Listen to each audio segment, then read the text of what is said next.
So they're just introducing the competitors to the crowd in the Javelin and the Discus.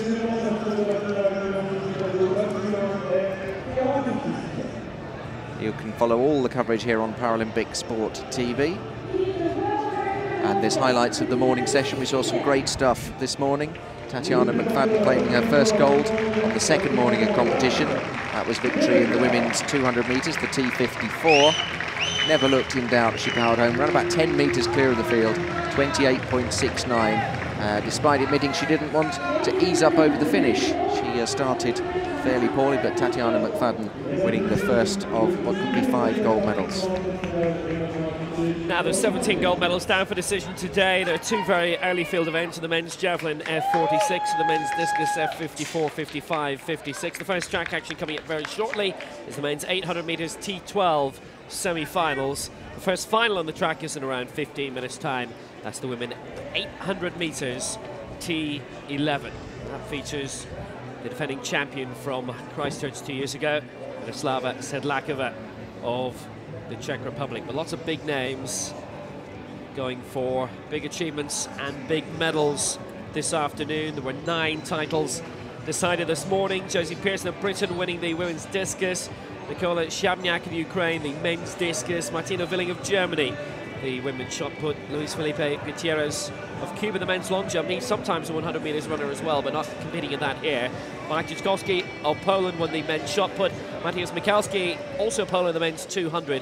Brazil took gold through Lucas Prado in the men's 200 T11. Lixia Wang of China retained the women's 200 T53. And Tatiana McFadden of the United States claimed the women's 200 T54. She's gunning for a huge haul here. And you can just see the little leaflets that are given away as the daily programme for Lyon 2013. So the javelin just getting underway here. It's the Argentinian thrower with the first throw of this afternoon competition. There'll be javelin at one end and discus at the other end. It's the F46 javelin final. That was Matías Puebla of Argentina. This was not competed for in the last 2 Paralympic Games. And in 2011, all the medalists from China, none of them are competing in this event, but there's been no problem with the Chinese team. And was 31 metres dead for Matías Puebla. The championship record held by Lyon, who won in Christchurch 2 years ago, but who's not here to defend his title. Last Paralympic Games he was competed for was in Athens in 2004. 12 competitors in the javelin. We've seen the Argentinian. Also got throwers from India, Iraq, Kuwait, Romania, Mexico, Egypt. A couple from Kazakhstan, Iran, Russia and Sri Lanka. Keep you up to date with all the action here. Abdul Rasul Shakrai of Iran. It's not bad distance. The first marker is 50 metres and he's not happy with it. He stepped right out. The championship record is 55.90. The world record is 62.15, and it is a 1 category final, F46. Sometimes in the past has been combined with others, as we've seen, for example, in the 100 and 200 metres, the T43s and 44s all being bundled together. So that means Matías Puebla of Argentina remains in the gold medal position. I wonder how long that will last, though. So those are the field events, the discus at one end, the javelin at the other in the F46 and the F54, 55, 56 categories. We've got some men's 800 metres T12 semi-finals coming up. The athletes out on the track. This is 2 laps of the track for visually impaired runners. And then after we've had those 2 semi-finals, we've got the final of the women's 800 metres for T11s. That's the blind runners. That will be the first medal of the afternoon session. Like every time, sorry, I'm not important. Good thing we did that. They're run by Naryapakov of Kazakhstan. His personal best set earlier this year of 33.74. We'll see if he can improve in that, and if he can, well, he gets himself into the gold medal position for now.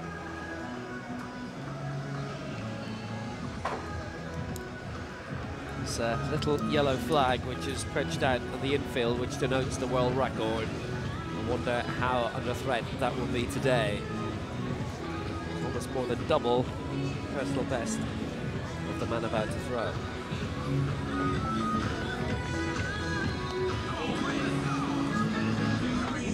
Around 30 metres, potential of improving on his personal best as the afternoon session gears up. In terms of some of the big names, Jason Smith will be on at around 4:15 local time.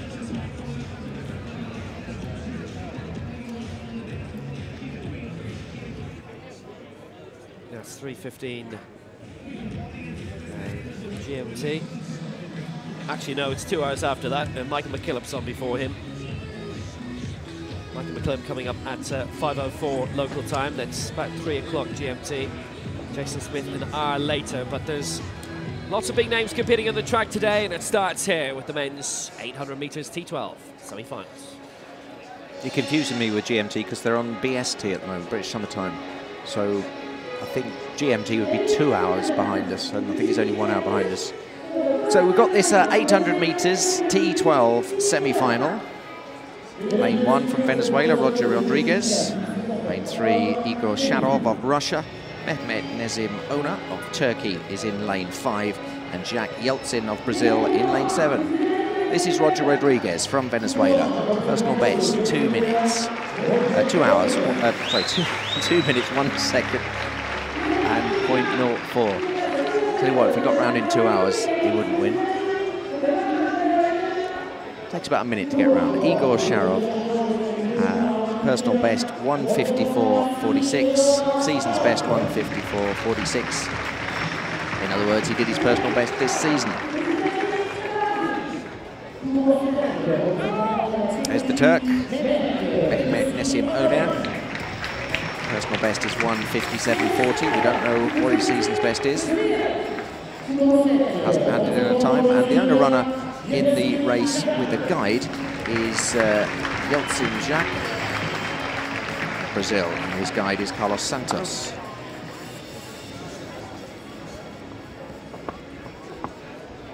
So only the winner of this race guaranteed to go through, and the winner of the second semi-final plus the 2 fastest losers will make the 4 to go in the final. Watch out for the Russian in lane 3. And they're away. Rodriguez of Venezuela in 1, Sharov of Russia in 3, Oner of Turkey in 5, Jacques of Brazil out in 7, and already it's Sharov from Russia going out very strongly indeed. Sharov from Russia in the lead, the Brazilians out of it already, Oner from Turkey going well as well. But it's Sharov from Russia, tall figure with the white shirt and the red socks. The Brazilians, though, are coming back into it now. The guide has really got the Brazilian back into the action. And Brazil in the lead from Russia, then it's Turkey. So it's Yeltsin Jack from Brazil in the lead. Bringing them round, it says 2 laps of the track. It'll take about a minute for each lap. World record in this time is 1:52 is the world record time. Big cheer from the crowd as they pass in front of us. The Brazilians, that's Yeltsin Jack with Carlos Santos as his guide. Second, it's Sharov of Russia. Third, it's Oner of Turkey. And Rodriguez from Venezuela bringing up the rear. The Russian in the lead. It's the Brazilians, then the Russian. And when the Brazilians started, they really looked like they were in real trouble, and it looked as though Sharov of Russia was going to easily do it. Now Sharov is going back into the lead. So it's been Brazil, it's been Russia, and now it's Russia again. Sharov in the lead for Russia, being followed by Jacques from Brazil, and in third place, it's Oner. They come round the last bend, 150 metres to go. Now they've got just the last 100. It's Sharov from Russia's going to get it. Can the Brazilians come back? The guide is urging Jacques to chase on. Jacques coming back. He's coming back hard, but Sharov with those long legs stretching them out. It's a win for Russia. He's through to the final. Igor Sharov through to the final, and Yeltsin Jacques finishing second. Oner of Turkey third, and Rodriguez of Venezuela bringing up the rear. So a good run for the Russian. The Brazilians for a while in the middle. Carlos Santos just pulling Yeltsin Jack back into contention, but Igor Sharov of Russia has qualified with a time of 1 minute 56.64, and Yeltsin Jack a personal best 1:56.15, and Oner of Turkey 1:57.34. Russian very, very relaxed, long loping stride. For a while you could see the Brazilian was really trying his hardest to get back, and the Russian effortlessly just seemed to step up another gear, and he doesn't even seem to be out of breath as he finishes, whereas the Brazilian looks absolutely shattered. Igor Sharov 1:55.64, confirmed time. He qualifies, and everyone else in the race ran a personal best apart from the Russian, so he was very, very easily qualifier. Jacks will have to wait and see, as will Oner.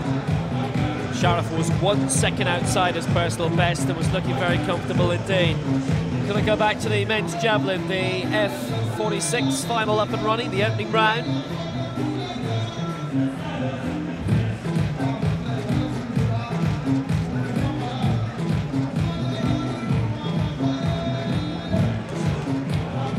Very decent, strong opening throws after all the back markers who we saw early on not really make an impact in the competition. This is Cyprian Marayan of Romania. His personal best is somewhat low down, 35.58, which he set earlier this year, but Vendra of India is in the lead.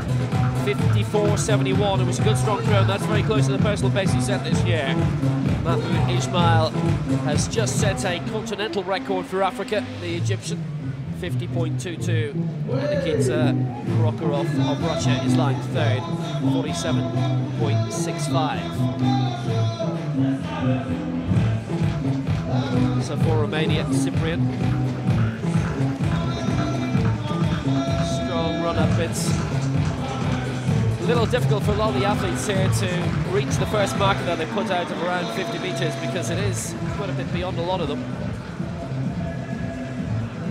40-metre one might have been slightly more sympathetic, but those who will win the medals will definitely exceed 50, as 2 of the top 3 already have done so.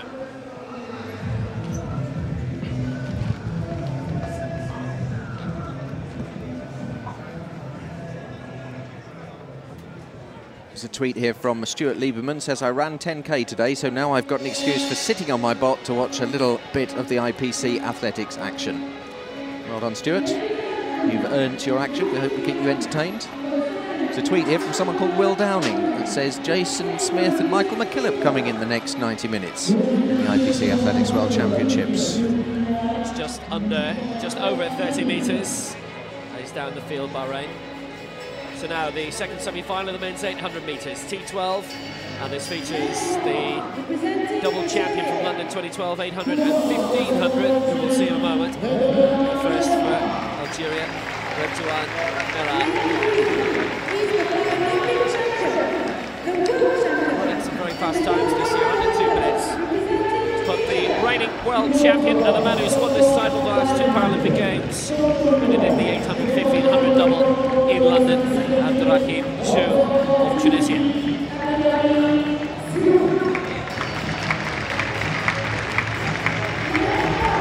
Shami Deniz,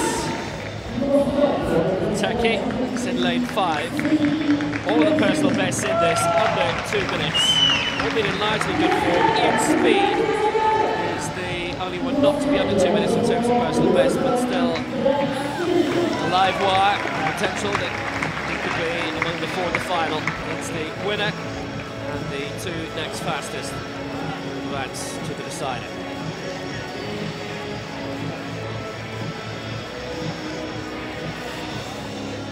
.155.67 was the winning time of the first semi-final. And when it comes to championships, they really do power ahead.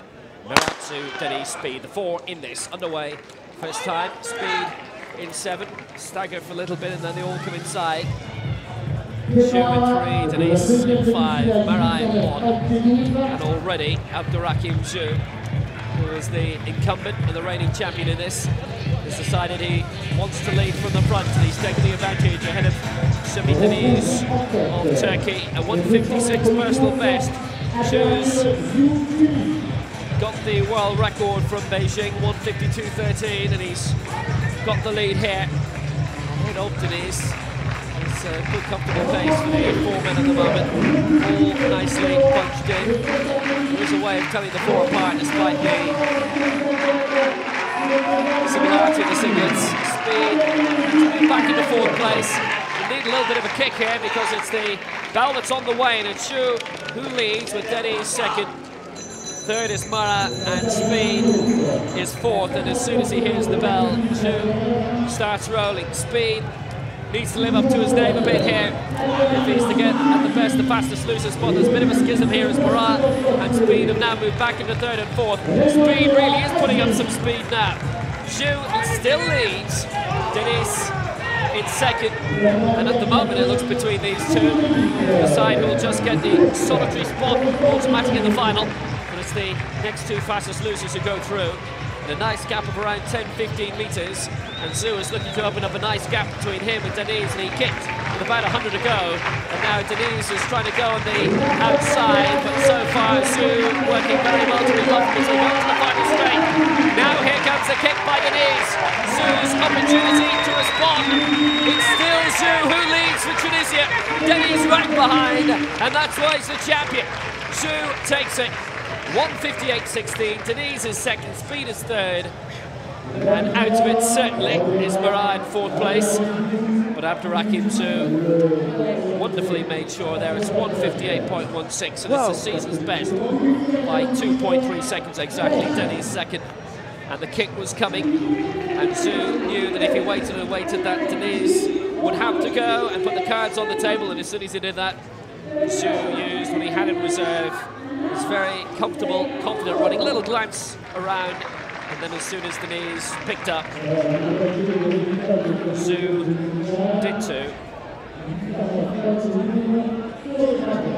And Ian Speed has picked up a continental record in third place, I can tell you. He's broken it by a nice margin. But it's Zhu who takes the honours here. It must have been frustrating for Denise because he knew he wanted to get past, obviously, and he had the legs to do it. But Zhu was just too good for him. That's been rounded down. 158.13. Zhu certainly through. Denise having to wait, and Ian Speed gets a new Australian and Australasian record in third, 201.44. But is it good enough for Ian Speed to make the final? Well, there's your answer. No, it's not. Jacques and Onair, who were second and third in the first semi-final, were quicker than the winner of the second semi. Sharov, Zhu, Jacques and Onair being the four in the final. Delighted that three got through from my semi-final. Only one from yours got through, Will. Very competitive. So let's see what's happening in the javelin, men's javelin throw, the F46 final. Now this is Matias Puebla of Argentina. Through 31 with his first throw, which puts him currently in 7th place. It's Devendra of India who leads, with Ismail of Egypt and Prokhorov of Russia. Argentinian throwing 31. Won't be enough to move him up the board. I don't think he's improved much on his first throw.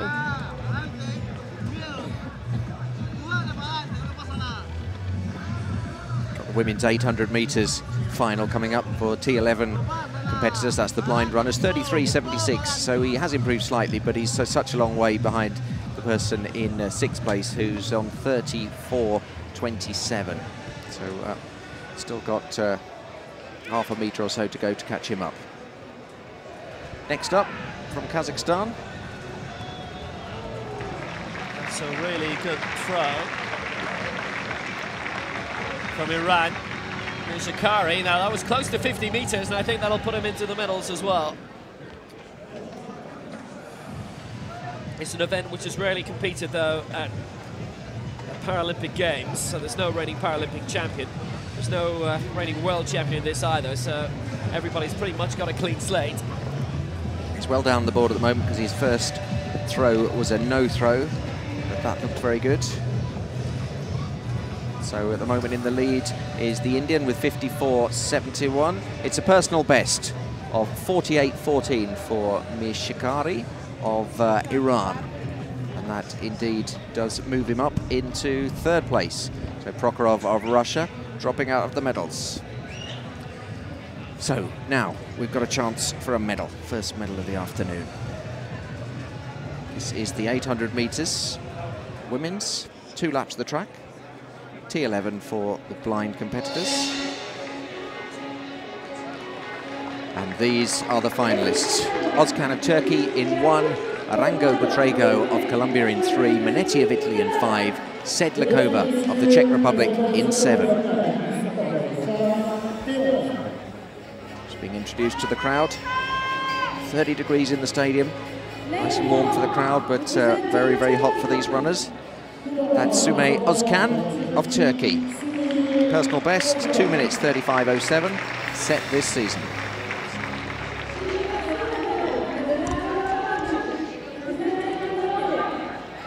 This is Maritza Arango Butrego, lady with the Colombian flag on her glasses. Personal best 2:29 set this season. She will be in contention, but this will be the favourite. Annalisa Minetti. She looked absolutely stunning yesterday. Personal best 2:22.74. That's nearly 7 seconds faster than anyone else in the race. Her season's best 2:25.20. She has the fastest season's best as well. And this lady, Miroslava Sedlakova of the Czech Republic, 2:26.89 is her personal best, but not so fast this season, just 2:33.24. World record is held by Great Britain's Tracy Hinton from 2003, 2:17.66, and Tunisia holding the championship record. So they asked for silence in the stadium here. And away they go. Interesting that when they asked for silence, instantly people started shouting for their runners. So Özkan from Turkey on the inside, Arango Butrego of Colombia, then it's Menetti of Italy and Sedlakova from the Czech Republic going well in the outside lane. These are totally blind runners. They will all wear blindfolds or glasses just to make it a completely level playing field, but this is the totally blind running category, and Menetti going very well, so is Arango Butrego. It's a couple of laps of the track. Menetti of Italy now a clear leader. It's Menetti of Italy pulling them round with her guide, who is Stefano Cialella. And she looked absolutely stunning yesterday in the semi-finals, and she would be a hot favourite to win here. But the Colombian going as well, that's Arango Butrego. She will be the main challenge. So large applause for Menetti of Italy as she comes down, being followed by Butrego of Colombia. Large shouts from the crowd as they go past. Özkan from Turkey struggling, Sedlakova of the Czech Republic in third place at the moment. So it's Menetti for Italy from Arango Butrego of Colombia and Sedlakova of the Czech Republic, and they're losing Özkan of Turkey as we speak. So Menetti leading them round. They've got about 500 metres to go. She looks absolutely magnificent, lovely, lovely, effortless running style from Annalisa Minetti of Italy. But not out of it by any means is Arango Butrego, who's tucking in behind her, and every step of the way she's following her. The Czech Republic as well, not out of it either as well, but it's going to be between those three for the medals. But Menetti of Italy now, as they come to the final bend, she's beginning to stretch away.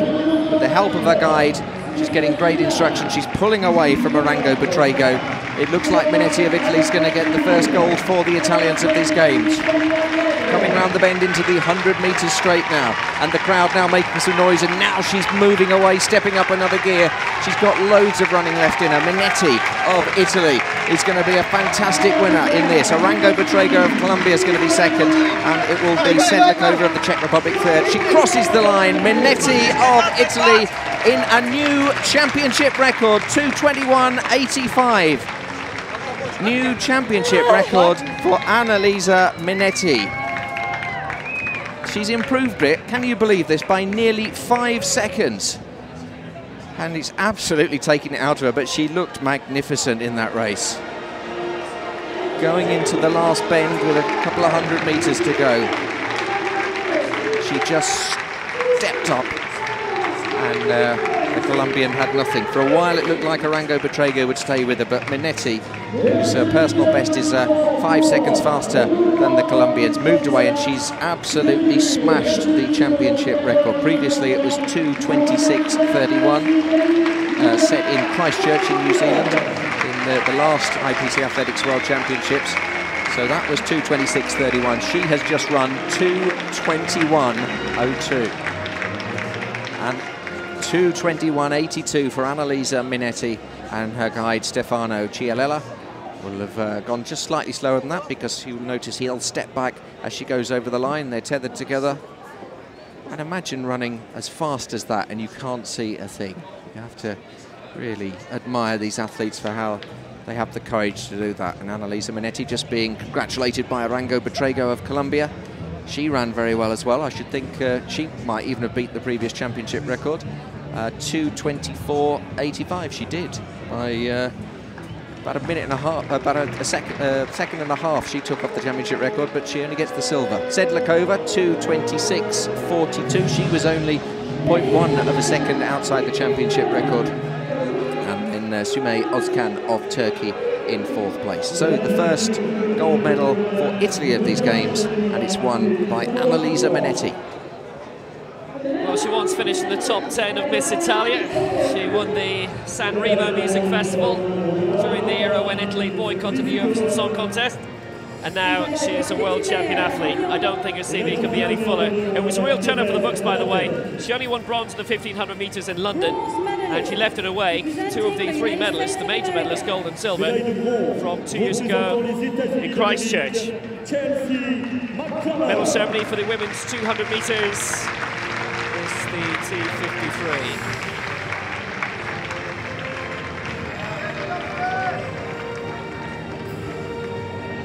American bronze.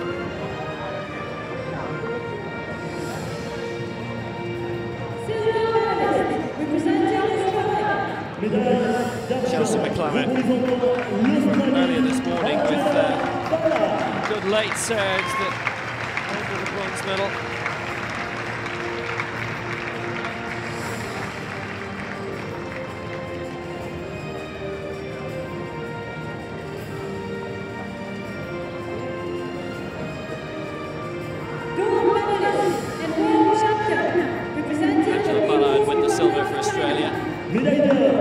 Et champion du monde, représentant la République populaire de Chine, Lyon.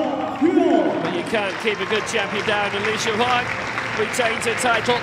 That was claimed in Christchurch 2 years ago. A major winner in London as well. And again, Lyon 2013. Ladies and gentlemen, please rise if you're able for the national anthem of the People's Republic of China. Mesdames et messieurs, merci de vous lever si vous le pouvez pour l'hymne national de la République populaire de Chine. Familiar to all by now, I'm sure.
Mesdames et messieurs, les médaillés mondiaux. China, as usual, performing very well in these games. Potential of a lot more to follow. China, Australia, USA, gold, silver and bronze.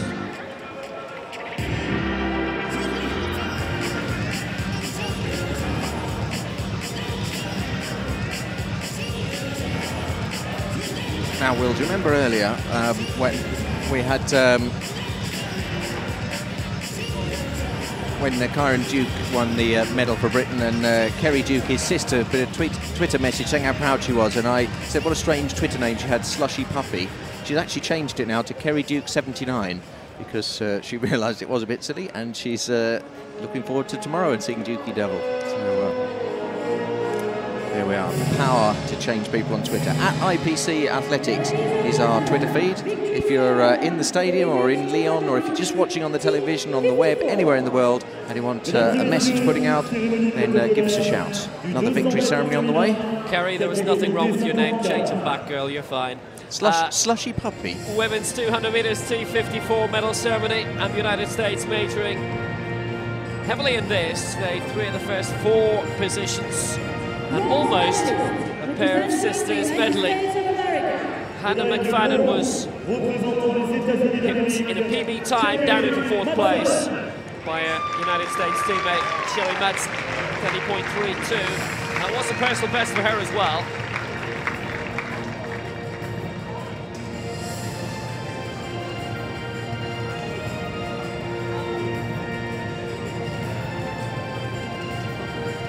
Very close to being a clean sweep for the United States. But a very impressive late surge for the first medal for Finland in these games. And Lyon, Amanda Tasha of Finland at 30.31. She just edged out Madsen by 100th of a second. New personal best time, 30.31. Really, the main battle in that race was for the medal now draped around Amanda's neck. Reason being that streets ahead, boulevards ahead, Tatiana McFadden. That's one of many gold medals that she's aiming for this week. Tatiana McFadden winning in 28.69.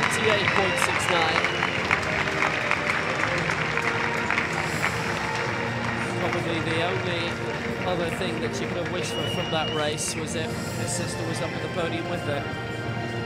That may yet happen. Hannah is a talented athlete in her own right. Ladies and gentlemen, please rise if you're able for the national anthem of the United States of America. Champion forever. Stars and stripes forever.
Ladies and gentlemen, the world champions medalists. Mesdames et messieurs, les médailles d'argent.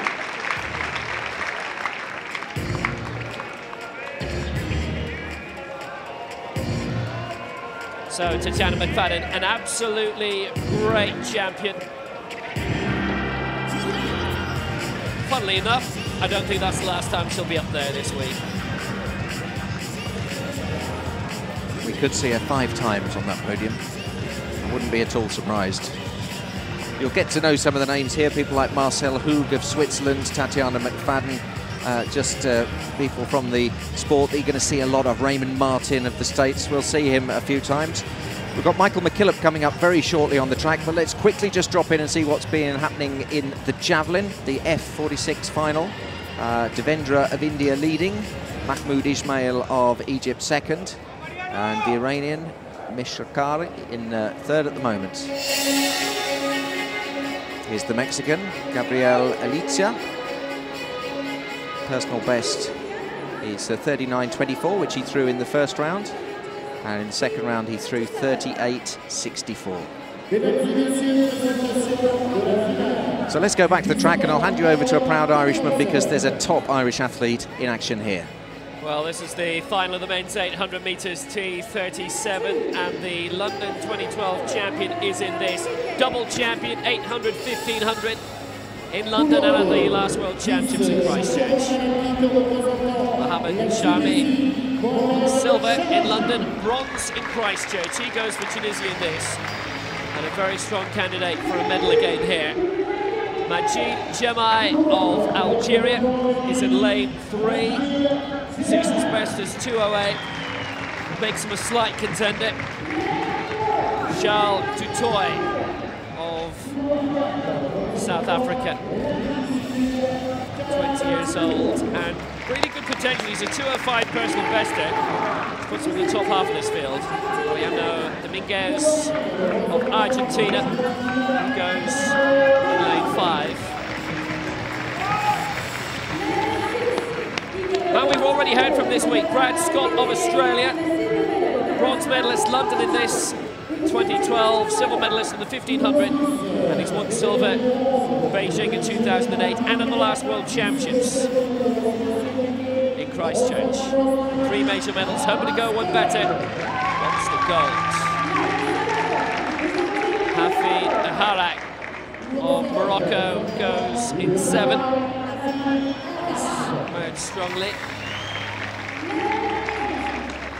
It's always very welcome for Parasport, for the best athletes to be national heroes, and that definitely is the case with the next man. Michael McKillop, 1800, 1500 gold at London 2012, 800, 1500 gold Christchurch 2011, 800 gold Beijing 2008. So he has a chance of retaining his world title here. He's the world record holder from London, 1:57.22, and the championship record holder from Christchurch. Sharmi, Jemai, Dutoy, Dominguez, Scott, Aharak, McKillop. 7 in this. So they're away first time. McKillop starting out on the outside in lane 8. Him and Brad Scott have battled well for the gold medal in the last few games, and they are the two well out in front right from the gun. McKillop taking the lead, Scott taking second place behind him. Looks like green and white are going to be the main colours in this race, but in which order? McKillop in front with 200 gone, Scott just behind. A little bit of movement from the Tunisian Sharmi as well, and they've been really the 3 major medalists in the past couple of championships, and they're the 3 leading the way. McKillop in front with 300 gone, then it's Scott, then it's Sharmi. And McKillop, well, he powered away with a lap to go in London, and it was a lap of honour after the bell, and he's gone early here. The bell is on the way for Michael McKillop, and maybe another goal, but Brad Scott knows him inside out, trying to go with him. Sharmi in 3rd place for Morocco. McKillop takes the bell, 58.01. Scott 2nd, Sharmi 3rd, and McKillop just pushes away and pushes away, and the lead is now around 15-20 metres. Scott working hard to keep up, but McKillop, he ran midweek in the Morton Games in an able body race. He came 2nd in that. It was a very high standard race, as is this, but Michael McKillop is of a very high standard himself, and McKillop with 200 to go is well in front. Brad Scott back in 2nd place. There's a real surge coming from the Argentine Dominguez, about to take 3rd, and maybe Sharmi's going to be beaten this time, but surely Michael McKillop won't be. One final turn for the London champion, for the Christchurch champion, for the Beijing champion, and he's about to do it in Lyon again. Michael McKillop is in the closing straight. He's about to win yet another gold for Ireland. Michael McKillop is on the way, champion in London, and Michael McKillop is a world champion for Ireland again.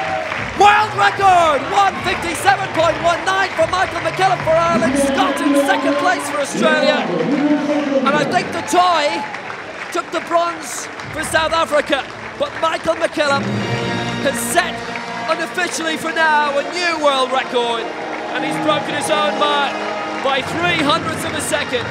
157.19, and it gets better. He's had 200s taken off. 157.17, Michael McKillop, a true champion, and he just powered away so early. And in the final lap, Brad Scott, superb athlete, and he must wish that he was in a different category because he'd have a good shot of being a champion himself, Brad Scott. But Michael McKillop, right now, in the league of his own, great champion, and he's done it again. And confirmation that Charles du Toit got the bronze there for South Africa. A great run from him, taking him past Mo Shami right at the end there. So it was McKillop and Scott, and then du Toit.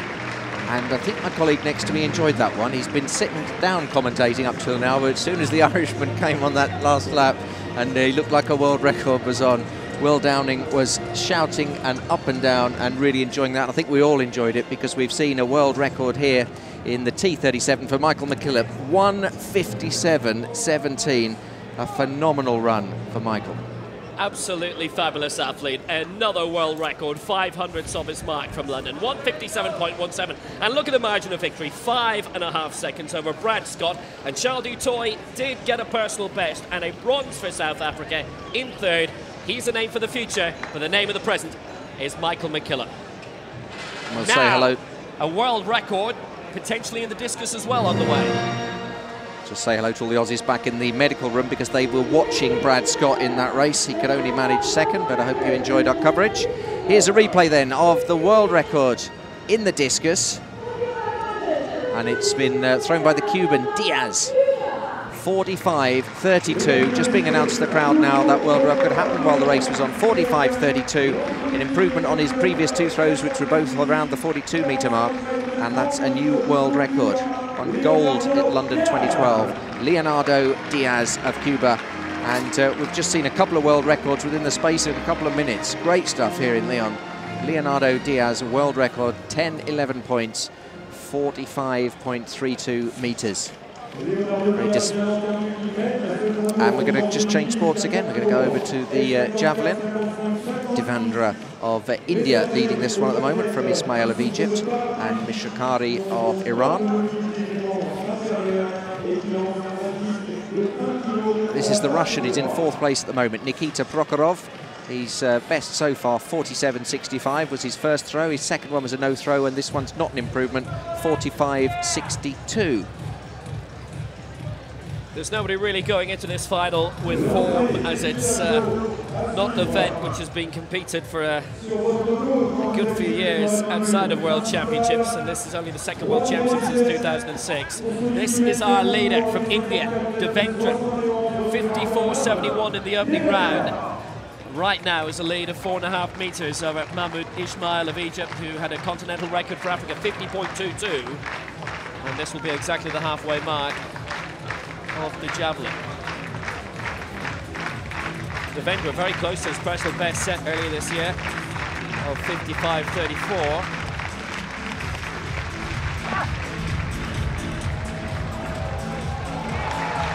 And that is superb. I should tell you, by the way, women's discus went earlier, the gold medal to Josie Pearson of Britain. There has been a protest by the United States, I understand. Medal ceremony for that was due to come up. It has been postponed for the time being until they make the resolution in the call room. Josie Pearson, for now, still the gold medalist for Britain. Fingers crossed for you, Josie. We shall the Americans see have appealed. if she holds on to it. And while the javelin continues and the discus at the other end, we're going to be getting ready for the next race on the track, the 100 metres, T38 for men. There'll be a couple of semi-finals of that. And there is the leader, Devendra of India. In the men's javelin, 51.53 he's thrown so far, but he's leading with 54.71.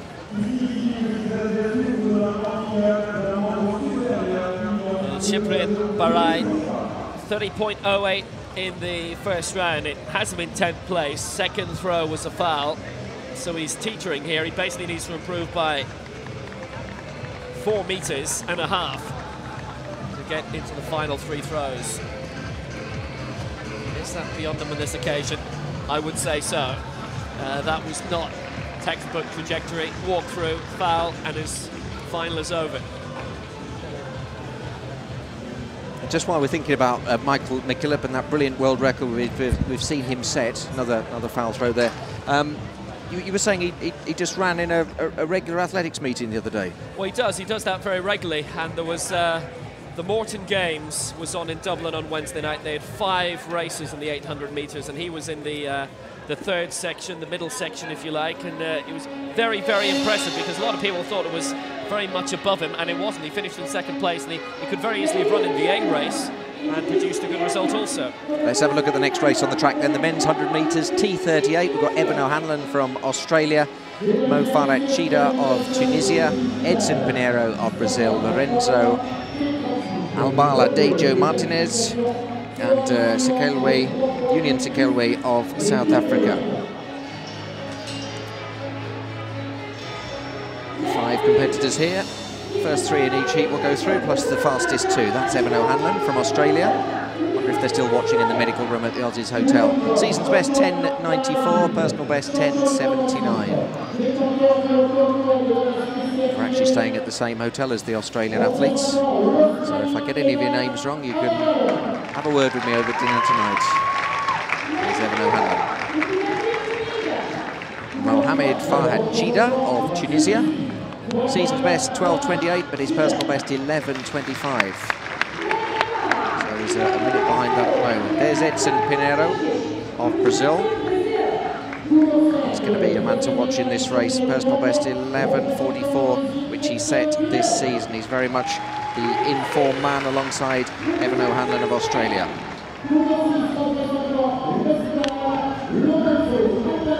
This is Lorenzo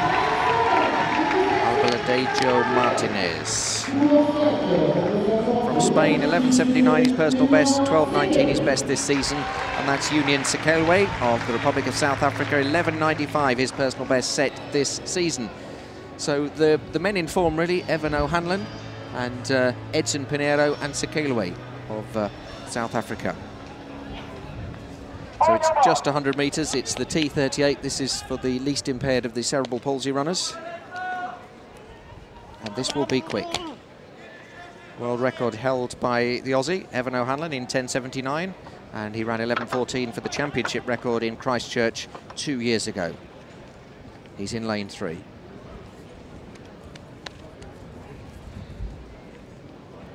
Just waiting for Chida of Tunisia to go down. Very laid-back photographer there. Just taking, might be a great picture. Oh, just moving the photographer, just get a better angle, just getting his focus. And here we go. And O'Hanlon from Australia out extremely well, so too Pinheiro of Brazil. But O'Hanlon of Australia absolutely flying. No doubt who's going to win this one. It's O'Hanlon of Australia, Chida of Tunisia in second place. So Pinheiro of Brazil in second place, Sekelwe of South Africa getting it third. But O'Hanlon from Australia absolutely flying out there. Absolutely no doubt, was it? Just watch the man on the inside lane. For a while, Pinheiro of Brazil was keeping up with him, but O'Hanlon from Australia gets the gold. Pinheiro from Brazil gets the silver, and Union Sekelwe of South Africa, I think, sneaked in for the bronze. But I've got excited because it's semi-final, so no medals on offer. The heat's gone to my head. We need a breeze, don't we? But I think Evan O'Hanlon will win the gold. I think I've just been a little bit early with myself there. Yeah, it was a semi-final, so Evan O'Hanlon goes through, Edson Pinheiro also through, and Union Sekelwe with a personal best qualifying. And we'll have to wait and see what Chida does. Yeah, apologies for that. It's a semi-final. I don't know why I thought it was a final. Evan O'Hanlon, though, looking in stunning form. 11.17, helped by a wind of 0.8. Edson Pinheiro in second, and the South African will be the third qualifier. So we can have a look at the discus, and then we'll be back for the second semi-final. Lee Whiteley of Great Britain going in that. And Dian Boys of South Africa will be in that one as well.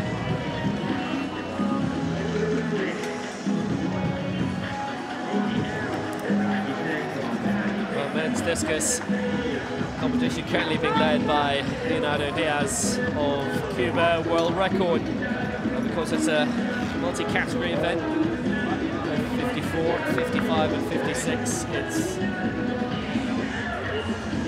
down to points. Mussayev of Azerbaijan. You've seen his 3 throws. Mussayev with a good throw, by the way. His middle throw was 36 meters, and it's impressive technique and strength. Just to be able to get at that distance. It was actually very close to the edge of the sector, amazingly close to a red flag, but he just managed to get it in. So that is the second longest distance so far, but in terms of points, it has him in 3rd place. Slobodan Miličić of Serbia just ahead of him, 829 points. Mussayev 825. Had a tweet from Padraig Moran, who I think is someone you know back in Ireland, Irish. Is he a journalist or an athlete? Yeah. Journalist. Both. Both. Well done, Michael. Super run. Team McKillop. So here Thayer, the latest standings in the men's discus throw final. And it's Diaz who has the advantage. Miličić leads Mussayev on points, only by 4. Diaz with 1,011 points, but the world record throw, 45.32. Now we're going across towards the men's javelin now, which is being led by Devendra, but this is Darambe Narebiakov, and the opening round throw, a personal best for him of 34.27. Just a tweet here from Wago EU, says, well done Brad Scott, just watched you race, Aussie pride. Still the Indian Devendra who leads, 54.71. It's very close to his lifetime best, which was set this year.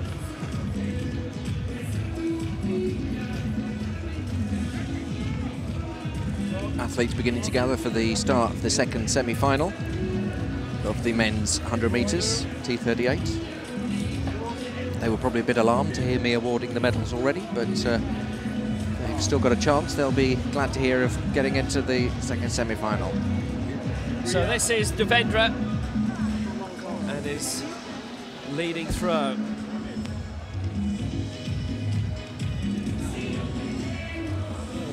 And that was quite a throw by the champion athlete in 2004. Only his nation's 2nd ever gold medalist at the Paralympic Games. But now it's the second semi-final of the men's 100 metres T38. Dion Boyce of South Africa goes in there, silver medalist at London 2012.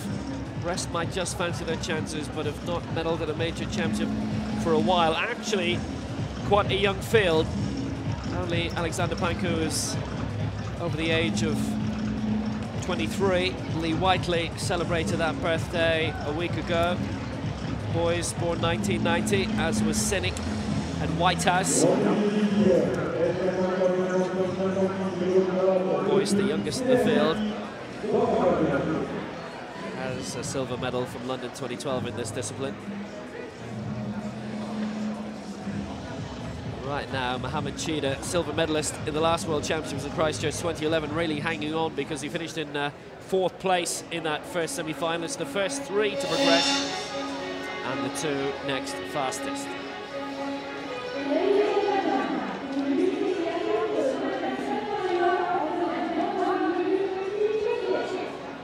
Such a super simple event, racing to the end of the track. Lee Whiteley of Great Britain, 11.37 as lifetime best set this year. Has him the 2nd fastest in the field all time. He's got the fastest season's best of these 5. Nikita Senik of Ukraine, personal best of 11.47. 3rd fastest all time, which would be enough for him. Dion Boyce, silver behind Evan O'Hanlon in the Paralympic Games final a year ago in London. Still only 22. Alexander Pankov of Belarus, nominally the slowest in the field. That's why we love sport, there's no predictability to it. Form doesn't always mean anything. Kyle Whitehouse of Canada. Season's best is outside 12 seconds. But he has potential here. 12.13 is the time to aim for those who will end up fourth in terms of the fastest losers. So Mohamed Cheetah hanging on for now with that time.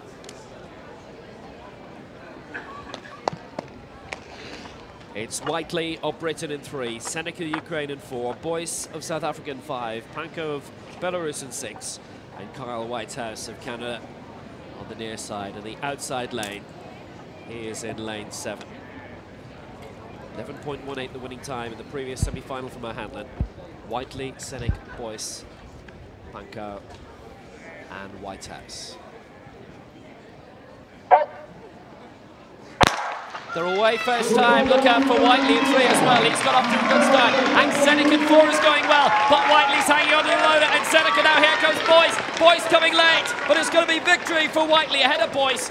Seneca third. That's the 1, 2, 3. And 11.32 is a very impressive time. And that is a lifetime best for Lee Whiteley, breaking the mark that he set earlier this year. And Boyce recovered very well. And well, I think that's the season's best for him also, but 11.32, a very good winning time for Lee Whiteley, and he got out of the blocks very, very fast indeed. Boyce less so. At one stage, very early on, after 25 minutes, it was in last place. Seneca holding on to second very well. And Whiteley's time has been rounded down to 11.31. Boyce, 11.41. That's the season best for him. And Seneca, 11.63. Whitehouse, 11.75. Personal best for Whiteley, season's best right across the board elsewhere. More action on the track to come shortly. Let's just have confirmation then of that T38 100 metres for men's. Lee Whiteley in a personal best of 11.31. Dejan Boyce qualifying 11.41. And Mikhail Senik of Ukraine 11.63, also qualifying. Whitehouse made it as the fastest loser. We'll have that in visual form for you shortly. Whitehouse 11.75. And Cheetah, the silver medalist from the last World Championships in Christchurch 2 years ago, he gets through as the fastest loser. Evan O'Hanlon, impressive, 11.17. Lee Whiteley also through with a personal best. So we'll have a quick drop in on the javelin, and then we'll be back on the track for more action. We've got the women's 100 metres T35 semi-finals on the way. Devendra of India leading the javelin ahead of Ismail of Egypt and Mishakari of Iran, Prokhorov in Russia, just outside the medals at the moment. Situation is that the world record holder and the champion from Athens 2004 is in the lead. Devendra Jajaria, 54.71, impressive throw. Mahmoud Ismail of Egypt second, and Abdul Rasul Shakari of Iran is in third, continuing their fine throwing tradition. This will be the Mexican, Gabriel Eliezer. Personal best already in the first round, 39.24. It's difficult to judge with the naked eye how long a lot of these throws are when they fall short of the 50-metre mark, because there's no markings prior to that. Potentially around 34. 37 again, and very close to his personal best from earlier today. Don't think it's exceeded it though. Must be a bit dispiriting just to have a 50-metre mark there when there's only 2 people in the competition that have thrown over 50 metres. Temperature's just come up, 30 degrees, humidity's 56 degrees. We've got a 5 km/h wind, and it's coming from the west direction, and it's sunny. No, I couldn't guess that. Well, Channel 4 television alongside us are broadcasting to Britain. There are people down on trackside who've got a temperature gauge, and they say it's around 42 Celsius, which is quite incredible. Really, down on trackside? Down in the track, in the sun. 35.39, which is exactly the previous mark of Matthias Puebla. No improvement. 4 metres behind Alicia's top mark today. See, that's the thing with Channel 4. They've always got to be warmer, haven't they? Warmer than us. This is Sani Viratnaj of Sri Lanka. 41.70, his previous mark.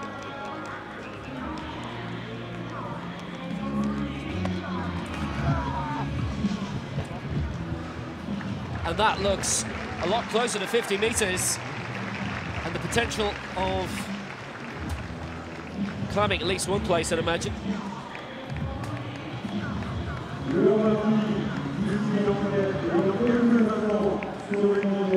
went into this with a personal best of 42.90. Well, I think that's absolutely shattered it.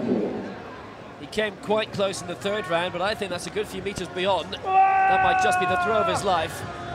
Might just have got him into the top 4. One thing I will say about the Channel 4 team alongside us is they let us have their coffee, which is very nice of them. I don't drink coffee while I'm working, otherwise I get too excited. It's 44.80, which is a personal best in 5th place for them. Will has had a lot of coffee, you'll be surprised to hear. I don't need it.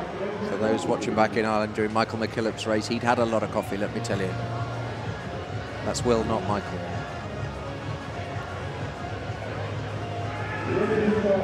It's an impressive throw up towards 50 metres by Nikita Prokhorov. 47.65 was his first round throw. Not sure that will improve on it very much though. Tweet from Sport Northern Ireland saying world record in the 800 metres T37 for Ireland's Michael McKillop, and they've posted a nice picture as well. You can have a look at that on our Twitter feed at IPC Athletics. Well, athletes from Northern Ireland are supported by a number of governing bodies, both UK Sport and Sport Northern Ireland, and the Irish Sports Council too. There are grant schemes available for athletes in Northern Ireland to compete for the All-Ireland teams if they wish. They can't go and compete for GB, but they need to be of a much higher standard to get into the GB team and qualify for funding across the water if they wish.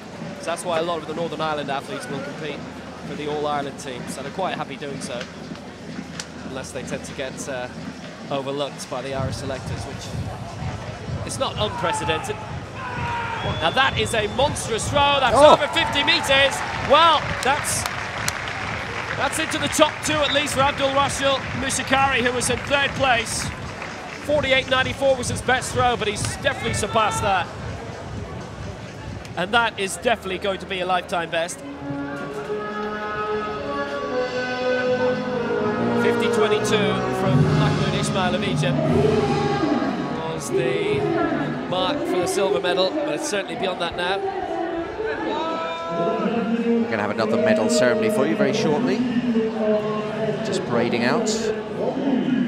As always with the medal ceremony, there's 3 ladies in black dresses, 2 ladies in medieval dresses, the 3 athletes, and then another lady in a black dress and 2 officials. 52.62, a personal best, and Mushakari goes into the silver medal position.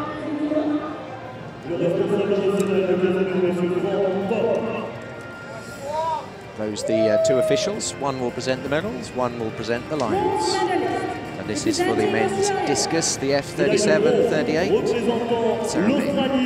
Well, this was the event first thing this morning. A Guy Henley from Australia with a continental record, 51.13, claiming the well-deserved bronze medal to boost the Australian collection.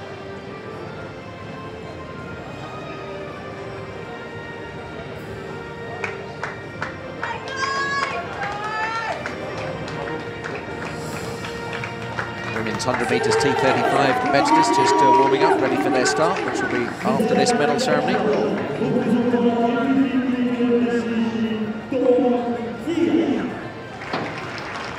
Silver medalist, Dongji of China.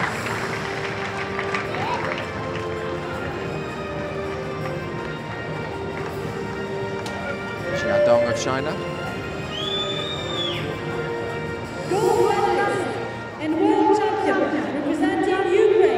Yet another gold medal for the Ukraine. It was a championship record, 55.71. Nikola Zhamyak won by a margin of almost 4 metres. You can't argue with that.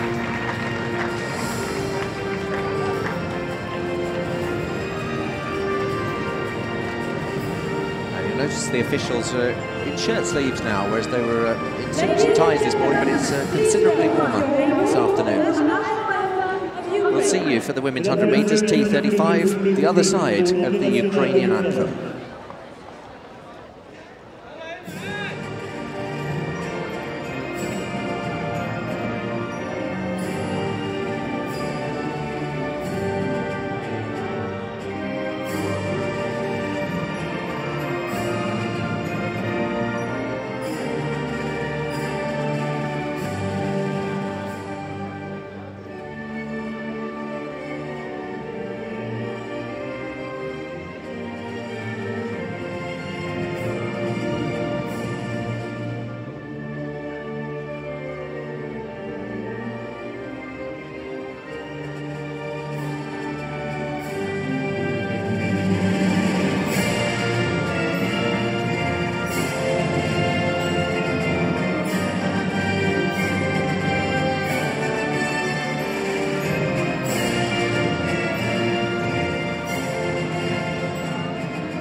Mesdames et messieurs, les médaillés mondiaux. 4 gold medals now for the Ukraine. Currently more than anyone else.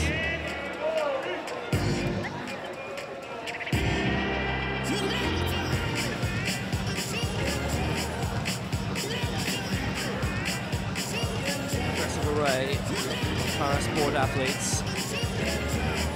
And they're continuing their successful run from London 2012. And when it comes to the IAAFC, not doing too shabbily either. Le lancer du javelot en bout de piste et lent, celui qui mène ce concours deviendra 1. If you look at the background, there are athletes ready for the women's 100 metres. It's the T35 category. And the first semi-final is on the way. And the ones to look out for in this will be Ping Liu of China and Sophia Warner of Great Britain.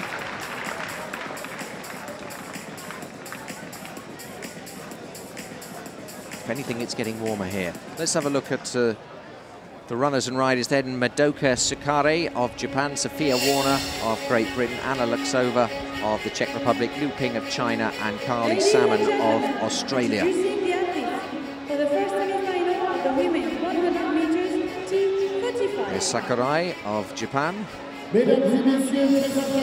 Personal best 19:12. Season's best 19:45. So this is the T35 category. This is for the most severe category for cerebral palsy. The world record for this, which is held by Liu Ping, is 15:64. That's Sophia Warner. She's the #1 in Europe. Season's best 16:81. Personal best 16:44. She's also the commercial director of British Athletics. That's Anna Luxova of the Czech Republic. Season's best 17:54, just outside her PB of 17:22. But in lane 6, the lady to watch, Liu Ping of China. 15:21 is her personal best. She won the 200 metres gold at London 2012. And when I say she won it, she finished 10 metres ahead of the person who got the silver. And that's a long way in 200 metres. That's Carly Salmon of Australia. Season's best is 17 minutes, which is also her personal best. First 3 go through, and the 2 fastest losers from the 2 semi-finals. So being called to order.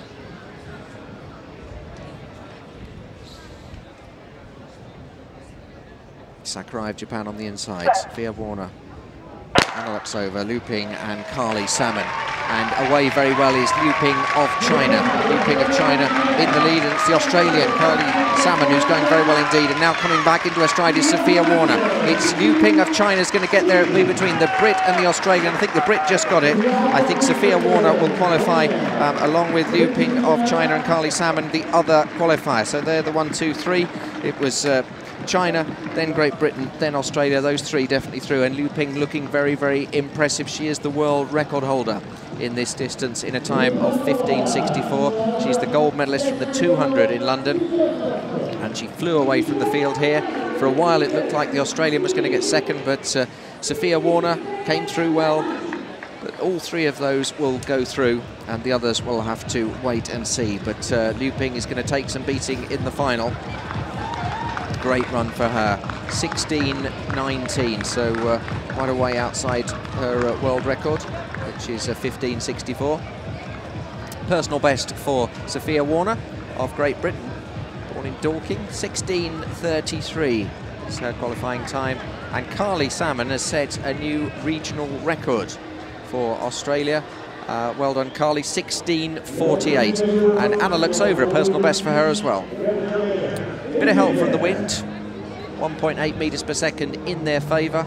If you look just at the top of the little caption there, you can always see plus 1.8. That means it's helping them. If it's minus, it's hindering them. It's a good run there from Liu Ping. We'll have the second semi-final coming up very shortly, and we'll have Oksana Corso of Italy, the one to watch in that one. Well, just look at this for a postcard scene in eastern Lyon. We're in the suburb of Bron, facing the airport over there, more than 10 kilometres away.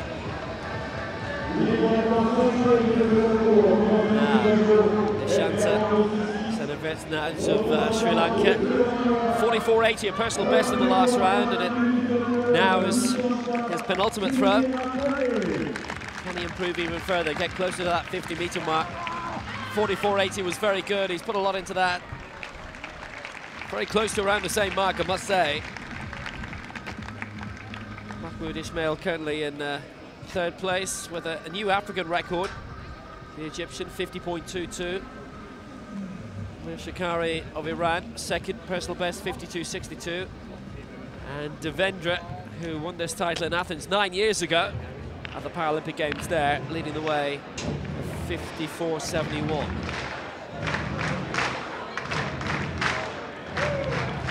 And that's another new personal best. He's improved by 6 centimeters, 44.86. So next is Kitsa Prokhorov. First round was 47.65, and he's not been able to improve on it. Does that change now?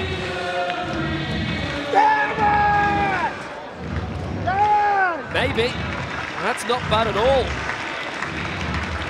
48.49 is his personal best, and that is mightily close.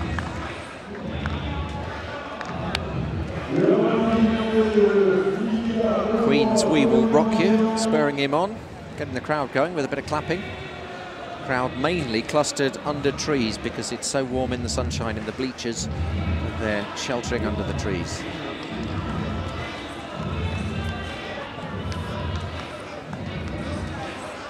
Prokhorov had seen a dip in his fortunes. That's quite good. It's not an improvement on his best throw, but it's only 7 centimeters away. 47.58, and it's a potential platform in which to build.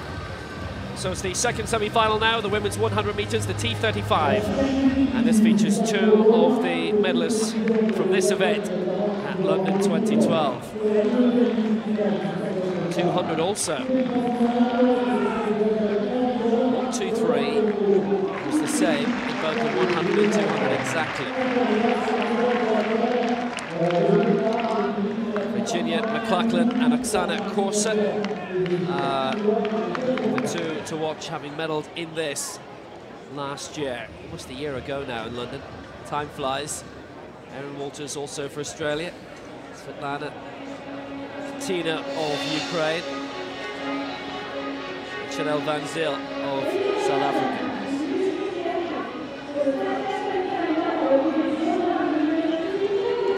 Well, Virginia McLachlan was the bronze medalist in both the 100 and 200 at London 2012.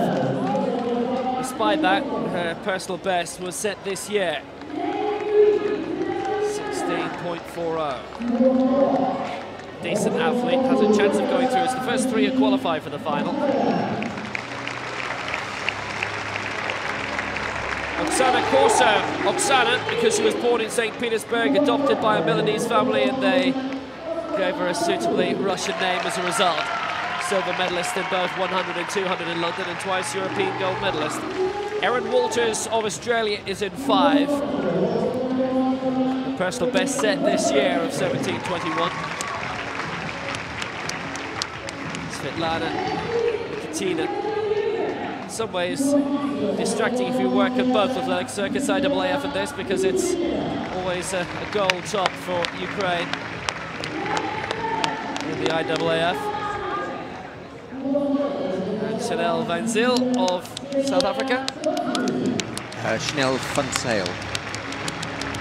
I shall come in there as I have a South African wife, and I'll get told off otherwise when I ring home tonight. Van Zyl.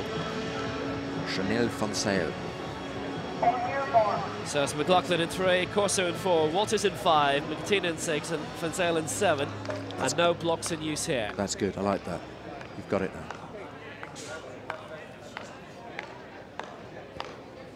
Lanes 3 and 4 to watch. They're the ones using blocks, the rest are not.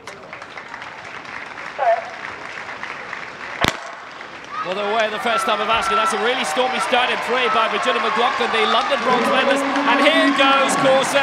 Korsa is pouring away, the silver medalist from London. Korsa is going to take it ahead of McLachlan.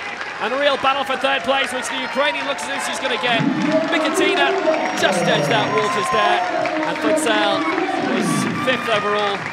And that was 15.74, which was very close to the continental record. It might still be rounded down.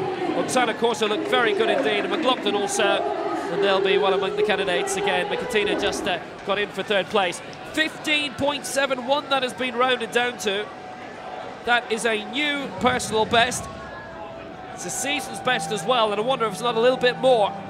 700ths of a second outside the world record. It is a new European record for Oksana Corso and a national record as well. And McLaughlin's done the same for Canada. New North American record.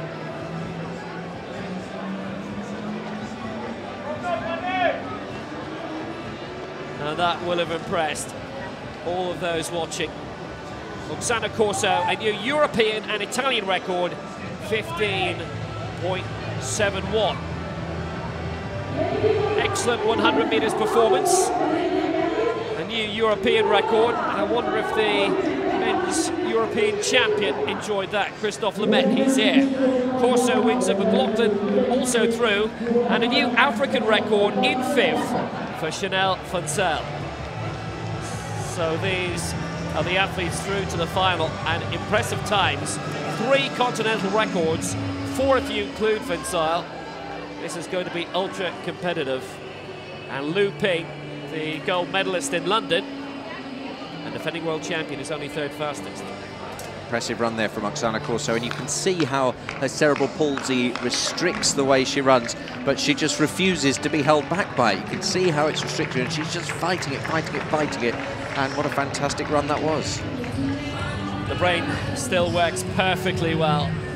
So this is the last round now of the javelin. Let's have a look at the Argentinian Matthias Puebla. 35.46, his best throw so far. This is his last throw. And I don't think that's going to be any better than 35.46. We'll measure that and see. At the moment, he's lying in 7th place in the competition. Everybody in the top 8 gets 6 throws. And this will be their last throw. Still to go, we've got the Mexican, the Sri Lankan, the Russian, the Egyptian, and in the lead, the Iranian and the Indian is in gold medal position, Devendra, at the moment. Very exciting javelin competition here. To Devendra from India, having a good lead here, 38.02, so that is better for him. But it won't improve his position. He will stay in 7th place, but 38.02 is a season's best for him. So well done, Matthias Puebla of Argentina. I suppose it's not much of an exaggeration to say that Devendra is the reigning Paralympic champion, even though that was back in 2004. They haven't held this competition since. Then he's still the reigning champion. So this is how they stand at the moment. Devendra of India has led from the start, 54.71.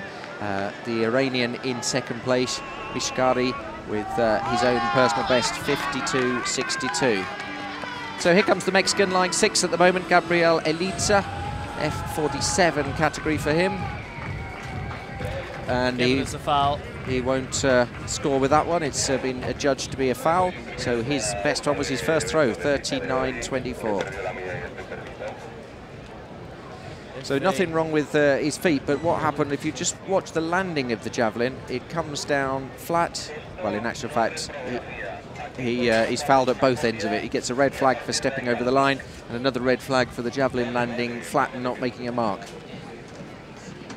I almost think he should lose points for that, for getting 2 flags. So this is the Sri Lankan, currently lying 5th, Nishantha Senavirthnagi. He says very slowly.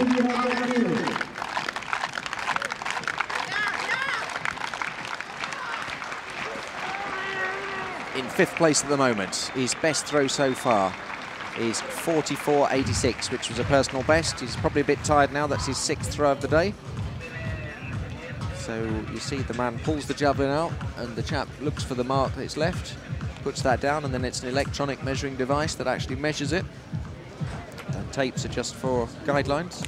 I think that's actually quite close to the personal best he set in the last round. He's showing good consistencies here, 44.80, 44.86, and I reckon that's close enough to it again. It's a good competition for him, but I'm not sure it'll be good enough for him to get any closer. 43.61 has come up as. Basically, you have to go past 50 meters now to get into the medals, and there's only one other man who can break through, and that's Nikita Prokhorov of Russia, who comes next. That's the personal best for the day for Nishanta. So we've got 4 throwers to go. The Russian will be followed by the Iranian, then the Egyptian, and then the Indian. Here he goes, Prokhorov of Russia. Can he throw better than 47.65? Gets a white flag and a red flag.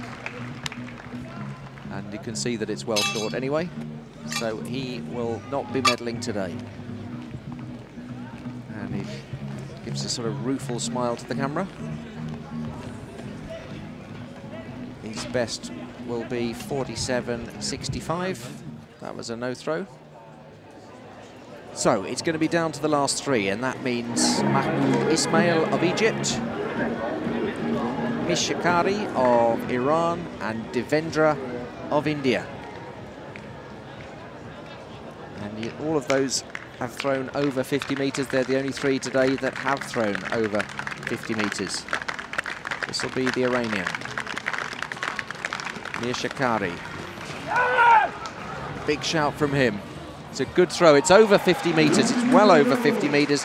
Looks round about 52 mark, which is, he's thrown 52.62. He might just have gone a little bit further, but it won't move him beyond the silver medal position he's in at the moment. But the man behind him in bronze still has a throw to go, so if he's pushed it just a little bit further, he'll be happy. 52.62, his previous throw was his personal best. I suspect that one was round about the same distance. But we shall see. 51.79, just short of it. So he will stay in the silver medal position. He can't challenge Devendra for the gold. And Ismail of Egypt still to throw, currently in bronze position. We will keep you up to date with what happens in that javelin with just the last 2 to throw, but at the moment Devendra in gold, Mishakari in silver, and Ismail in bronze. Let's have a look at the runners in this men's 100 meters. T37, Fanny van der Merwe of South Africa, Andrei Zokborin of Russia, Rhys Jones of Great Britain, Akil Whitehead of the United States, Alexandra Bukelfi of France, and Omar Monterola of Venezuela. So there's Fanny van der Merwe, season's best, 11.78. Personal best, just a little bit quicker, 11.51. Vedovin of Russia, personal best 11.56, set this season. There's Rhys Jones of Great Britain, 11.99, his personal best set this season.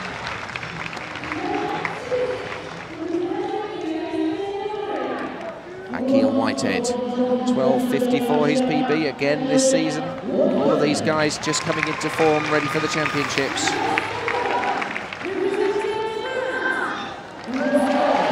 Khalifa of France. You can hear the home support. And there's Omar Monterola of Venezuela, a PB of 11.68, best this season 12.59.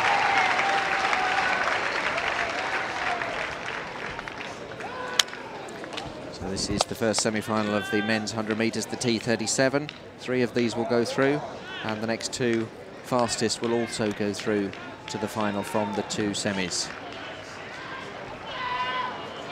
So you would expect Fanny van der Merwe to be the man to watch here, alongside Vedovin of Russia.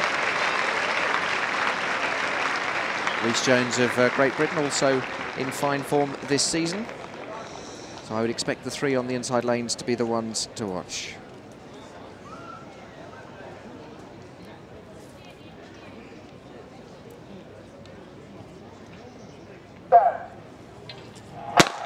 And away they go, and it's a great start for the American, Whitehead. But coming back is Vedovin of Russia. Vedovin of Russia, van der Merwe of South Africa, and Jones of Great Britain. And at the line, it's Van der Merwe of South Africa winning it, Verdovin of Russia second, Jones of Great Britain third. It was a great start for Whitehead of the United States, but he couldn't keep up the pace. He fell away towards the end. This is something that often happens with cerebral palsy runners. They do run out of steam at the end as the CP starts to bite in, and it's a new championship record for Fanny van der Merwe of South Africa. Previous record was 11:61 by Mohamed Mustafa of Egypt in Christchurch, but Fanny van der Merwe has beaten that. I'll give you confirmation of the time when I get it. But Fanny van der Merwe qualifying for South Africa. It was a great start from Verdovin of Russia after Whitehead of the States had set the early pace. Jones of Great Britain also qualifying, and that's a new championship record, 11:54. So his previous one was 11:61. And let's just have a look here. Championship record then for Fanny van der Merwe of South Africa, 11:54. Andrei Verdovin of Russia, 11:60 qualifies, along with Rhys Jones, who set a personal best. He also qualifies. And the others will have to wait. So now, the gold medal in the men's javelin, the F46. What a triumph for Devendra Jaharia. 54.71, his opening round throw, and that clinched him gold anyway. And then he came out, final throw, and then he did this. 57 metres, it was the last throw of the competition. He'd already won the gold. And the man who won at the 2004 Paralympic Games in Athens decided to put on a show after that, and what a show. What a gold medal for India. And Devendra has done it. Silver for Iran and bronze for Egypt. So Devendra takes it. Personal best for him, 57.04. Shikari with the silver for Iran. And the gosh of the F46s, Mahmoud Ismail with a continental record for Africa in third. Let's just catch up with a few people's messages on Twitter before we go back to the second of the semi-final of the men's 100 metres T37s. Dean Miller says, classy run from Charles Dutoit, 37, well done, that man. Michael Weedcock says, congrats to Huddersfield's Georgina Oliver, personal best yesterday and 7th in the T44 200 final today. Gemma Lee says, oh my goodness, Carly, well done, you're way too quick for me. Talking about Carly Salmon, I would imagine, of Australia. Jo Aldrich is having a great time. She says she's watching the IPC Athletics World Championships and the Ashes as well at the same time. Sounds like quite a sporty afternoon. Gemma Lee, congrats to my close friend Erin Walters on qualifying. You did amazingly. And Info Photography says, congrats to Michael McKillop on breaking his own world record in the 800 metres in Lyon today. Anne Doyle says, well done, McKillop. More gold medals, more world records. Impressive. Our Twitter feed is at IPC Athletics. The latter is an Irish athlete based in Carlow. International athlete as well. To get into higher echelon of style. Brikic of Serbia. He's had his third throw, 24.03, doing his best. Lying in 8th place. This is another competition in which it comes down to points instead of distance. As it's F54, 55 and 56.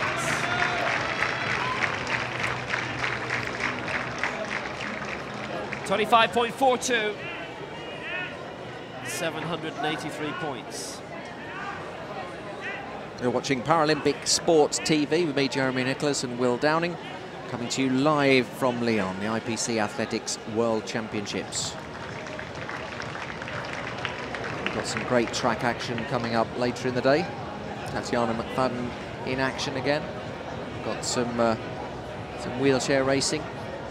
And we've got the second semi-final for cerebral palsy runners, the men's 100 metres T37 on the way in just a moment.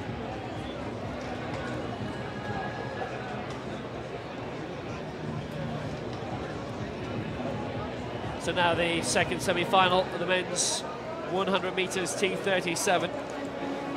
defending champion is in this. Worth pointing out, by the way, that the championship record of Mustafa Mohammed, gold medalist 2011, that being broken in the previous heat by Fanny van der Merwe.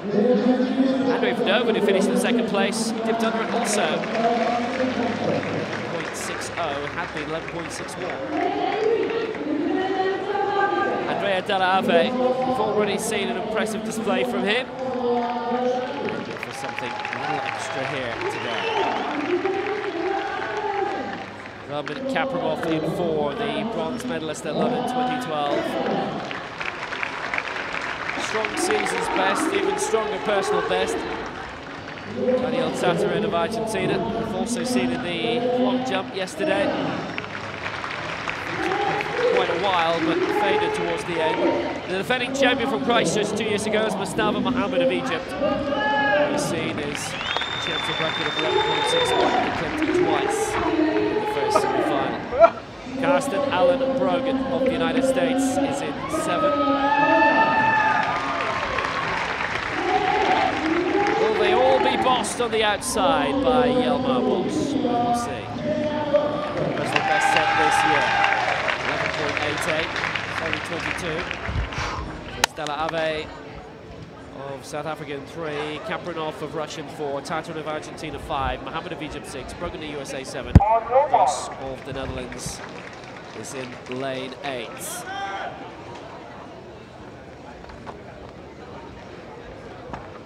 They will all use blocks in this.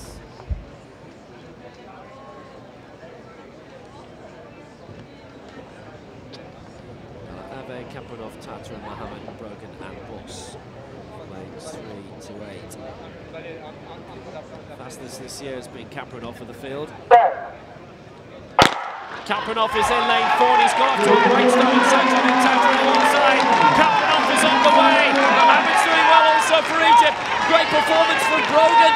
Not coming this time and dipping on the line. Kaprinov and Mohammed between those two. 11.62. It's a very good first time. And as they say, we'll leave that one to the judge because that was very, very tight indeed. And Kaprinov, absolute flyer out of the blocks. Mohammed also in lane 6, who saw his championship record eclipsed just a few moments ago, and he came very good towards the end. Strong surge might just have put Kaprinov on the line. Had it been 101 metres, it definitely would have gone to the Egyptian. I think the 100 metres did. Just got in the line ahead of Kaprinov. Mohammed given it 11.61 in the end, official timing, with Kaprinov 11.62. It's the first 3 to qualify for the final anyway, so somewhat incidental. Who wins the semi is a good confidence booster ahead of everyone meeting again. Mustafa Mohammed given it 11.61. That is a season's best for the former championship record holder. So 1/100th of a second between Mohammed and Kaprinov, and Boss did make it in 3rd place. New personal best, 11.85. PB also for Andrea Della Ave, who also qualifies.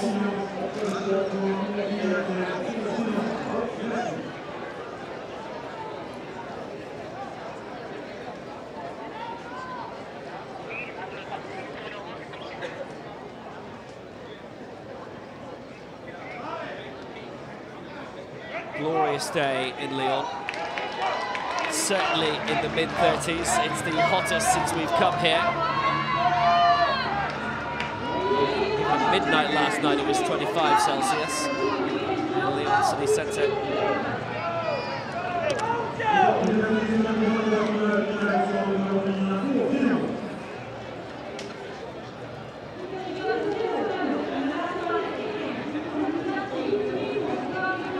Activity coming on the track, and the names being announced of those competing in the women's T11 long jump, and that is real bravery. Athletes who are totally blind.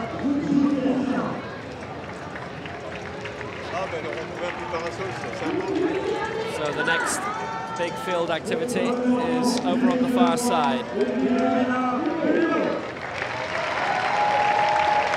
have the silver medalist in this from London 2012, who's also the reigning world champion, Jia Tixian of China. Liza Montanen of Finland won bronze in Christchurch, Paraskevi, Cancer, the silver. World record goes back a bit, 1997. Purificación Ortiz of Spain in Burgos, 5 meters 21. And I will reiterate, the athletes in this are completely blind, and it is a long jump. Amazing to think that you're going to launch yourself into space and you can't see where you're going. It is quite an event. They have guides who basically shout at them, try and direct them. But there is another gold medal to be decided, and Raymond Martin, who's on the search for 5, this might just be number 2 for him. Yep, it's the 800 meters T42 final. Ray Martin of the United States, the man to look out for in lane 8, and in lane 7 it's Thomas Gierspickler of Austria. I would expect them to be the 1 and 2. Ray Martin, an absolute phenomenon in Paralympic sport. He blew away everyone at London 2012 as a 17-year-old. He just seemed to win everything.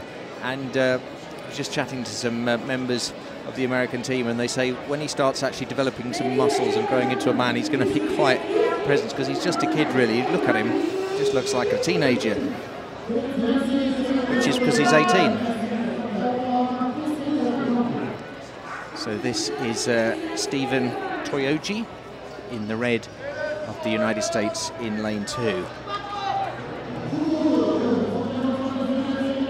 Personal best, 2 minutes 3:12, set this season. There's Leonardo Perez in the red and green of Mexico. 2 minutes 1:18.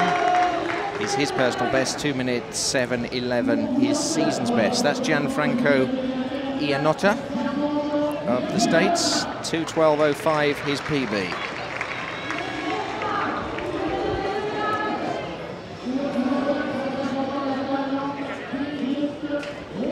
Peth Rungsri of Thailand in lane 5. His personal best is around about 20 minutes behind, 20 seconds behind most of them. Christian Torres of Colombia in lane 6 in the yellow. The PB of 2:6.83. That's Thomas Gierspickler. He's the only real, I would say, competition in this race for Raymond Martin. 1:58.98. And then this is the young man they're all talking about, the 18-year-old, the star of London 2012 for the Americans, Raymond Martin. Just takes it all in his stride, just looks like a kid, doesn't he? But he's the man we expect to get the gold medal. And Gierspickler of Austria will be the man to stop him if he can. So it's 2 laps of the track, 800 meters, T52 for wheelchair racers. And away they go. Raymond Martin away very strongly in the outside lane. Thomas Gierspickler losing ground already. And Christian Torres of Colombia has started very well indeed. Gierspickler's had a nightmare start there.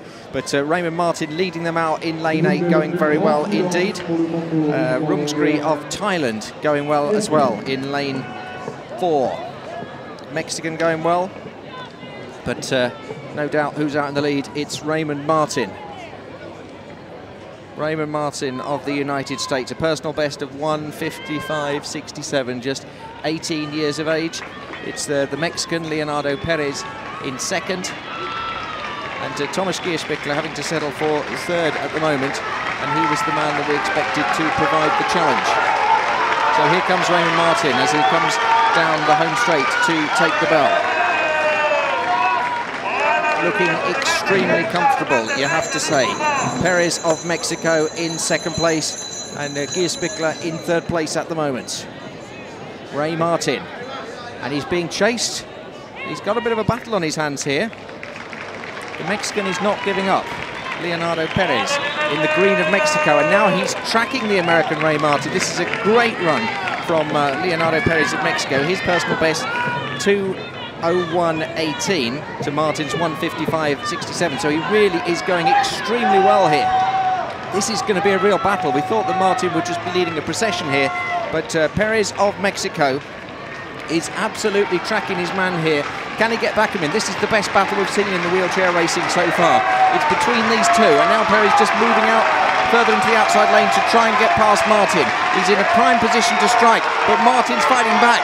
Perez doing extremely well just to move out. He got it absolutely positioned there, but it's going to be a win for America.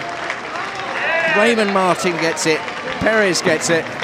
It's a championship record as well. And Raymond Martin, as expected, has won that race very comfortably. We thought the challenge would come from Geert Spickler, but in the end it came from Leonardo Perez. And you have to say, with 100 metres to go, Perez was looking extremely good. He ran a really good tactical race. He just tracked Martin the whole way. On the last bend as he came round, he moved out into the second lane, and just for a moment I thought he was going to come past him. Martin saw the danger, he was alert, and he has made sure that Ray Martin has won another gold for the United States. But what a great performance from Leonardo Perez of Mexico to get the silver. Stephen Toyoji getting the bronze medal for America. Thomas Geert Spickler run out of the medals. He looked like he was getting a bronze at one point, but Toyoji came past him to get the bronze. So what a result there for Raymond Martin. We expected him to win, but he had a lot more of a challenge than we thought he was going to have to. We thought it would be Geert Spickler who challenged him. In the end, it was Perez.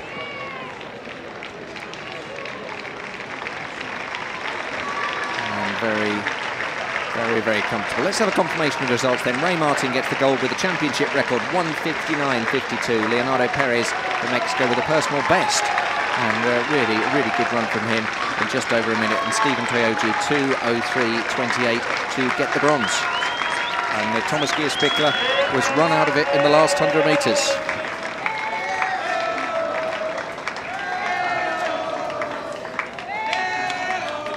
You'd expect to see a lot more from Raymond Martin in these championships.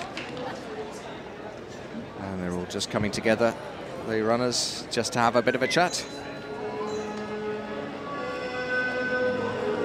So the most exciting race so far we've seen in the wheelchairs. Ladies and gentlemen, victory ceremony for the women's shot put. That was a championship record as well for Raymond Martin, 1:59.51. And you would wonder, Geert Spickler finished in 4th place. He was just edged out into 4th, how well he would have done had he managed to get off to a good start. Here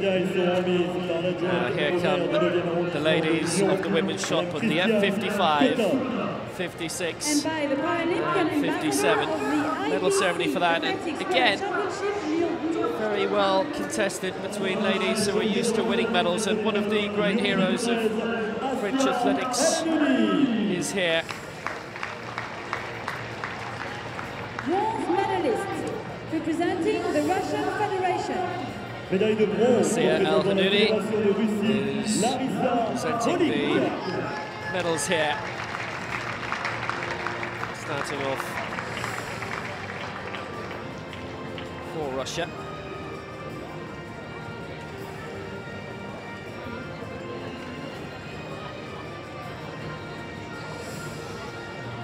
This is Larissa Volley through 9:32. Silver medalist. It is sometimes gratifying because there are some surnames around the world which are unusual. It's very difficult to always get it right. If you call an athlete Nadia Mejmej and you go and ask her afterwards how she pronounces her name and she says Nadia Mejmej, silver medal for her. Nadia Mejmej, so good they named her twice. 9.60, season's best. It was the longest throw, but it wasn't a gold medal throw because it went down to points, this category. And this event went on for the entire morning session because they have to lock the athletes in, they throw 3 times, and they lock them out again. So Russia, bronze, Algeria, silver, it's gold for Germany. And Martina Willing, 9.03, a championship record. And she goes into the annals of great German Paralympic history. One of the probably great athletics nations. Not long to go now till we see Jason Smith in action, fastest Paralympian on the planet. Ladies and gentlemen, please rise, if you're able, for the national First, anthem of Germany. this piece of music. First time we've heard it this week, the national anthem of Germany.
Ladies and gentlemen, the world champions medalists. Another victim of the 1 minute rule, I'm afraid, which really I think should be a 65-second rule because most anthems seem to be cut with a couple of bars left to go. So Martina Willing gets the gold medal for Germany, Nadia Mezmejdi silver for Algeria, and a very impressive Russian bronze from Larissa Volik. Yes, for those just joining us on the medal ceremonies, there's a limit of 1 minute on your anthem, and if your anthem's longer than that, then they fade it down. So, some great athletics we have seen for the 2 days of competition so far. I think we should start a campaign to hear the whole of the anthem.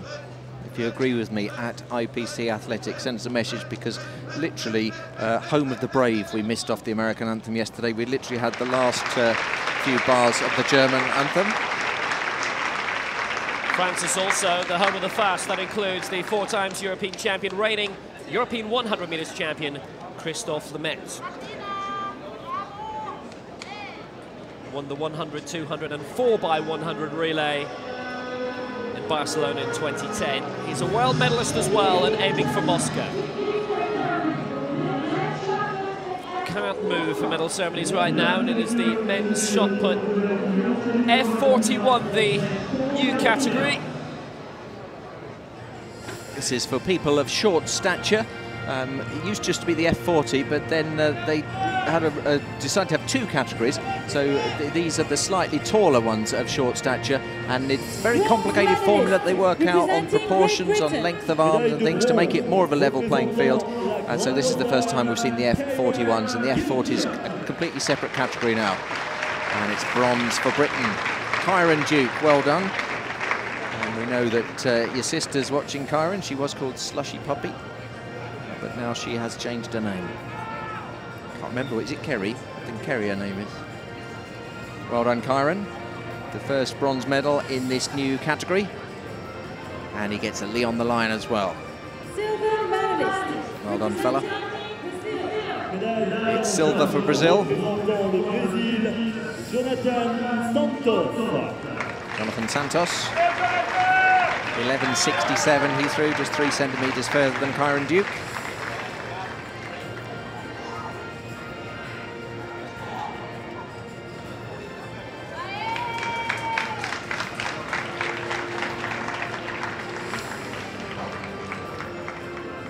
Gold medalist and world champion, representing Poland. And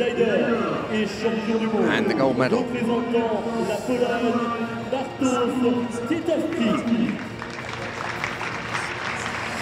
Bartosz Tizalski of Russia, of Poland, sorry, winning the gold medal 12.18. Apologies to anyone watching in Poland, you don't want to be mixed up with Russia. And Bartosz leading that competition and eventually winning it.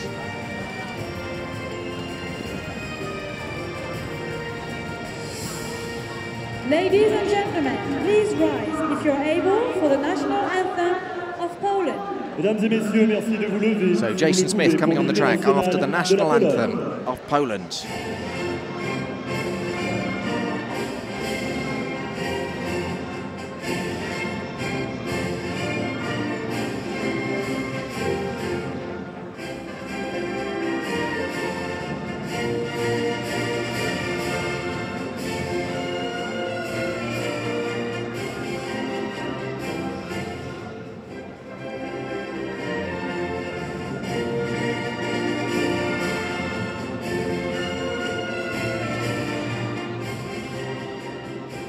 Ladies and gentlemen, the world champions medalists. Mesdames et messieurs, les médaillés mondiaux. So the first ever championship medalists at the F41 category. Dishowski, Santos and Duke. The 1, 2, 3. Let's go and see what's happening in the long jump then. And then Jason Smith will be out on the track, and if you've never seen that man in action, he is quick. A shout from somebody in the crowd about something. So the way the long jump's going at the moment, it's Gia of China in the lead, Spolador of Brazil in second place at the moment. And the reason for that is because they're the only two that have jumped. Well, look, the athlete from Kazakhstan, actually, Taizinova, did jump, but it was a no jump.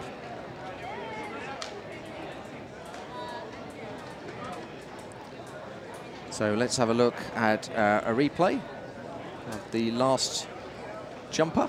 That's Lakaria Taylor of the United States, F11 women's long jumper.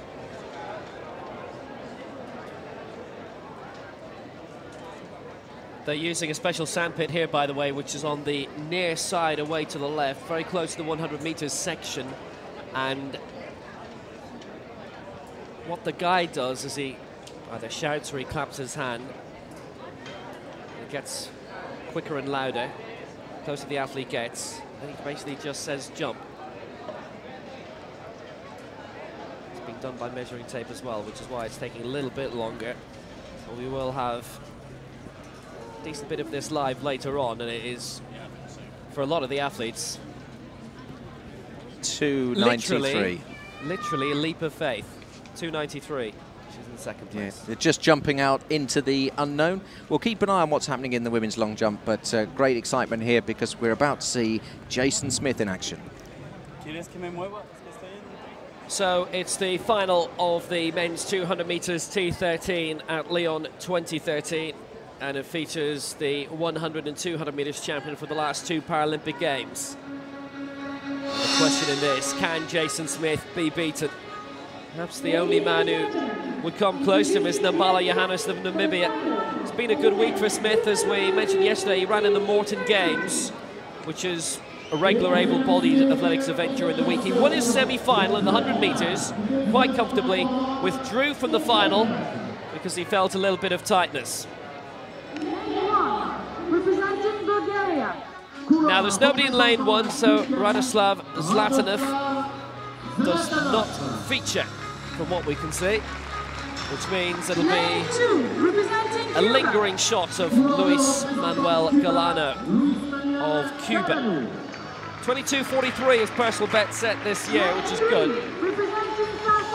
Jonathan Ntutu of South Africa, good consistency. His season's best just outside his personal best, and he's a rising force. Alexander Zverev also of Russia. Decent season's best. This is the man they have to be. 100 and 200, gold, London 2012 and Beijing 2008. It's his first World Championships. He doesn't want it to be his last World Championships of this summer. He's still aiming for Moscow and the IAAF edition.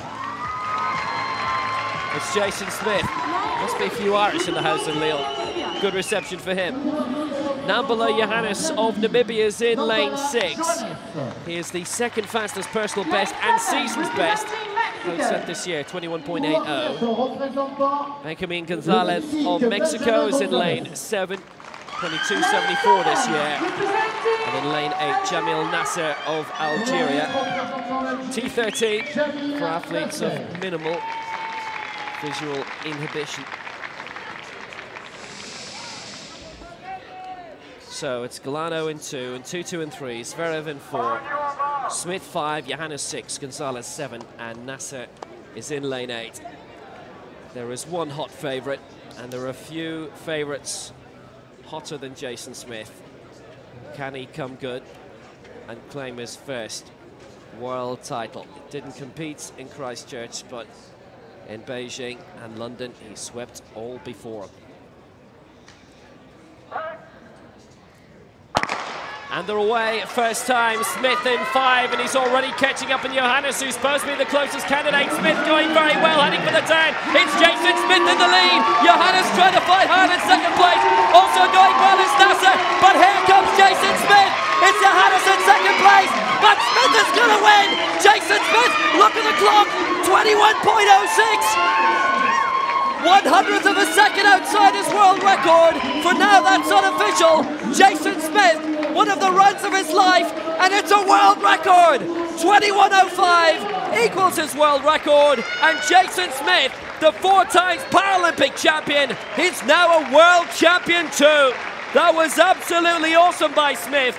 You knew it would be. Johannes second and 2-2 third, but Smith really went for it here in the final straight. He was well out in front, and he knew it. And he wanted to beat the clock, having beaten the rest. He has equalled his world record. And it's 2 Irish world records in one day. Jason Smith wins 21.05.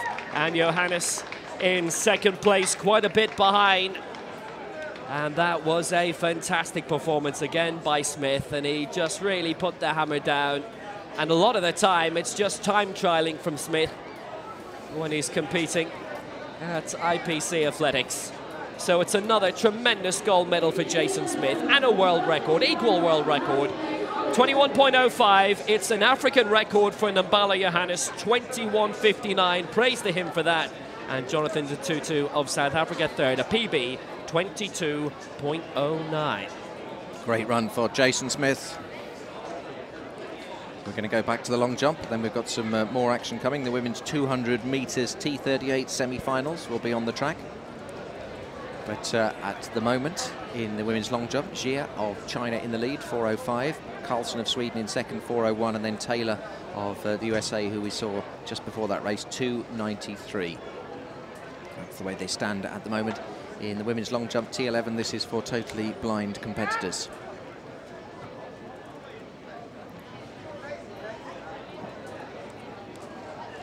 So this is the Greek competitor, Paraskevi Kansa. This is her first jump. Beg your pardon, this is Elisa Montenin of Finland.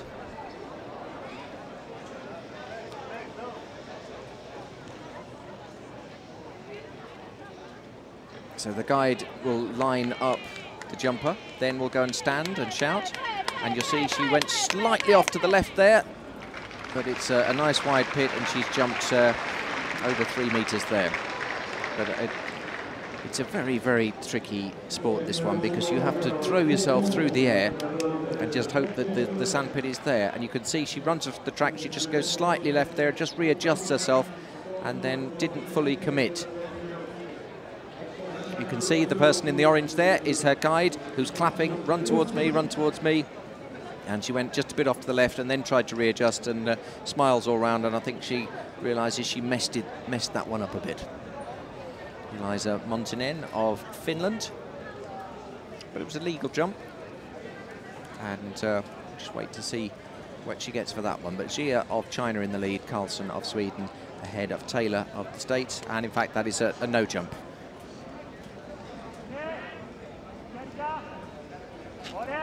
She didn't jump in the right zone. Now it's the Greek one. Here we go. Guiding her there, and that's well over 4 metres. That could well go into the lead. That's Paraskevi-Kantsa of Greece. 4.05, Gia's best jump so far. That looked to me as though it was over the 4-metre mark. Just waiting to see. It takes a while, this one. They measure most of the long jumps. They use electronic measure, but they're using a tape measure here because this is at a different end. It's a special sandpit that's much wider. So they use the tape measure for this one. But I think that might well put her in the lead. This is Paraskevi-Kantsa of Greece, just being taken back to her seat. And she does indeed go into the lead, 4.11. This is the women's T11 long jump. So let's go back to the track. We've got the women's 200 metres T38 category. This is for cerebral palsy runners. And these are the least impaired, the 38s. Classifications, 35 the most severe, then there's 36, 37, 38 the least severe, so these will be the fastest. In lane 3, it's Vedrakova of the Czech Republic, then it's Chen of China, Breen of Great Britain, Hippolyto of Brazil, and Youssef of Egypt.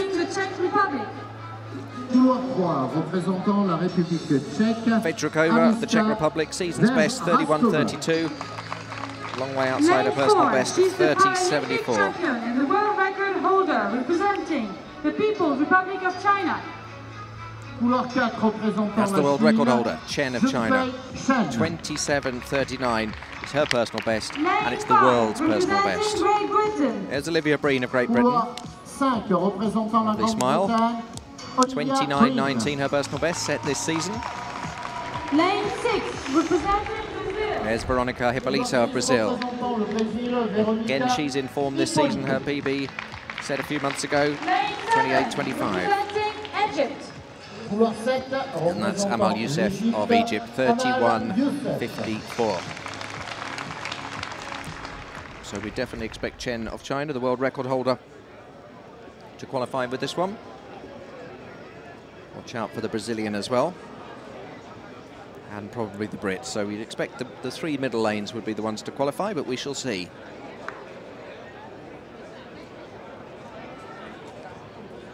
It's the first 3 from each of the semi-finals that go through to the final, plus the 2 fastest losers. That's Vedrakova on the inside, Chen of China, Breen of Great Britain, Hippolyto of Brazil, Youssef of Egypt. And away they go, and Chen of China away very well, also away very well, Hippolyto of Brazil, who's absolutely flying past the Egyptian already. Hippolyto of Brazil going very well indeed, Chen of China coming back, Breen of Great Britain going very well, but at the moment it's Hippolyto of Brazil right out in the lead, Chen of China trailing a long way behind, and Olivia Breen, it's going to be Hippolyto of Brazil. Hippolyto of Brazil, and then it's Chen of China and Breen of Great Britain. They're going to be the qualifiers, and Chen of China, who's the world record holder, quite a long way behind Hippolyto there. Veronica Hippolyto of Brazil, and look how quickly she's straight past the Egyptian there, and for a while Olivia Breen, Great Britain, must have thought she was going backwards. Then Chen of China did catch up, but what a fantastic first 100 metres that was from Veronica Hippolyto. Chen of China couldn't keep up there. She's the world record holder. Maybe she was holding a little bit back, but Hippolyto, I think we're going to expect a lot from her. 28.25 is her personal best, and that was set this season. And she's just beaten that with 27.95. 27.95, so that's only 0.6 outside the world record time. Also qualifying Chen of China and Breen of Great Britain.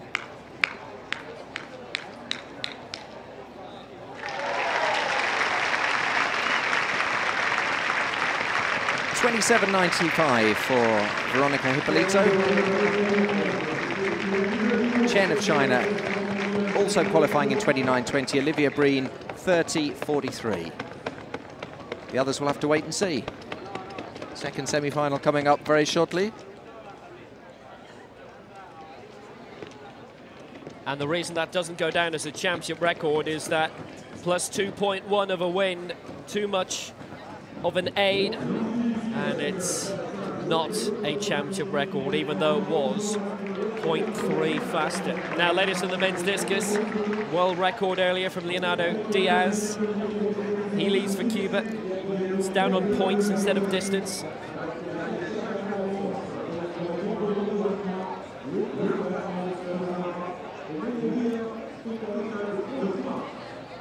.45.32, his throw in the third round. We're at the halfway mark now. Mitrovic is in second place with a championship record throw for his F54 category, 32.25. And Tanto Campbell of Jamaica is in third place. But Diaz throwing 45.32, that's 1,011 points. He's in the lead, Mitrovic second, Campbell third, and Ali Mohammadiari of Iran is in fourth. And this is Campbell's throw of Jamaica that has him up in third place. His middle throw of 41.71.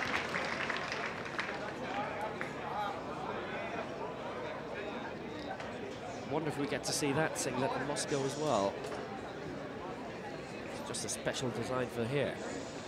Let's just catch up with a few Twitter messages. Mark Phillips says Jason Smith's an absolute machine. Liesel van Rensburg says Jonathan Tutu, bronze in the 200 metres, well done. And Abdullah Mahmoud, Jason Smith wins gold, no surprise there. At IPC Athletics, we are on Twitter.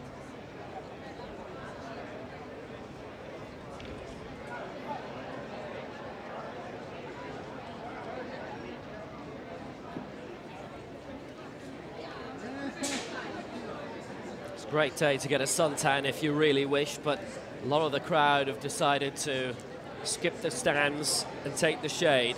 Certainly cooler there. This is the second semi-final of the women's 200 metres T38, and it features the defending champion from Christchurch 2 years ago, Margarita Goncharova of Russia.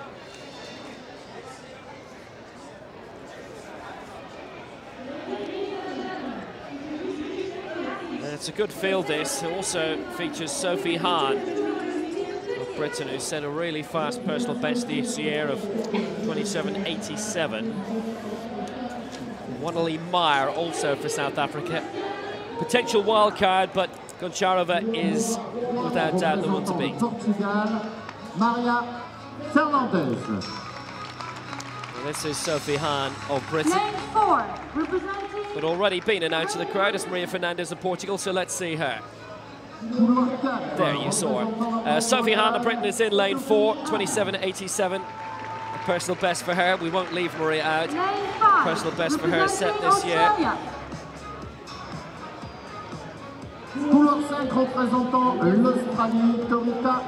Rita Isaac of Australia. Season's best, 30 seconds dead. He'd be a little bit faster than that. The class in the field from Russia, Margarita Goncharova. Won 3 gold medals at London 2012, but not in this. She only won silver behind Chen Yunfei, who was second in the first semi-final here. But she did win gold in Christchurch. Wannalee Meyer.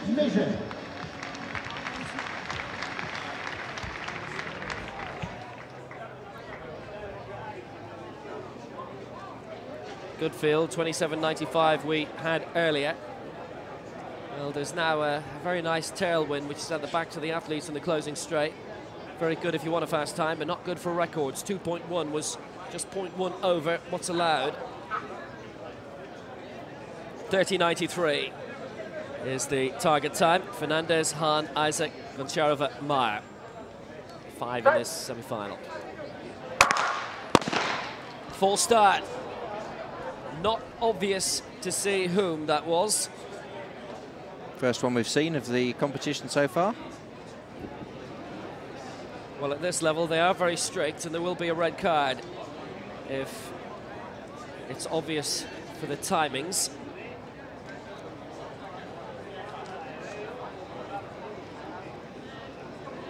Nothing's come up in the reaction time just yet. I was at that meeting earlier in the week, the Morton Games in Dublin, which is one of the 3 biggest meetings in Ireland every year. There's one in Belfast, Dublin and Cork. And there were a couple of false starts, but yellow cards all the way, while they had one in Cork. red cards everywhere, and at one stage the women's 100 metres, which was eagerly anticipated, was down to field of 5. Big meeting of the judges here to deliberate if there's going to be a disqualification. And that looks like the green card is out. Well, that's only because the judges haven't sifted through them yet. Yeah, it's a green card. So everybody is safe until they go and do it again. So a green card means anyone can work in France as long as they've got a green card, is that right? It's a terrific film. Do you remember that film, Green Card? Never saw it. Depardieu, wasn't it? Yeah, it's worth renting. Depardieu and Andy McDowell. She wasn't as quiet as Wooden in that as she was in Four Weddings, but nearly. He's Russian now, isn't he? Gerard Depardieu? Yeah. Is he Russian now, is he? Took out citizenship, I think. Anywho, second semi-final of the women's 200 metres T38 is Fernandez of Portugal in 3, Hahn of Britain in 4, Isaac Australia 5, Goncharova of Russia in 6, Meyer of South Africa is in lane 7. And now they're away, and it was a solid start by Meyer in 7, looked very good. And Hahn of Britain has got off to a brilliant start as well. She's left Fernandez in 3, really well behind. Can she keep it going in this T38? It's a really marvellous start this by Sophie Hahn, far away ahead of the rest, spectacularly so. This is really good running by Hahn, and she is going to win this. It will be a fast time. Goncharova, the reigning world champion, behind. 27.58. It's one of the fastest times of all time, subject to ratification. But that was a marvellous, marvellous run by Sophie Hahn. It is inside the championship record, but we're still waiting for the win reading, which deemed the previous run of Hippolyto illegal. That was fantastic, though, and Goncharova in second place. Well, she's the reigning champion in this. She was the silver medalist in London. She won 3 gold medals in London. It was Christophe Lemaitre standing. It has gone up as a championship record. The wind is .04, so that's okay. Goncharova in second place, 28.89. Hahn winning 27.56 has been ratified as, and that is a new championship record. So even if it had counted for Hippolyto, it would have been broken by Sophie Hahn, and in really impressive fashion too. Goncharova second, 28.89. That is the season's best for her, and she'll be happy it's just a semi-final. That Meyer was in third, so she goes through automatically to the final also to give some South African representation in that. Teresa Isaac, 30.94 in fourth. Will have to wait for the time being, but that graphic will come up in the next 30 seconds or so. In fact, it comes up now, and Isaac's made it. Hahn wins it, championship record, 27.56. Really impressive by the 16-year-old. Goncharova in second place and Meyer in third. And it was Ina Strisak, the Ukrainian, who's not here, who had that championship record. So Hahn makes it. Hippolyto of Brazil, Goncharova. Chen Yunfei, the champion from London 2012, was only fourth fastest. Olivia Breen means there'll be 2 Brits in the decider. I just wonder how much Junfei Chen was holding back there. Let's go to some of the other events. The women's long jump, the T11 final. And it's Paraskeva Kantsa of Greece in the leads. Jia of China second at the moment. Victoria Karlsson of Sweden third. Chiaki Takada of Japan fourth at the moment. And this is the Brazilian, Lorena Spolador, a second attempt. She's currently lying in 8th place. 2.64.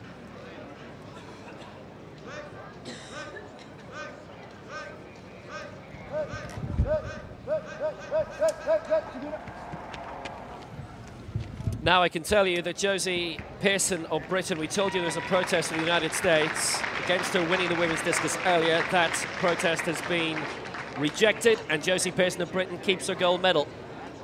Medal ceremony coming up later. So let's, she's having to be reset. Lorena Spolador of Brazil, 2.64 was her first jump.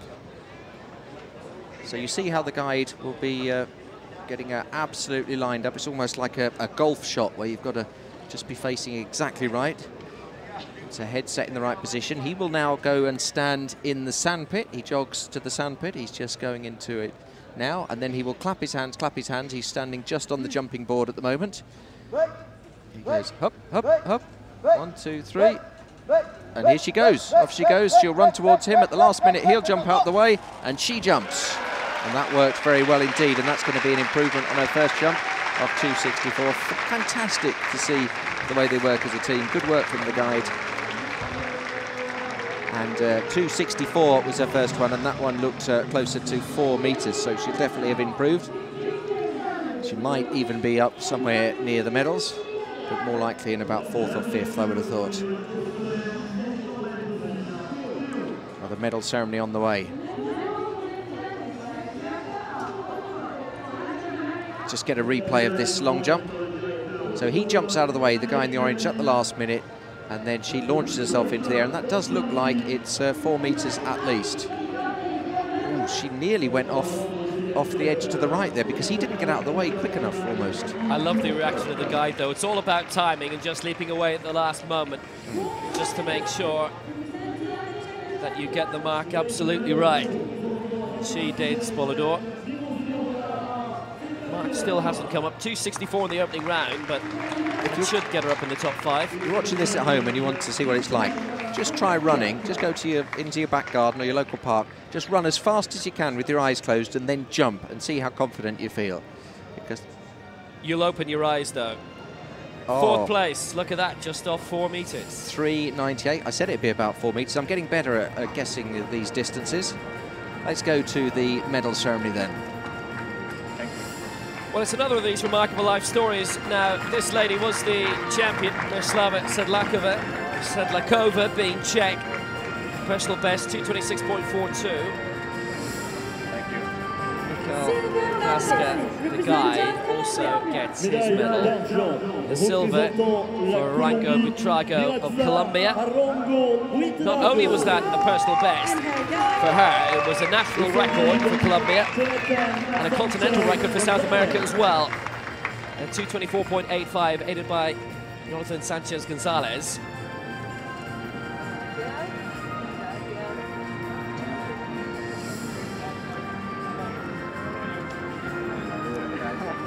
Rango Butrago.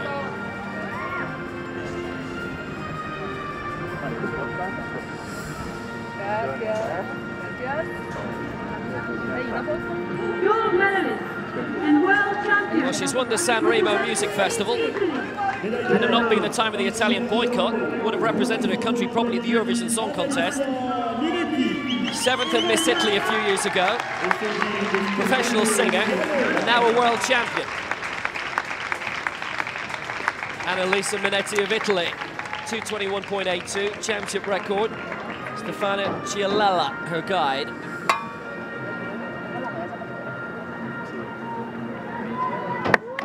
She won the Sanremo Festival in 1998. Nice the way she applauds her guide. Eurovision Song Contest was held in Birmingham that year, so she'd have been represented in this part of the world, almost. But it's a gold in Lyon, which I think she'll cherish a lot more. World champion for the first time. That means one of the jauntiest national anthems is on the way.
Ladies and gentlemen, the world champion medalists. I'm only about halfway through the Italian national anthem, and I've been at medal ceremonies in Italy when Italians have won, and they normally clap along to it. Well, Annalisa Minetti sang along to it, and she sang very... We could almost hear her from where we were, and she actually turned around at one point to see why her guide wasn't singing, and then he started singing. Because I have a feeling when Annalisa Minetti wants you to do something, you do it. Coercion.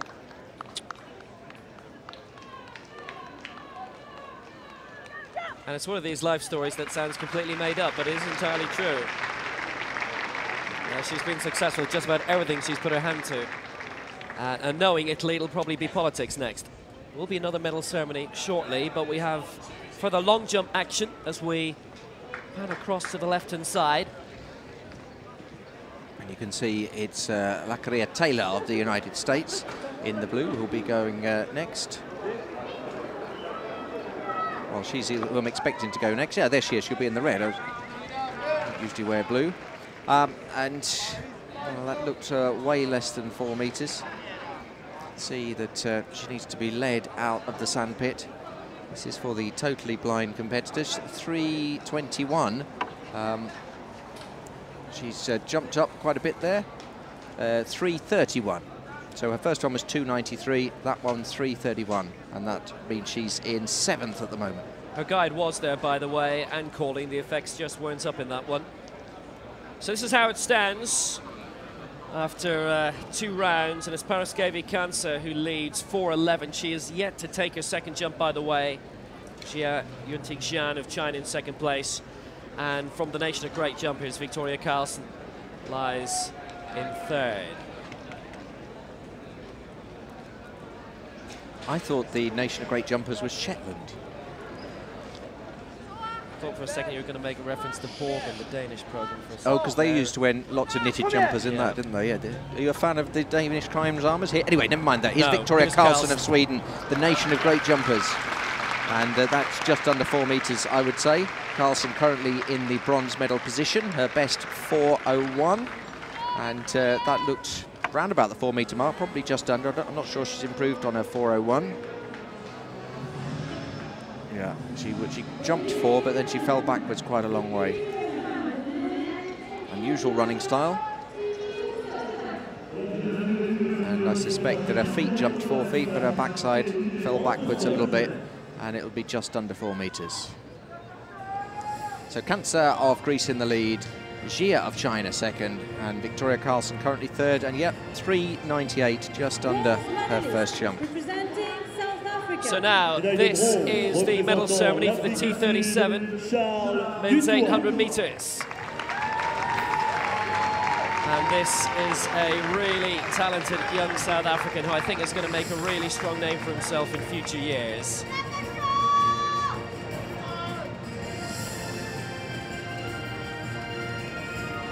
He's still only 20 years old, the toy. Representing Australia. One day, I think there will be a major championship gold medal for Brad Scott. He's won an awful lot of silver. This is his 4th major championship silver, and they've all been behind the same man. He's a really talented athlete. Well, it's just his, I guess, misfortune right now that there is one man who is even more talented than him. And that man comes from Antrim in Northern Ireland, wears the green of Ireland, and it's Michael McKillop. Received one of his gold medals in London from his mother.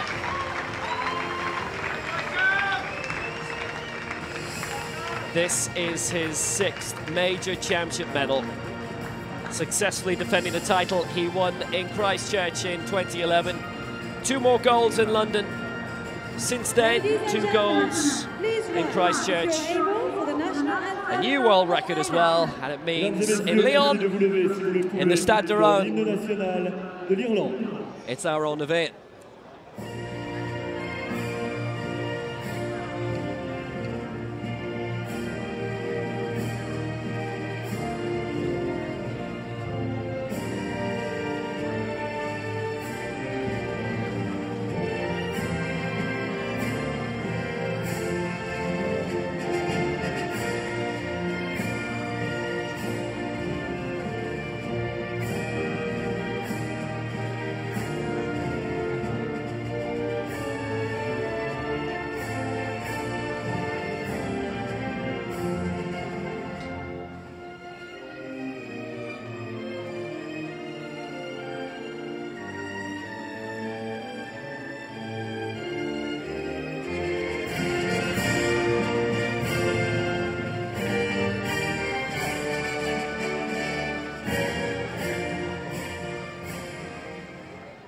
Ladies and gentlemen, there were still 2 notes left in it. Aaron being the last few words of it.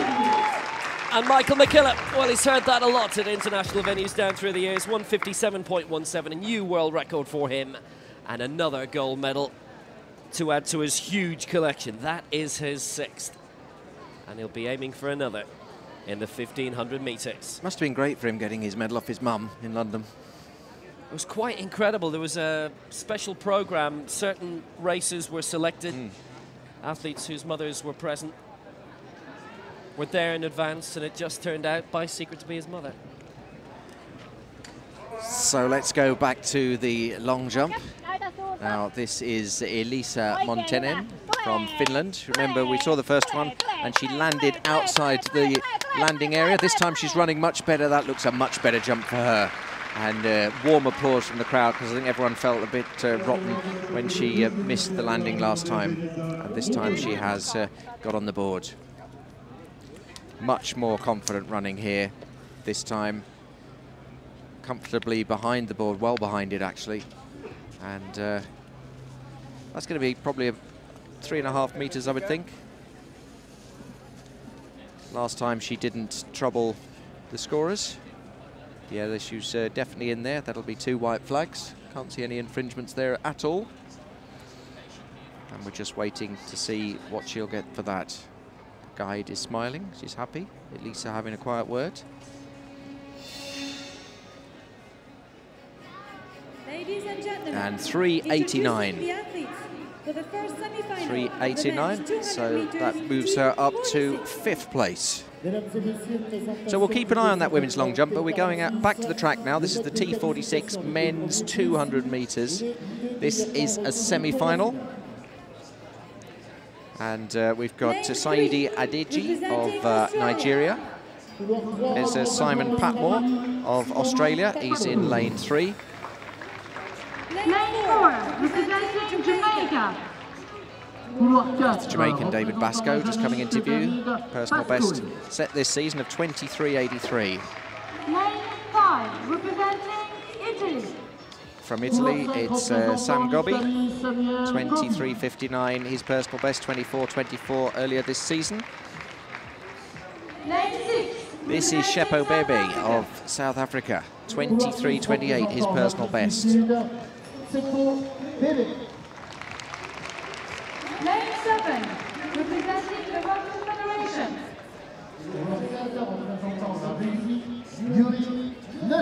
Yuri Noselenko of Russia is in lane 7.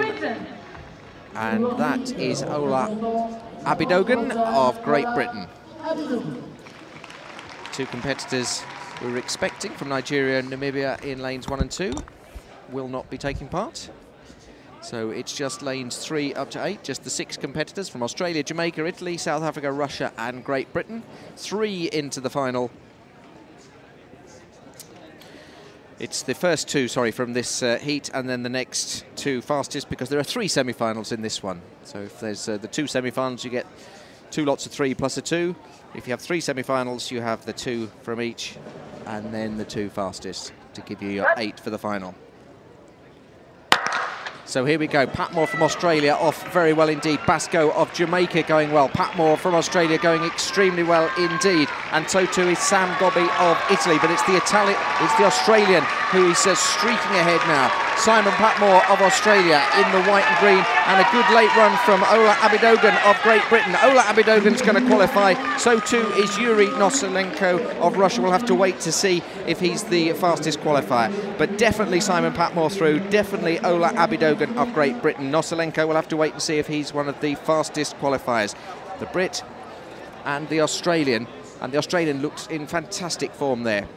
He was right from the start going extremely quickly, very difficult running on that inside bend because it's the tighter curve, but the good thing for him is that he could see, and look how he turns. Look how he turns all the time, just watching. From around 16 metres to go, he started looking across at Obidogun in lane 8, and he definitely, for the last 40 metres or so, was pulling back. The wind on that was plus 0.7, by the way, so there's no doubt that Patmore still has a lot in the tank. He knew that it would be the first 2 through, so he wanted to make sure he won the heat, but not by a huge margin. not take a lot out of him, but he also didn't want to ease up so much that he was going to be knocked down into third place, which happens a little bit too often in international athletics. He's qualified in a time of 22.62. Great run from the Brit there, Ole Abidogan, a season's best for him, 22.74. Yuri Noselenko of Russia with a season's best, 23.01. And let's just give a mention to the next two as well, because they both set personal bests, Sam Gobi and David Pascoe. But look at the style here. Look how he looks across, turning to his right all the time, aware of the danger in lane 8. And it wasn't really a danger because the two of them were going through, but he was just checking that Noselenko or Gobi or no one was going to come through with a fast finish. Simon Patmore qualifying very, very comfortably. He will be someone to watch in that final. 22.62, 22.74 for Ole Abidogan. Now we're going to cross back over to the jumping pit very close to the 100 metres mark, and this is the latest situation after 2 full rounds of the women's long jump T11 final. And Kansas still leading, 4.11 for Greece, ahead of Jia of China, 4.05, and Carlson, 4.01 for Sweden. This is Elvina Vido of France, 3.21, a personal best in her first round. And that's good too. But so much faith being put in by the athletes here.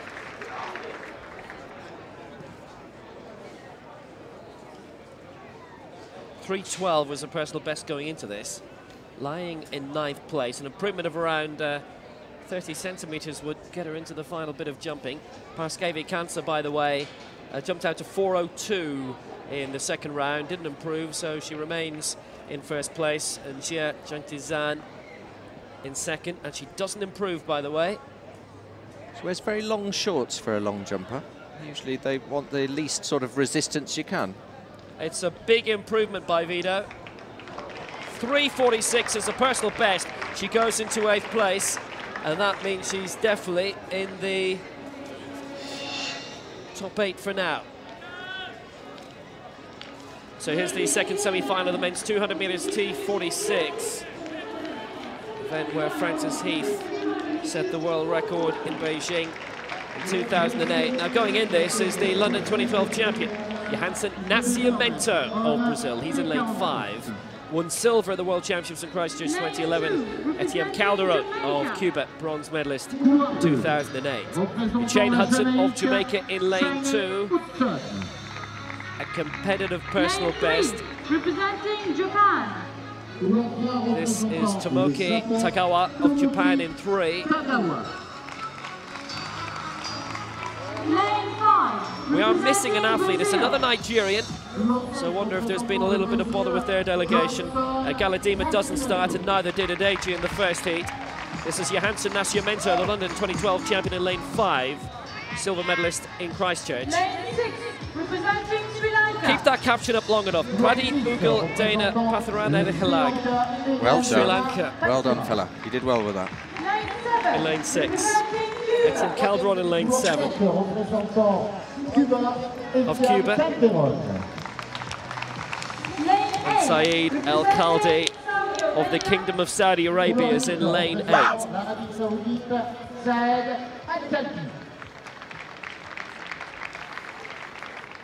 I think I'll refer to just the first 2 surnames for the Sri Lankan.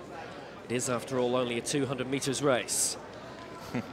Hudson in 2, Tagawa in 3, Nascimento in 5, Ugaldena in 6, Calderon in 7, Al-Khaldi is in lane 8.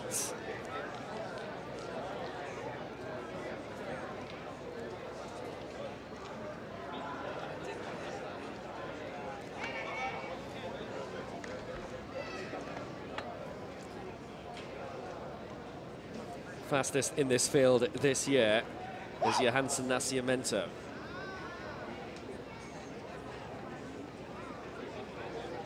.23.01 is the target time for the fastest losers, incidentally. Hudson, Tagawa, Gladima, Nascimento, Ugaldena, Calderon and Al-Khaldi, the 7 in this, with Galadima, the non-runner. So the way the first time of asking, what a blazing start in 5 by Johansson Nascimento, the London 2012 champion. He's firing away at the moment. He's caught up on Ogildena. Also going well on 7 is Etienne Calderon, the bronze medalist from 2008 in Beijing. And it's Calderon who's leading at the moment ahead of Nascimento. And coming well is Tagawa also. Calderon is going to take it. Nascimento in second place, Tagawa in third. That's the 1-2-3, 22.58. And that is a season's best and also a personal best for Calderon. Very close to a personal best, but a season's best all the same. It was a fantastic start by Nascimento, but Calderon came very good from around 50 metres on and took the lead as they were straightening up. Tagawa in third place on this near side for Japan, also looking very good. It was very fast times in the end. There was not very much between the top 3. Ogildena was back in 5th place and not really featuring. Hudson coming through in 5th. I think Ogildena actually pipped him there, but Calderon takes the honours. Nascimento in 2nd, Tagawa in 3rd for Japan. And I can tell you, Tagawa for Japan has come through with a new Asian record. The record's been broken in almost every single race here. A very high standard being maintained in Lyon, compared to what we saw in London 2012 also. 22.56, a new season's best for Calderon of Cuba. And I hope he's okay. It just seems to have stubbed something. Nascimento, also a season's best for him. And Tagawa, well, it was definitely a season's best because it's a new Asian record for him. 22.87. So Calderon, Nascimento, Tagawa, and the Sri Lankan was in 4th place, and they were running into a headwind.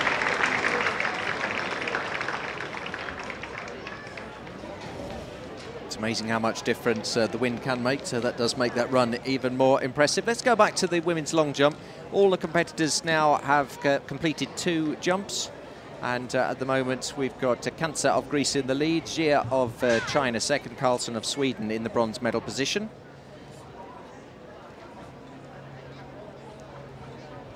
And not sure who this is we're seeing at the moment. I was expecting to see Kazakhstan. I think that's Taisanova of Kazakhstan there, but she's not wearing the normal national singlet, as seems to happen a lot in the Paralympic Parasport Games. Oh, right, yes, I was expecting some blue and yellow, and it wasn't. But it's 3.55, and that means that she's improved from 3.49. It was a no jump the first time. Now, we've got Jia of China, and she is in red, so that does help me out. She jumped 4.05 for the first one, 3.64 for the second one. What can she do with her third jump? She's being clapped towards the jump by her coach. Great running speed, and that looked like a very big one. That looked very big. That might even be big enough to take her into the lead, I don't know. She's being clapped by her coach. Gets the white flag, so 4.05 was her best jump. 4.11 is the lead jump from the Greek lady. Okay, now let's have a look. Oh, it was a lovely long jump, wasn't it? But she's got a red flag.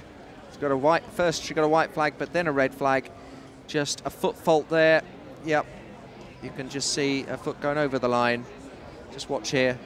See, yep. She has to take off on that white board, and the front of her foot's over it, and that's why she jumped so far, because she started a little bit further than she should have done.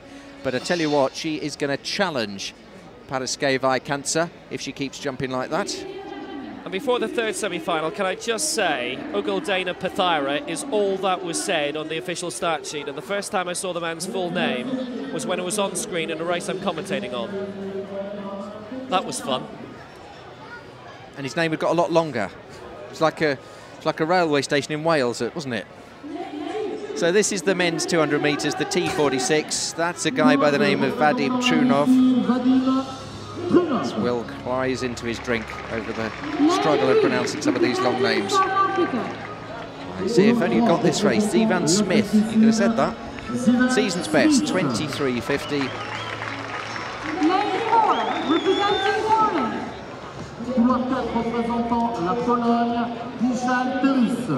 This is Michael Deres of Poland.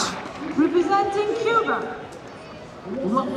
Raciel Gonzalez Isidoria, personal best of 22.09, season's best 22.47. He's Going to use his head, he tells us. This is Zhu Zhao of China, personal best 22.55. In lane 7, Mazin Al-Dasai of Saudi Arabia, 23.73, his personal best set this season. 22 years of age. And this is Emikalo Souza, 22.68, his PB, also coming this season. So some decent runners in this race. The Cuban has the fastest personal best.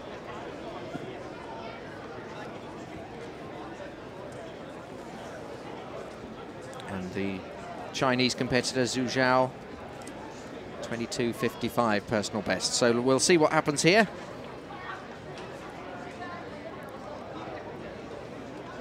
Fans of British athletes, that discus medal ceremony, which was postponed because of an appeal by the Americans, which was rejected, and we'll see the Brit get the medal. Okay, off we go. Here we go in this race. It's a great start for Raciel Gonzalez Isidora of Cuba, who's going very well indeed, coming past Zhu Zhao of China. Zhu Zhao coming back now, but it's Raciel Gonzalez Isidora going extremely well indeed. The Cuban going well, and it's Michael Diris of Poland. Michael Diris of Poland and Raciel Gonzalez Isidora, the two that will definitely qualify from that. In a time of 22.09. That's a new personal best for the Pole, who won the race. Michael Diris, 22.08. It's been rounded down to now. And Raciel Gonzalez Isidora with a season's best for him, 22.20. They are the two definite qualifiers. And Emikalo Souza, 22.25. We shall see if he makes the final. But Diris definitely through, Gonzalez Isidora definitely through. Great run there for the Pole. The Cuban always in control and just pipped at the line by the Pole, but you have a feeling that, the Cuban's slowing down. He could have won it, I think, if he wanted to. The great surprise there was Zhu Zhao of China, who was way back off the pace. And I thought he would have done a bit better than that. But there we are. Michael Diris. So let's have a look at the ones that have got through to the final, and the fastest was Michael Diris in that one with his personal best. He qualifies along with Raciel Gonzalez Isidora, and Emikalo Souza qualifies as well with a personal best. And then Calderon, Patmore, Trunov, Abidogan of Great Britain, Nascimento of Brazil, they are the qualifiers. And unfortunately the Sri Lankan is out. The medals will be presented by the Paralympic order recipient. This is the rescheduled medal ceremony for the women's discus, F51, 52, 53. There was a long-standing American protest on this. It dragged on for a few hours. Josie Pearson of Britain won the gold medal and keeps the gold medal.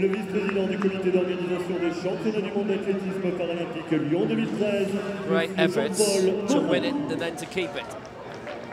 There is a judging panel here for all these appeals. You see the people in the blue shirts, they're all the officials, but then there's another higher tier that people can appeal to, and it's a group of very experienced athletics officials who sit and meet and consider protests and either say, yes, that's a successful appeal, or no, it's not.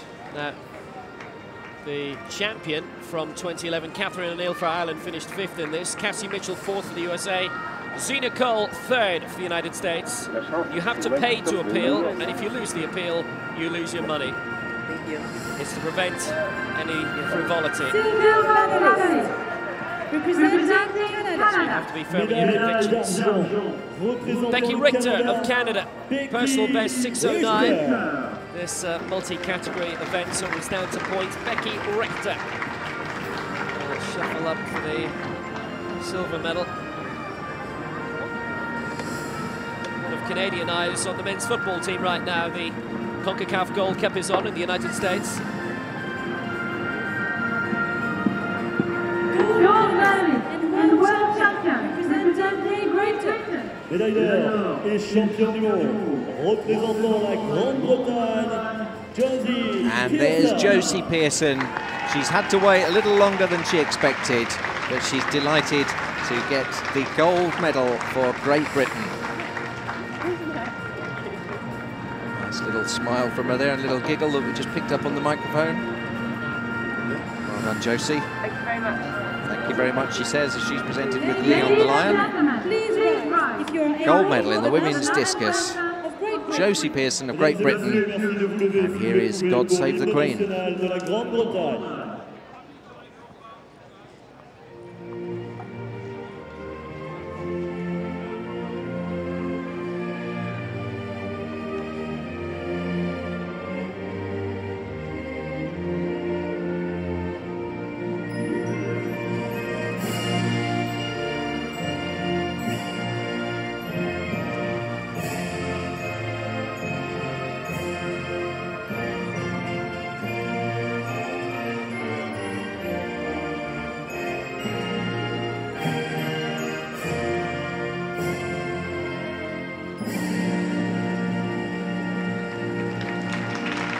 Ladies and gentlemen, the world champion medalists. Mesdames et messieurs, les médaillés mondiaux.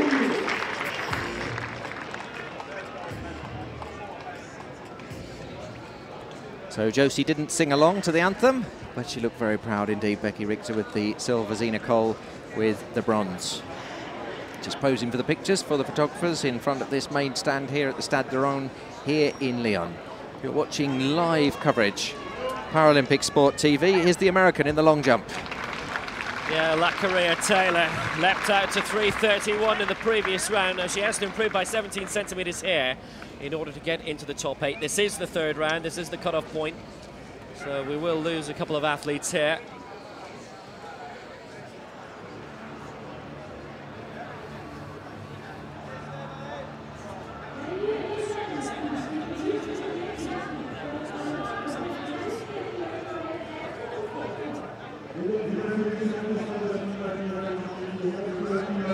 Well, that's 3:18, and it means she's in 9th place. Pretty sure we've seen a procedure earlier on in the competition where they had 9 finalists in a final, and they still kicked out the 9th placer for the final 3 efforts. Lacqueria Turner, maybe there'll be a little bit of generosity towards her. She doesn't improve. She had to improve by around 13 centimetres, but she was 13 down.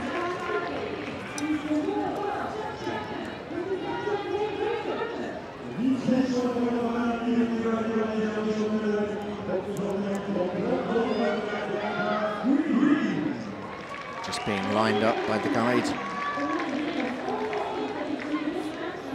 From the land of home, Olsen, Kluft, Bergqvist, another quality jumper from Sweden, and Victoria Karlsson, 4:01 in the opening round. Just asking for quiet. You can see the person there in the white with the white hat just appealing for quiet. Shh, shh, shh. So that she can hear the coach telling her which direction to run in. Here she goes. No, hang on. No, she was going off track. And she's as long as she's within her time, she will not be penalised for this. They have to do it within a certain time. It's always a problem when the crowd make a noise, but of course the crowd are used to at sports events cheering people on, but when there are blind competitors, when you make a noise, it completely knocks out their senses. The other important thing to remember as well is they have to make sure that when this is on, that there's not a lot happening in the stadium, that the announcements are kept to a minimum, which for London 2012 was very difficult. We had one jumper in the male equivalent of this land on top of a judge. Listen carefully. Here she goes. That's a very good one. Great jump. Very unusual White running flag. style. She's very upright when she runs, and you wouldn't think she'd be able to get as far as that. That looked very good. She looks happy with it as well. But just look at her very upright running style here. Usually you'd see an athlete leaning forward. She's almost leaning backwards as she takes off. Well, they've both been around 4 meters so far, her attempts, and that looks around the same region. It is, by the way, a very long jumping area that they have.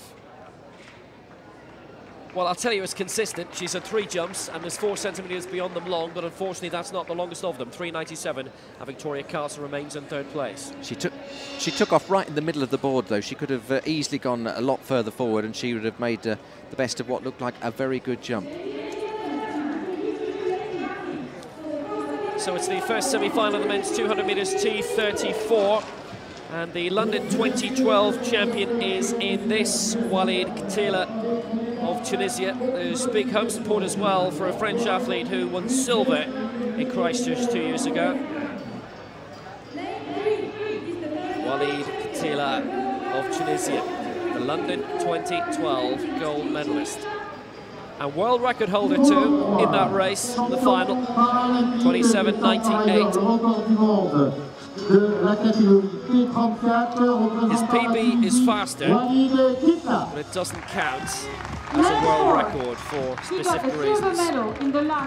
Sébastien Mowbray, silver medalist in Christchurch at the last World Championships 2 years ago. Good French acclaim for him. It's great to be at an event like this and have an atmosphere. For the Netherlands, need to be a bit of a rush from Stefan. See if he can provide one. Bronze medalist from London 2012, Austin Pruitt of the USA. Still quite young, he's only turning 19 next year.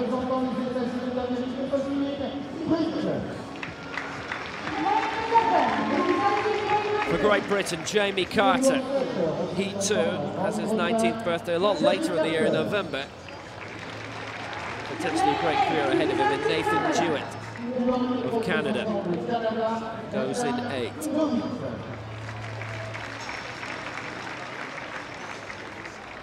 Well, it's the first 3 and the 2 fastest losers who go through. It's Khatila, Mowbray, Royce, Pruitt, Carter, Jewett. 2 semi-finals in this. So it's the top 3 who qualify.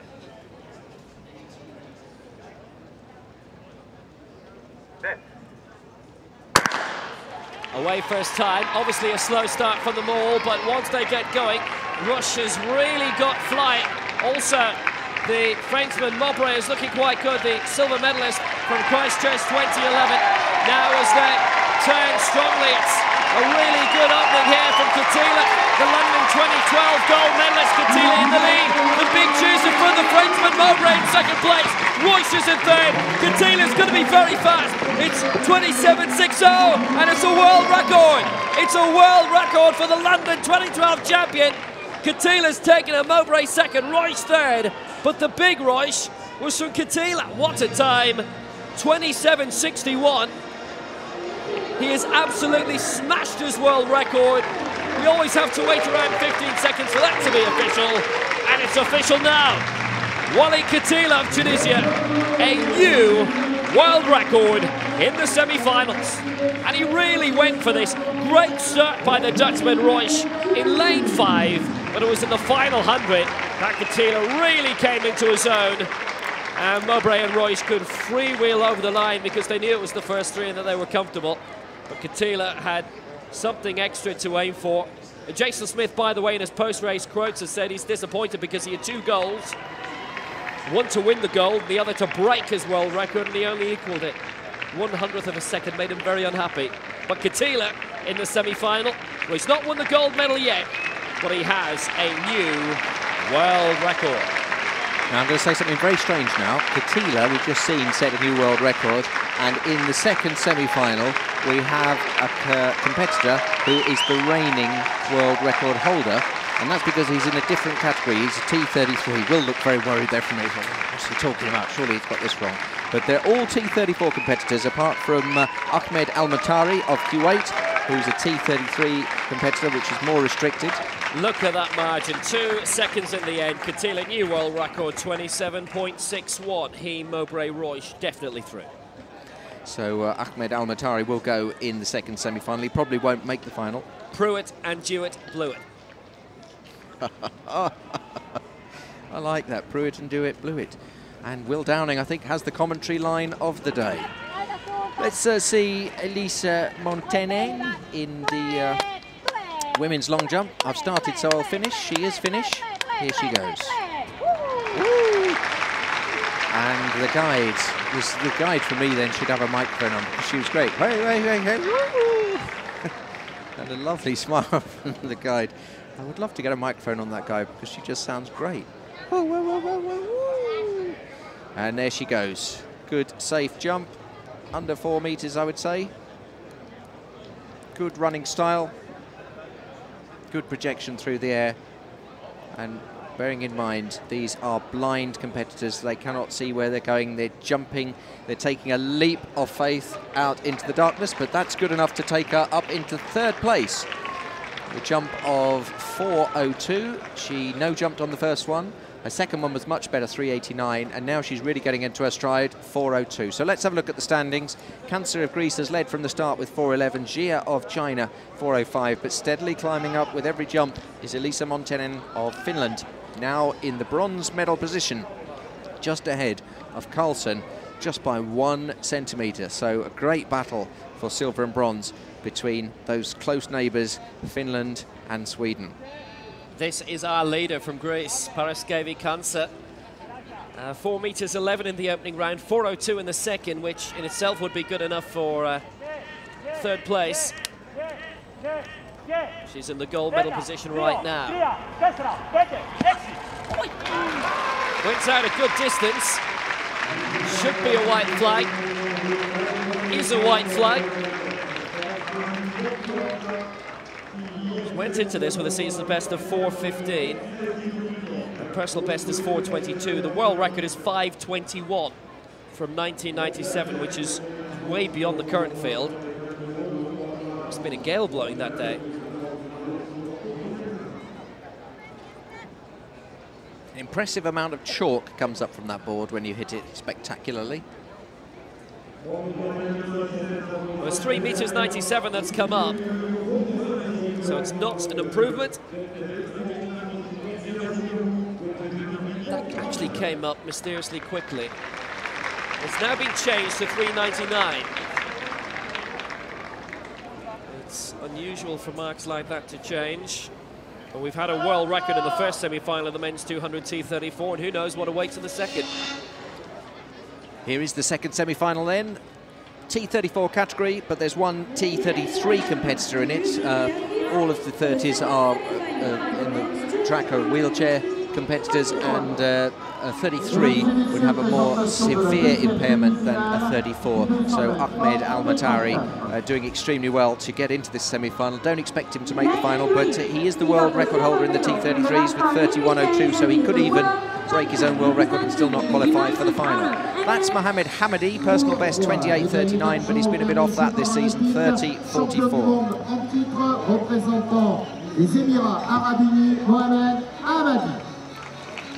Lane 4, representing Canada. Couloir 4, représentant le Canada, Austin Smink.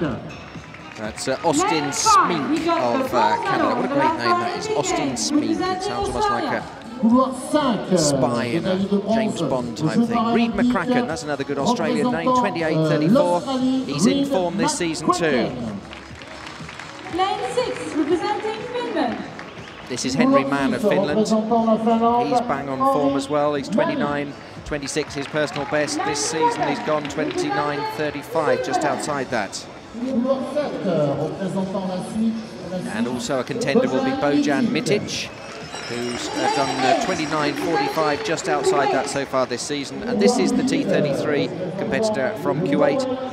His personal best is 31:02, which is the world record for T33 competitors.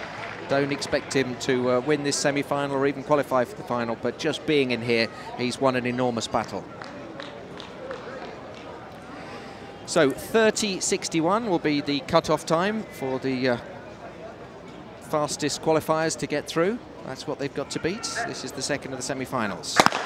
And away they go. McCracken of Australia is away very well, so too the Finn and the Swiss. Bojan Mitic of Switzerland going very well indeed. Al-Mocheri in the outside lane being left behind. So it's Bojan Mitic of Switzerland going very well in the red. Inside him, Henry Mann in the blue of Finland now going into the lead. And McCracken, Reid McCracken of Australia coming through, but it's the Finn the flying Finn into the lead. Henry Mann's going to qualify, so too is Reid McCracken, and on the line it looks like Bojan Mitic just got into third place. But it was the flying Finn, Henry Mann, and the Aussie, Reid McCracken, the definite two qualifiers from that one.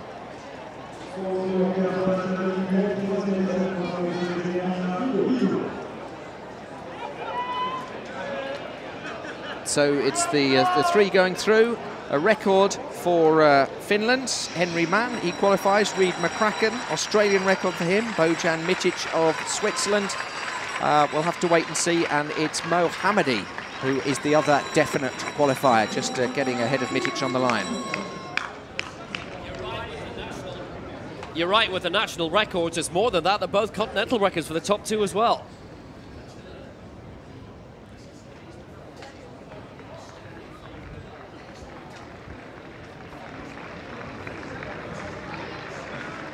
So records dropping all there. Now that's very fast, and that's very good news for the other two people in that.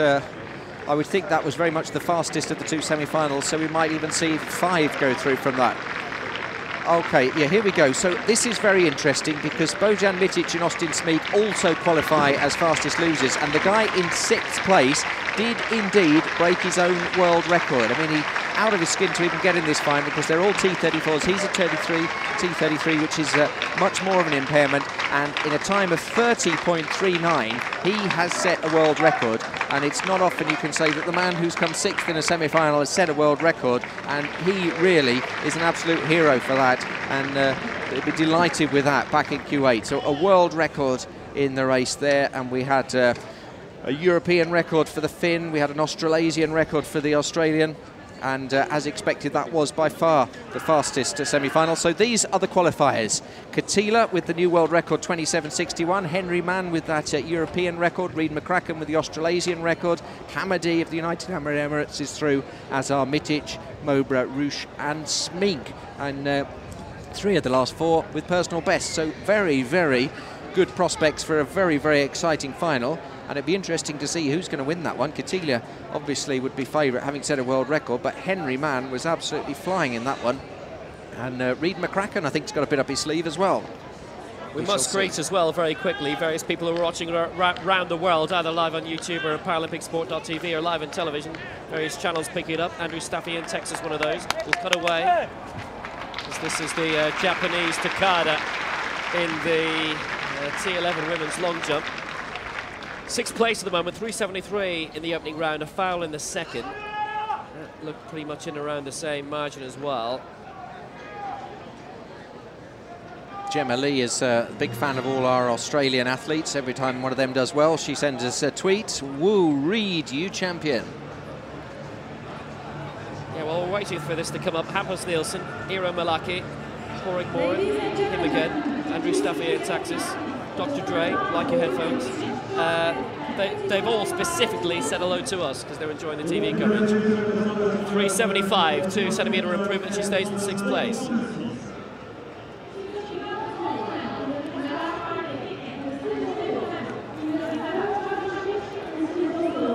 So the discus just getting underway, the F44.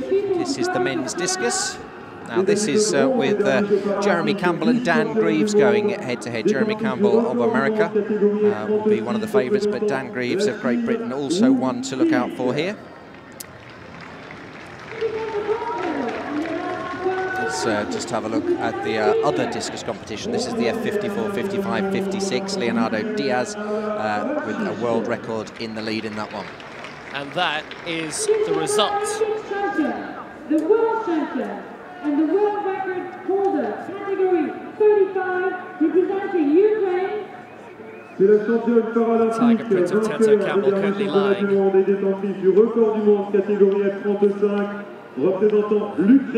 place in this.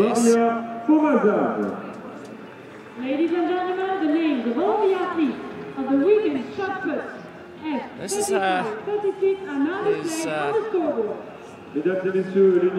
this will be his last throw, and then we've got the guys in gold, silver and bronze who will have 3 throws each. Tanto Campbell of Jamaica, so this is his last shot at getting into the medals. And I don't think he's done it.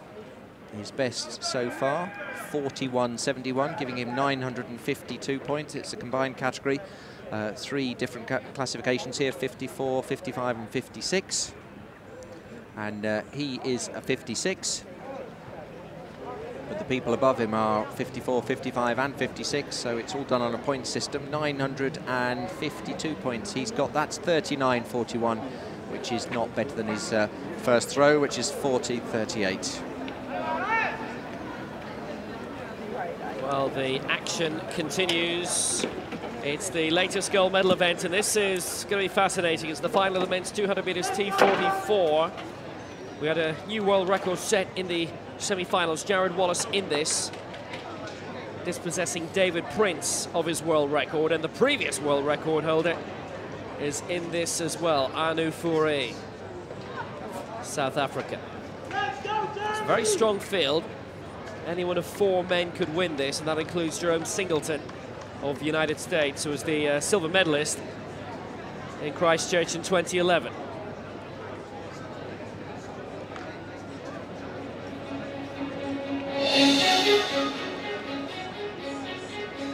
It's a good field. They all have really strong times in this. Have to qualify via heats.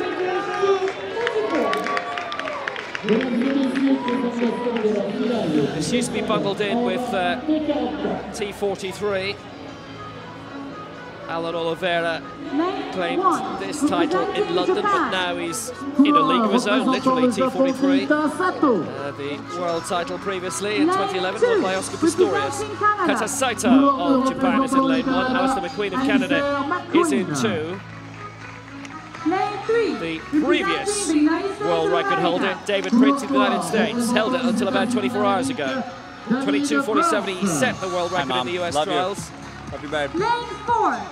He beat the world record. Jared Wallace set the world record yesterday, his fellow American. The United States of America. If David Prince's mother didn't hear that, by the way, that was a greeting to her. Centième, représentant les États-Unis d'Amérique, Jared Wallace. Before the Americans came on the scene, the world record was held by Anu Fourie, bronze medalist 2011 in Christchurch. Au dernier championnat du monde représentant l'Afrique du Sud, Anu Fourie. Anu Fourie of South Africa, and they always sing Fourie's a jolly good fellow. Jerome Singleton of the United States. Silver 2011 in Christchurch. This wasn't run as an individual event in London. In its own standing, it was T43 and 44. Christoph Busch of Switzerland is in lane 7.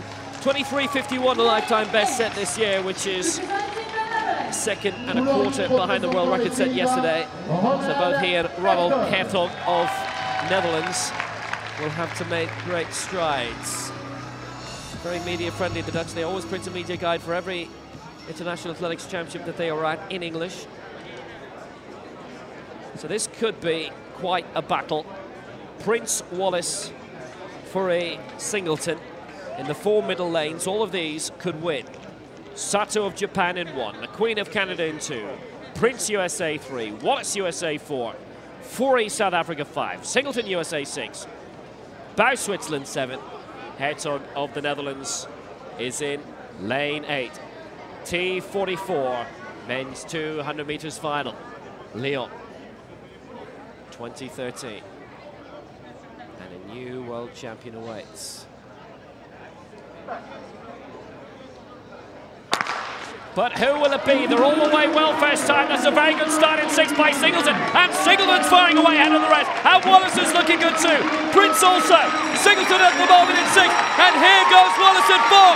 Wallace leading at 4. Singleton alongside. Prince coming up in lane 3. But it's still Wallace. Wallace leads heading towards the line. It'll be Wallace, Singleton, Prince, 22.10. New world record. It's gone again. And this man is sensational. Jared Wallace, 2 world records in 24 hours for the United States, 22.10, absolutely fantastic, and he used the new name, and when they split this category up, and with so many big names not available for T44 anymore, it was thought. Well, who comes in to replace them? I'll tell you who. Jared Wallace. 22.08 is a ratified new world record, and it's USA 1-2-3, and he felt his fellow countrymen behind him in the adjoining lanes. In fact, it was Prince that got up to get the silver, and Singleton got the bronze. They've both got a time of 22.34, but they've given it to Prince. Singleton will be disappointed with that because he looked like he got the silver, but Prince dipped better. They've got the same time, but it's a 1, 2 and 3 for the States. Wallace, Prince, Singleton. Well, it went down to thousandths of a second in the end, which doesn't show up in the official times, but it does when it goes to the call room. Jared Wallace, well, that is fantastic. 22.32, the world record he set yesterday. The world record had been 22.47. It's now almost half a second quicker than that. World record, Jared Wallace, 22.08. Second, David Prince, 22.34. Third, Jerome Singleton, 22.34. Herzog with a new European record in fifth. 1, 2, 3, USA, USA, USA. What a great final that was. Let's go quickly to the discus then, the F54.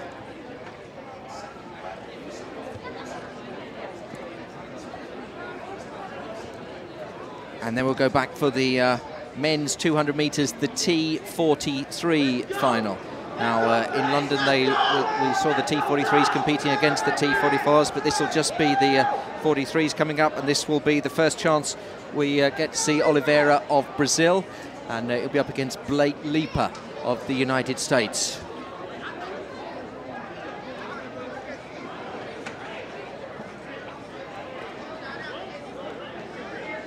Well, there's been a problem, I'm afraid, with the discus, so we're going to fall back into the long jump, which is a really fascinating competition. The abilities being displayed in this and the lack of fear, more importantly, are quite remarkable. Everybody has to wear the eye patches just to make sure they cannot see. T11, all the athletes are officially completely blind. They're on their fourth jump each now as she steps up from Kazakhstan. I think that's going to be a foul. Yep, red flag comes up. She missed the board. And so that is a no jump. Her first jump was a no jump. She then did 3:49, 3:55, and that's confirmed as a no jump. And Taisanova of Kazakhstan is led away.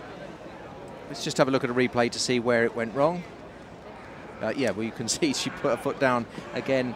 She's only allowed to tread on the white bit. That's where she has to take off, and she just did one extra step.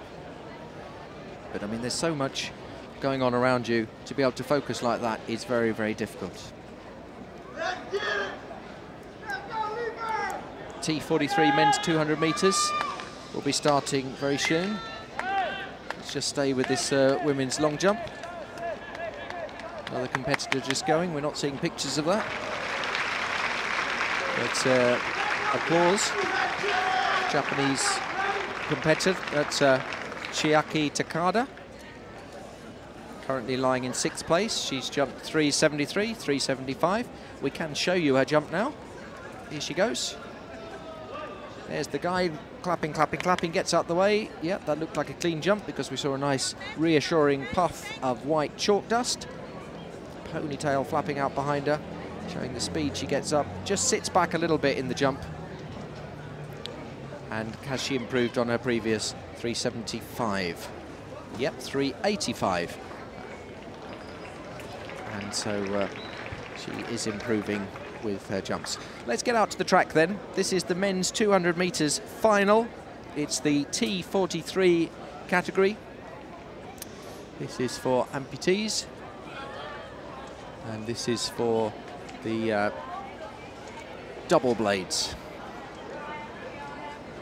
And let's have a look at the riders. David Baer of Germany, Daniel Rizziera of USA, Alan Oliveira, the star of London 2012 from Brazil, Blake Leaper of the USA, Joshua Kennison of the USA, and Ivan Prokopiev of Russia. Let's just have a look at some of the times of some of these guys. The people to watch out for, well, Alan Oliveira with a 21:45, definitely going to be worth looking for.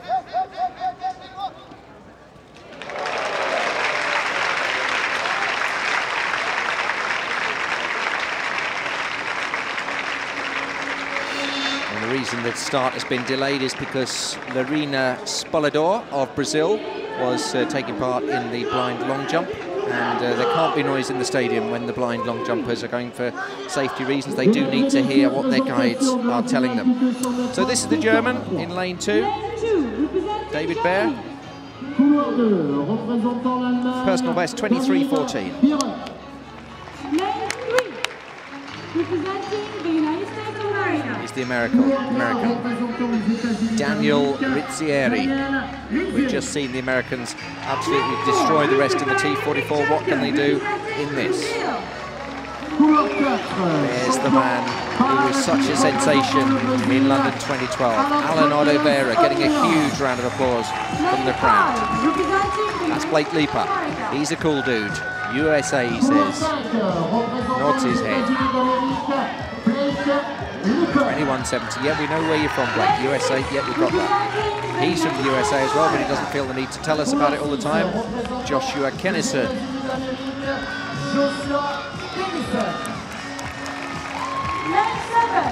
Representing the Russian Federation. And this is Ivan Prokopiev. Have another go at that. Ivan Prokopiev. That's better. Got into a run there. So the record held for this by Oscar Pistorius, 21:30. World record from London 2012.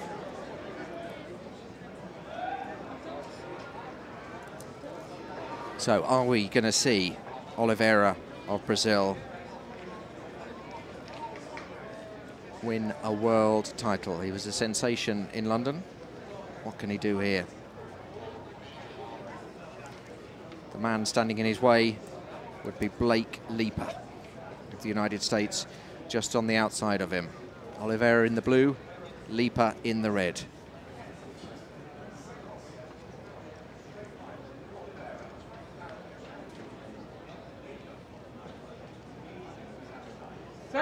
Okay, that's it. Here we go. And they're away. And who's going to get the best start out of Leaper and Oliveira? It's Oliveira. Oliveira's already up on his man. Oliveira with a great run. Here he goes. Alan Oliveira absolutely storming away. The crowd on their feet. People standing up in front of him because it's an absolutely phenomenal run from Oliveira. Leaper in second place. What a win that is for Alan Oliveira. 20.67. That is going to be a new world record if it's confirmed. Fantastic run by Alan Oliveira. Look at the delight there. I think he set a new world record. It is confirmation. Just waiting for confirmation that the wind hadn't messed it up. He's absolutely destroyed Oscar Pistorius' world record, which was 21:30. Alan Oliveira has gone below 21 minutes, 21 seconds. The first time anyone's gone under 21 seconds. It's a new world record. Alan Oliveira. And he's lying on the ground, absolutely clapping. 21 seconds. He's gone below it. The first man ever to do that. Look at him striding away down there. Phenomenal run from the Brazilian, Alan Oliveira. Oh, and look at the delight. He turns to the camera. Woo, he says. What a run that is from the Brazilian Blade Runner. 20.66. Just to put that in perspective, the previous world record, 21.30, he's run 20.66. Do not see sprinting records destroyed like that. This is the largest round of applause we've heard in this stadium as he runs in front of the main stand, applauding everyone. I'll give him a round of applause as well. Phenomenal stuff. He's going to be a huge star of Rio. Even Will alongside me is clapping. He doesn't clap anyone. 0.0 was the wind. Alan Oliveira says, I'm not worthy. He bows down to the crowd. He is worthy. They're all on their feet in this French stadium here in Lyon. A world record for Alan Oliveira, 20.66. He's destroyed Pistorius' 21.30. First man ever to go under 21 seconds. Well, let's see how he did that as he just celebrates, just jogs back. Well done, fella. The Brazilian Blade Runner. Cameraman struggling to keep up with him. Oliveira just sportingly slowing down, saying, I'm going this way. So this is from the travelling camera. Let's just watch how he does here. Head down, leaning forward, coming around that bend. It was a beautiful bend. he was expecting competition from Blake Leaper, but he just destroyed him. He absolutely destroyed him. And as he goes over the line, he's pointing at that digital board that displays Oliveira, number 1, 20.66, and it's a new world record.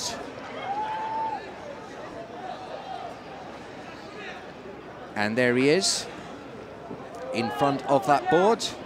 Oliveira, 20.66, number 1. That's going to be on the back pages and probably the front pages as well in his native Brazil, because they're going to go absolutely mad for the Paralympics as they host the next ones. So well done to Oliveira of Brazil. World record 20.66. Blake Leaper was his main opposition, 21.78, and the bronze has gone to David Baer of Germany in 23.45, and personal best for Prokopiev of Russia and also Rizzieri of America.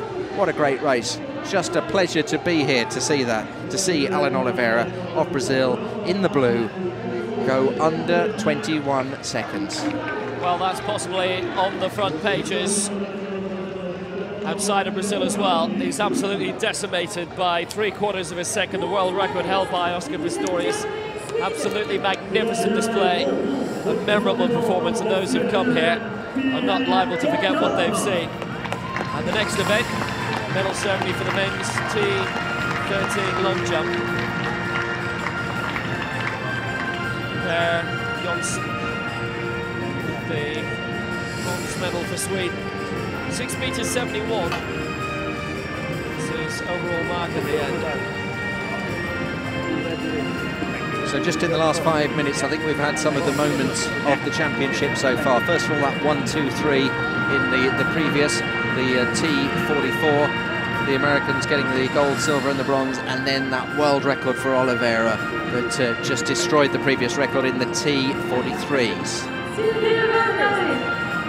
There's Per Jonsson, men's long jump bronze medalist.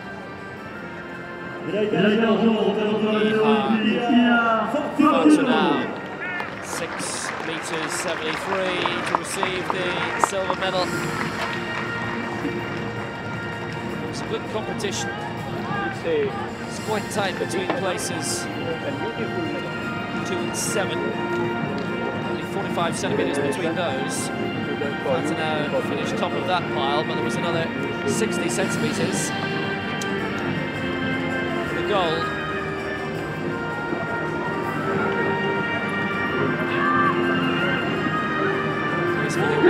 Gutierrez decide to concentrate on this today instead of trying to overtake Jason Smith in his sprints. It's worked out well. That's gold medal in the long jump. Here is Felipe Gutierrez of Cuba.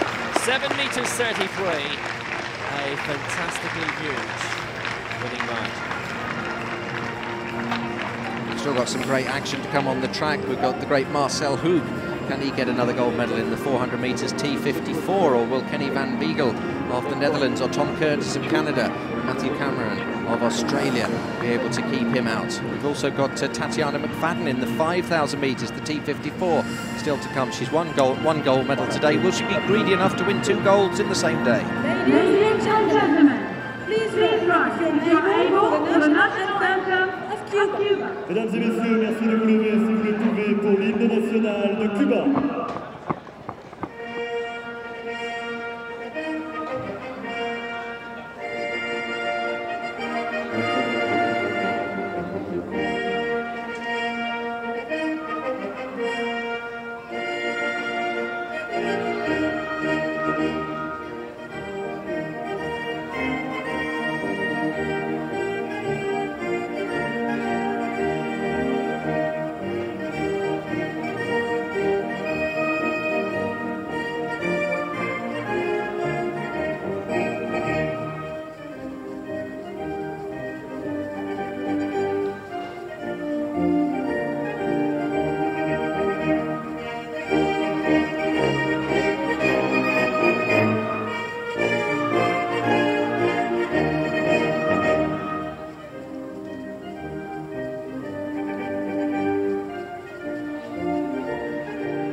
Ladies and gentlemen, the world champions medalists.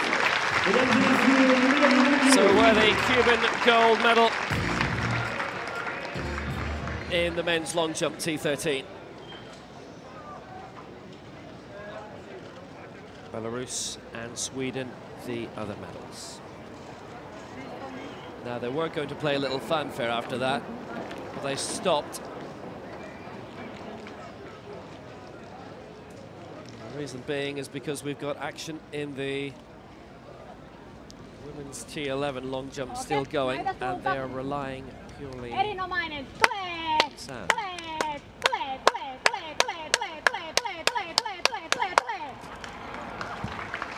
Liza Montonen of Finland, 4:02 in the third round. She's lying in 5th place at the moment. She's only 5 centimeters away from bronze, 9 away from silver. Only looks around 3 meters.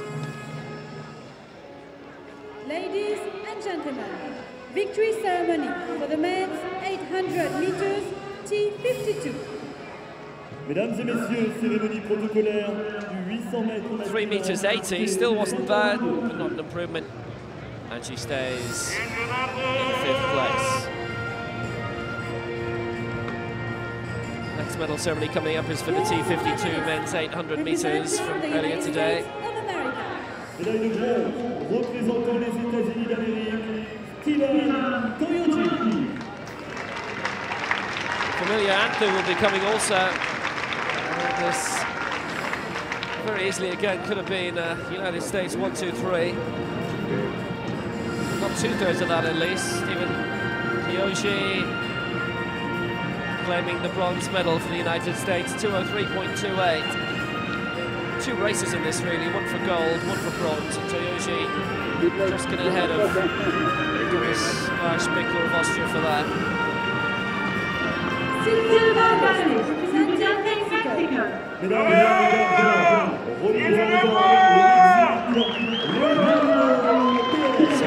going to Mexico. Leonardo Perez. Personal best, 2 minutes, 0.11. And for a while, it looked as if he was just going to nick it on the outside. Looked to have got his timings right as he came from behind the wing of the front man, but the front man remained the front man. So silver for Perez. The attempt at 5 gold medals is still on track for Raymond Martin. 2 down, 3 to go. This was a championship record, 1:59.52. But he really had to work hard for it.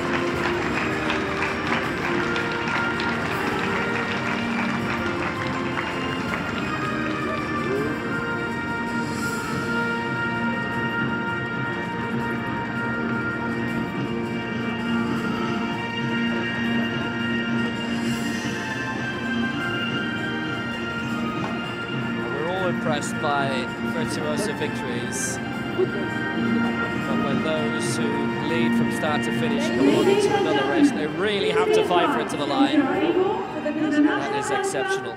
Could have been the Mexican national anthem. Instead, it's that of the United States.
And the home of the brave.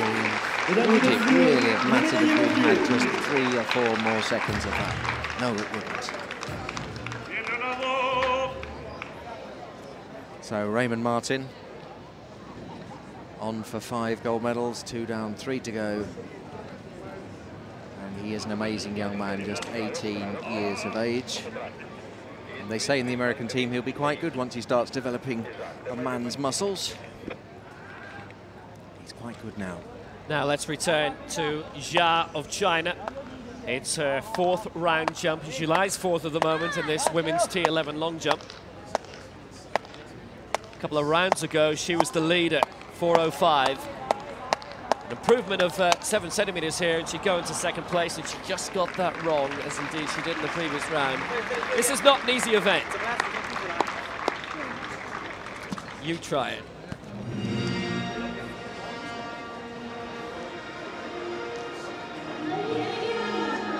Earlier I did suggest that anyone watching that wanted to simulate what this was like might like to go into their back garden and try running as fast as they can and then jumping. If you have done that, send us a message on Twitter at IPC Athletics. And what was it like? Well, the finals just keep coming here, and this is the women's T12, 200 meters, and the reigning champion from London 2012 is here in Zhu Guoha. The world champion from 2011 is Asia El Hanouni of France, who is not competing here, but who is an ambassador of the games, and surely there could be a few better than her. But every single one of the field here, of the 4, have medalled in this discipline, either in London or in the last World Championship in Christchurch. It doesn't really get much stronger than that. 2 of the athletes have guides and 2 don't.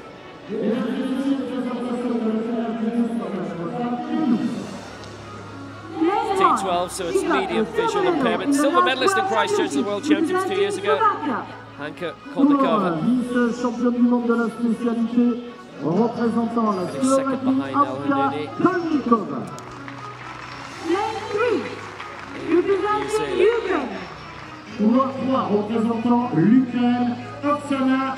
Lane 3, bronze medalist in London, silver medalist in Beijing, Oksana Batorchuk of Ukraine. Lane 5. She got the bronze medal in the last World Championship. In lane 5 with a guide, silver medalist in London, bronze medalist in Christchurch 2 years ago. It's Libby Clegg. The guide is Mikhail Huggins. And now the gold medalist from London 2012 for China, Zhu Guoha.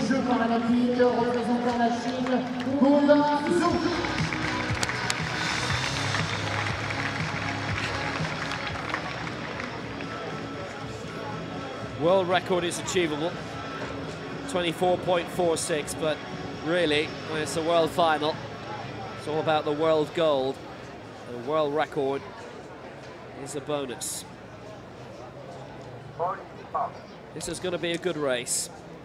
Koldakova in 1, Batorchuk in 3, Clegg in 5, Zhu in 7.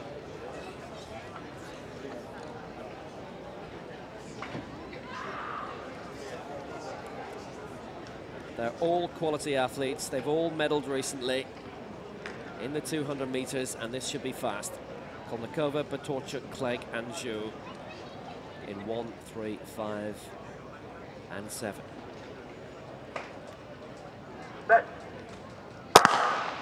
Away first time, solid start from them all. Clegg looking good in 5, Batorchuk trying to work out in 3.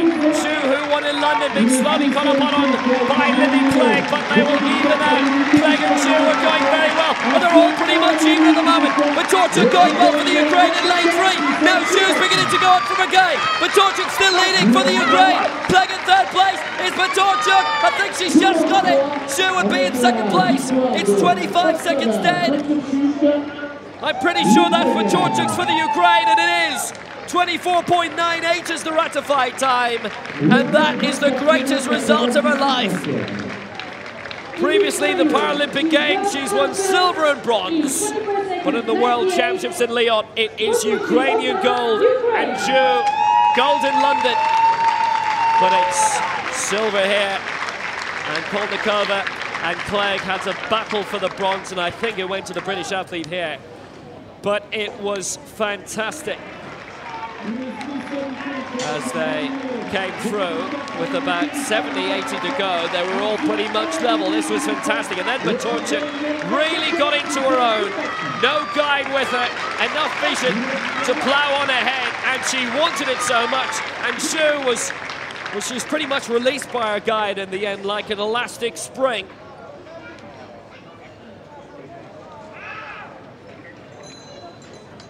There's no doubt about our winner, Oksana Batorchuk. There is a steward's inquiry about the two athletes with guides, and they seem to have cleared that, so Zhu will get second place. But Batorchuk, best result of her career. And Clegg got the bronze medal for Britain.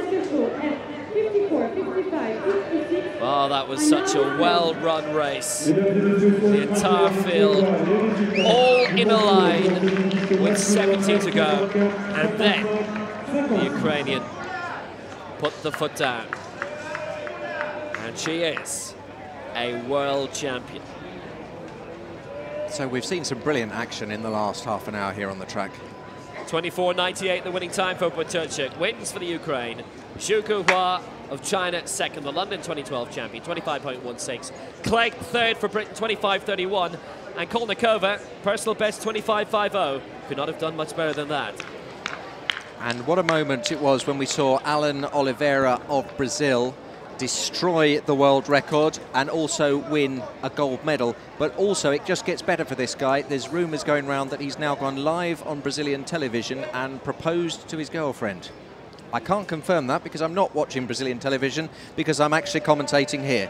But that's what people are saying. That's what they're telling me, that Alan Oliveira, after winning that, has proposed to his girlfriend. We shall see. Now we've further news of a world record for you. Maria Pomazan of the women's shot put, F35, F46, went out to 12.35. This being decided by points, however, as it's a dual category. Wu of China, 10.32, her best so far, trying to get herself back into the race here. She's currently in second place. She's thrown a championship record for F36, but right now it's not enough. She's 19 points behind her leader, Pomazan of the Ukraine, who has thrown a world record. It just keeps continuing. 10.32, the championship record for Wu King. We might just actually have a chance to see the new world record holder. 12.35 it was in the second round. That equates to 1,036 points, and she is to throw now. This is her fourth round throw. 11.04 in round 3. And I wonder, now that we've joined her live, if she can do something for the cameras.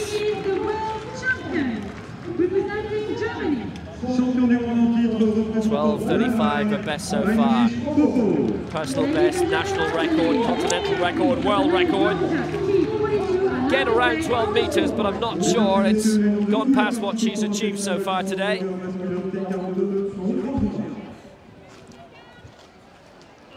At the moment, she is in pole position, but because of the point system, she could still have the world record at the end of the day, but not the gold medal. It's around 12 meters, maybe just shy. Maybe 11.50, 11.60, or 11.75, because that's what's come up.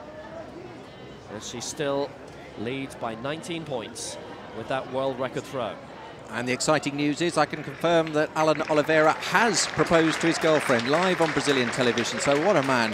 Fastest amputee in the world. And she said... Oh, I'll get back to you on that one. I thought I'd done well by confirming it. Was that the answer? I'll get back to you. Yes, she said, I'll get back to you, mate, if you've got any prospects. Chanel van Sale of South Africa in the discus.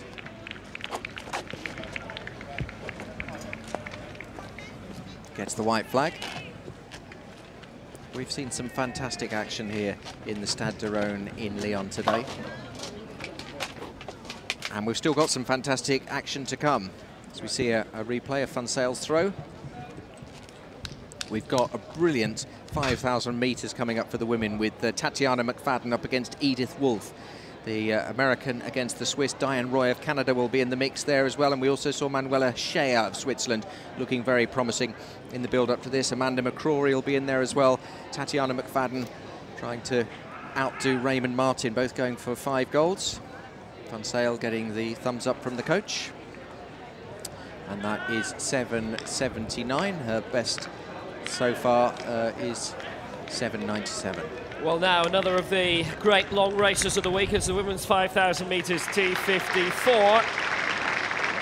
And the greats all go in this pretty much. Manuela Schär, who set a championship record yesterday.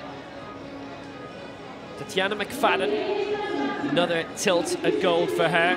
Madison de Rosario of Australia, who was fantastic in a semi-final, by the way, coming up in second place. Personal best time, Sandra Graf, who won silver 2011. Edith Wolf, gold in the 5,000 in London, along with a welter of other medals. Tsuchida of Japan, we'll introduce them all individually to you. Manuela Schär's lifetime best set yesterday, and it was a new championship record in the semi-final. Tatiana McFadden we know all about, but she's got a long autobiography. There's still a few chapters you haven't heard about yet.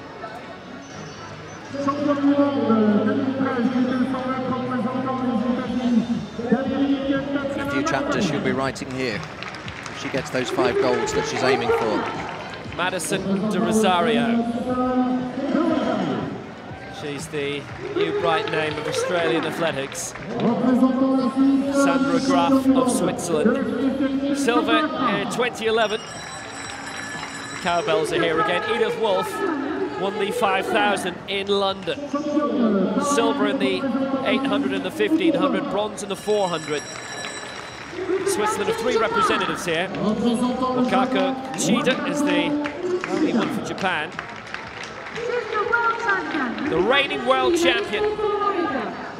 Gold medal Beijing 2008 for the United States, Amanda McGrory. Won 4 medals in Beijing, but only 1 was gold. Still, that was enough. Diane Roy, silver in 2008 when that entire race was rerun after a dramatic crash. Won 5 medals in Paralympic Games history, still awaiting a gold. Jade Jones of Britain, very good semi-final, good prospect, she's only 17. And Shirley Riley of the United States, silver and bronze in London, silver in this, bronze in the 1,500. This could be a very, very good race. 5 major medalists. Diane Roy is the world record holder. Schär, championship record from yesterday.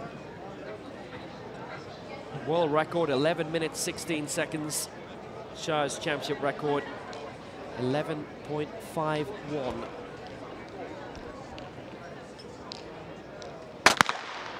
So there's 3 Swiss in this, 3 from the United States, but this time only 1 McFadden. It's going to be fascinating just to see how this is going to iron itself out over the next dozen minutes or so. It will be a well-contested race. I think there's absolutely no doubt about that. The Swiss should be to the fore. There might be a lot of teamwork between the 3 Americans and the 3 Swiss as well. Tatiana McFadden going out in front very strongly. Schär is in second place at the moment. De Rosario 3rd for Australia. She could be a really good live wire heat. Edith Wolf is in 4th place, but McFadden right now is right ahead of the rest. A good gap of around 15 to 20 metres. And McFadden really on the gold trail this week. Already a couple of medals in the bag that she's already received. And Ryan Montgomery, this is going to be a very good contested race. Good afternoon. I'm just happy to sit there. No, yeah, I don't think anybody's going to beat Tatiana. She's fantastic all year. So, seen her in the London Marathon where she thinks she'll come back and got one from a bunker. She's still come up with the book.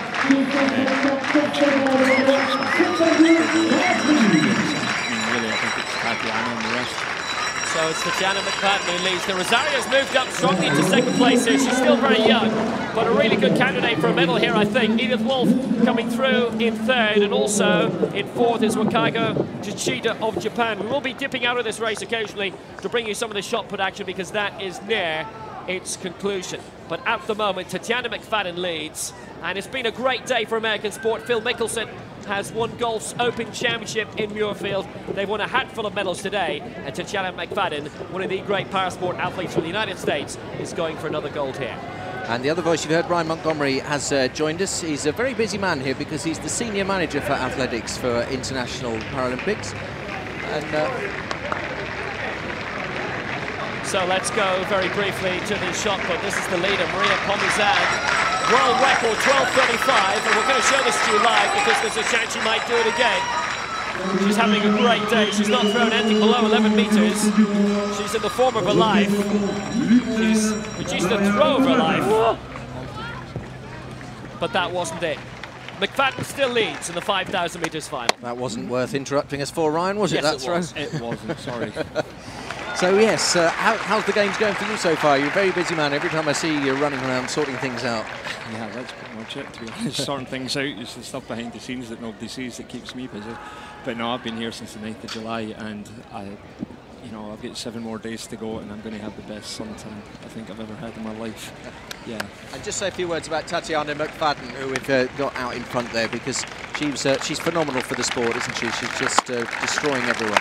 Yeah, she is. I mean, I think the only one we feel could give her a run for her money is, the Swiss athlete Steffi Graf. But she's been in absolutely fantastic form all year.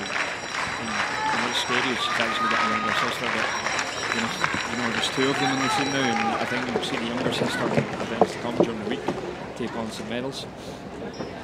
Well, to cheaters, let second place go at the moment to Amanda McGrory, but still way out in front is Tatiana McFadden, looking very impressive. 9 laps to go in this women's 5,000 metre T44, and McFadden, well, she's looking to win absolutely everything she's competing in this week, but she no longer leads. Been overtaken impressively, and well, this is a really impressive move that's come in here.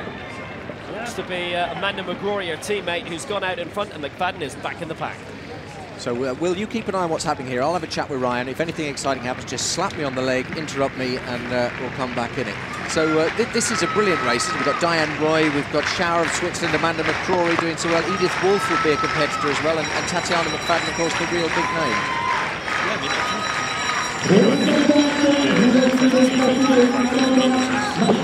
it's a real exciting race, and I think it's what people realise is there are tactics that go on within the race all the time. Who takes the front, who pushes off the hardest, where you're actually sitting in the back, and if it's a slow tactical race, it really does turn out to be quite interesting. 8 laps to go. What's been your highlight so far today? Because there's been so many. I mean, we just saw Alan Oliveira destroy a world record and then propose live to his girlfriend on Brazilian television. He did. I didn't see it happen because I wasn't watching Brazilian television, but according to the @IPC Athletics Twitter service, he did. Oh, I think he's just trying to get one over his teammate from the Paralympics, if it goes live on the television as well, to be fair. But yeah, no, that was a fantastic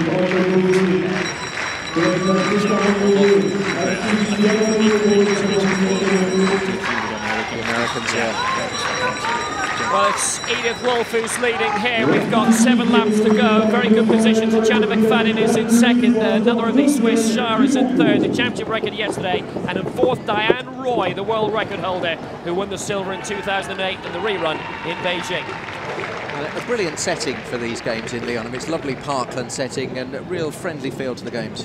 Yeah, I mean, I think we agreed to come to Lyon in November 2011.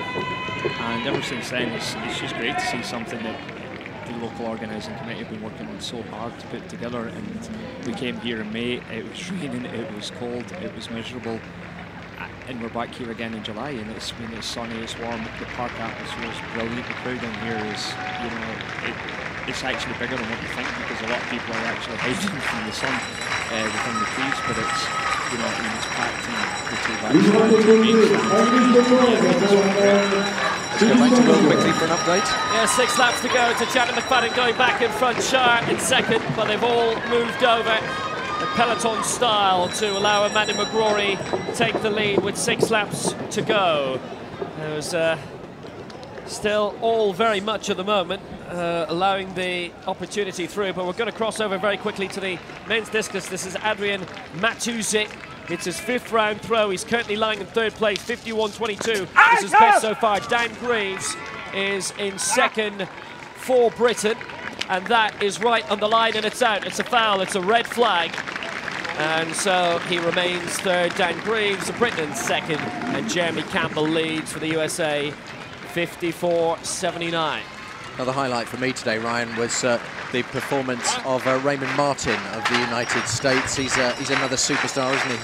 Yeah, the United States have just got so much potential, and I think here they're developing really well for real. You know, you get Raymond, you get Jarrod coming through, there's loads of them, and I think they're building a good program and they're going to be good strong here. McGrory gives way with 5 laps to go, and leading now is Madison de Rosario, the youngster from Australia, the 19-year-old who has really made a name for herself in the last 24 hours. She's taken it up for the time being, but realistically, the real racing isn't going to begin until around 2 laps to go. And lots of competitors in for lots of medals. Marcel Hoog's in action every day apart from next Saturday. Raymond Martin, Tatiana McFadden. Who do you think is going to win the most medals as an individual here? Tatiana? Yeah, to be honest, yeah, I think she's probably got the better in Marcel Hoog over the shorter distances. I know the Swiss friends have done extremely Tatiana should get good height. Because she's so good over such a wide range of distances. Yeah, she's so good at the sport, she actually takes up.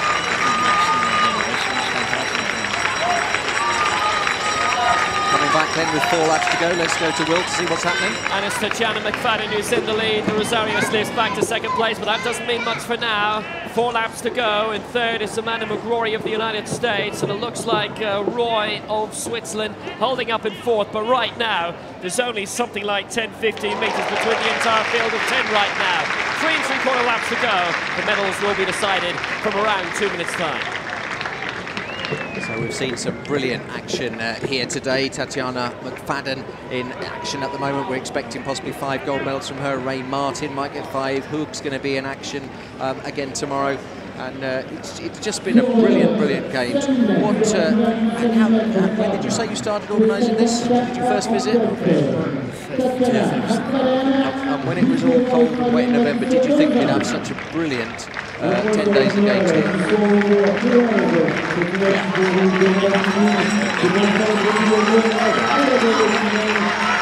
Well, here comes the real race. Realistically, we've got 3 laps to go now. It's de Rosario who leads for Australia. Second is McFadden. Third looks to be Shah, the Swiss, who did very well. McGrory is in 4th, and in 5th, well, that looks like Wolf. And there's a little bit of a gap between the top 5 and the back 5, so there's 2 Swiss up there at the moment, Wolf and Shah. It's de Rosario who's leading them out, and we've got around 1,100 metres to go. De Rosario looking very impressive, and it's just slowed up for the front 5, so it's all one group again. Well, it's getting really exciting here. Ryan, I think we're going to let you go. Thank you very much for that. Just before you go, one last question. Who's going to win this race? Tatiana McFadden, yeah. I mean, I think it's going to get to her.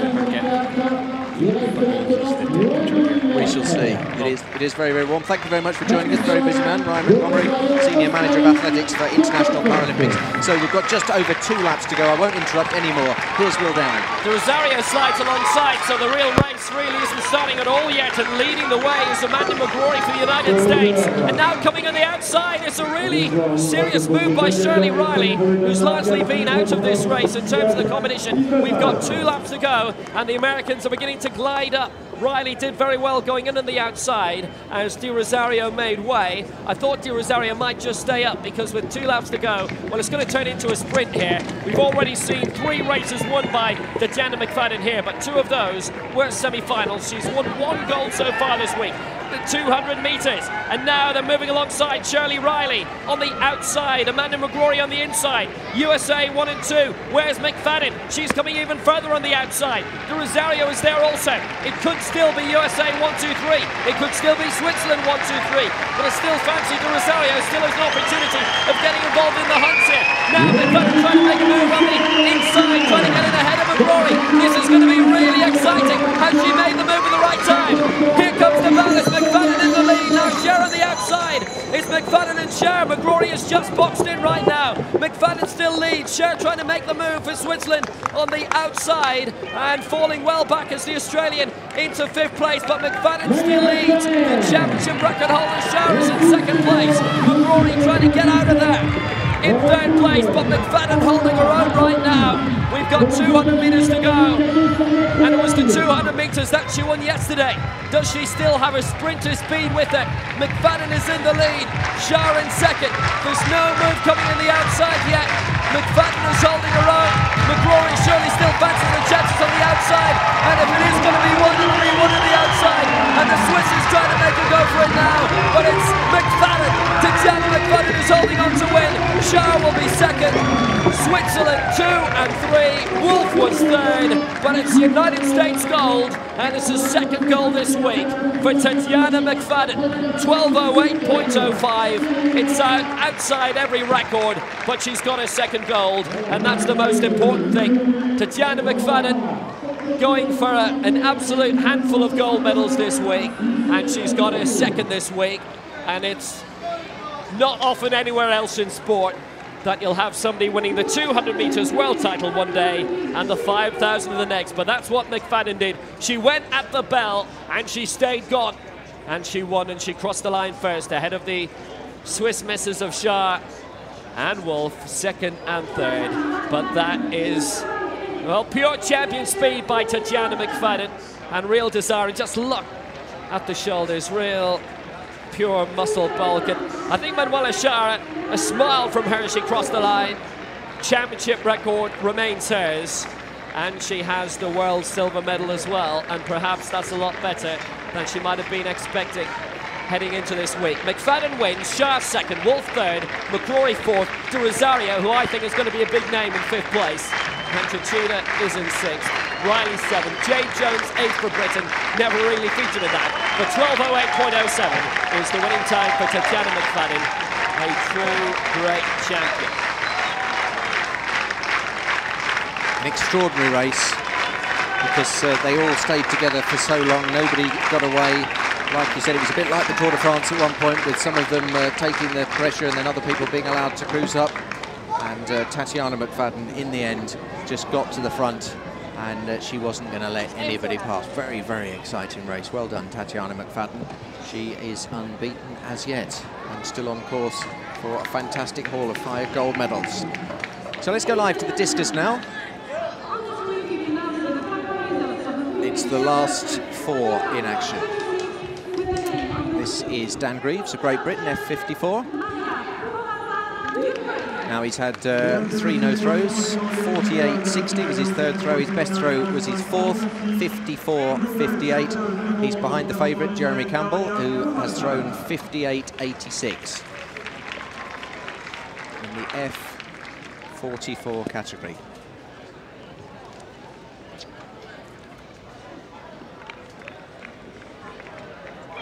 We're going to quickly show you a few efforts off tape. So this is Dan Greaves, and we'll show you what Jeremy Campbell did to go into the lead. He's through a massive throw, 58.86. Dan Greaves was leading on 54.58, and up to that point, the best that Campbell had done was 54.79 with his second, then 57.88, but then he threw a massive fifth throw, 58.86, we'll look at in a moment. This is the last throw. This is live action from Dan Greaves. That looks like a very good one. But I think he's got a red flag, has he? Because I had shrieks from the right from some of the British fans, and then groans.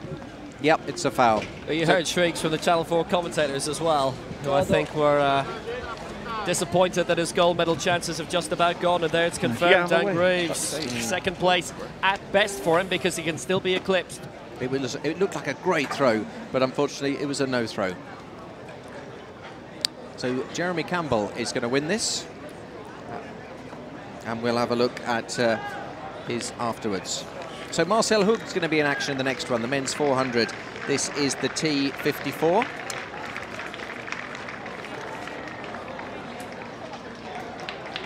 We've got 2 similar races in a row, by the way, because the men's 400 metres T53 is on after this. Also, I'm just getting news that the men's 800 semi-finals, which were due to be our last race of the night, may well be cancelled. That's because somebody's dropped out, and so that would then leave 8 for the final. They'll leave 8 for the final. So that may not happen now. If you're tuning in for the 800 metres, that might not happen. Let's stick with what we know is happening. This is Colin Matheson in the 400 metres, the T54 from Canada. Season's best 48.73, personal best 48.45. That's Matthew Cameron, an Aussie. 49.17, his personal best he set this season. With the shiny helmet, the distinctive figure of Marcel Hoog. Listen for the cowbells.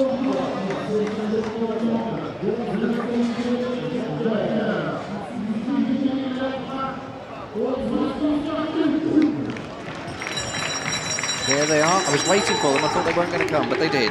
Marcel Hoog, 47.22, his personal best. This is Curtis Tom, who I always want to call Tom Curtis, 47.20, his personal best. Just one lap of the track, this one. That's Kim of Korea in lane 5. Personal best is 48.29. Saishin Konjen of Thailand. Fantastic competitor, 47.05. He's going to be the man to watch. Mark Schuh of Germany in lane 7, 45.64. His personal best, but he's a little bit slower at the moment, 48.47. And a great competitor in lane 8 in the orange of the Netherlands, Kenny van Wiegel.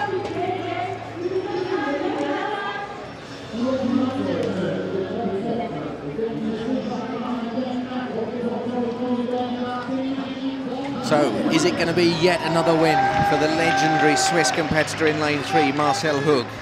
Can Curtis Tom of Canada come good? Or is it going to be Kim or Konjen, who we've seen do so well here?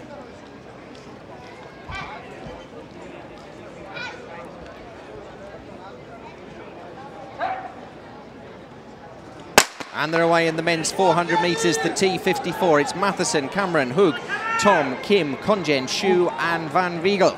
And who's away the best out of all of those? It looks to me like Kim is going very well indeed. Konjen of Thailand is going very well in lane 6. Konjen going extremely well. And Marcel Hoog is already past Tom and Kim.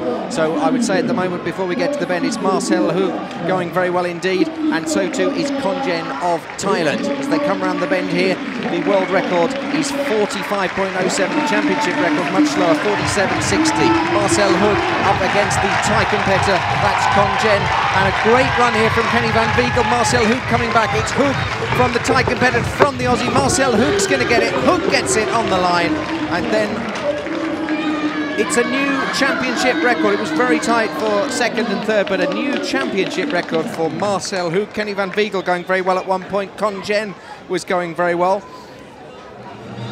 47.15 for Marcel Hoog. It's a championship record. Well done, Marcel Hoog, in the shiny silver helmet for Switzerland. We'll hear the cowbells again as he comes round. This man is almost unbeatable, so it seems. He's phenomenal in this sport. Let's see who does get second and third here. Well, second, definitely, I would say, was Konjen of Thailand. I couldn't tell who got the third. It might just well have been Kenny van Wiegel of the Netherlands, but it's very hard to tell.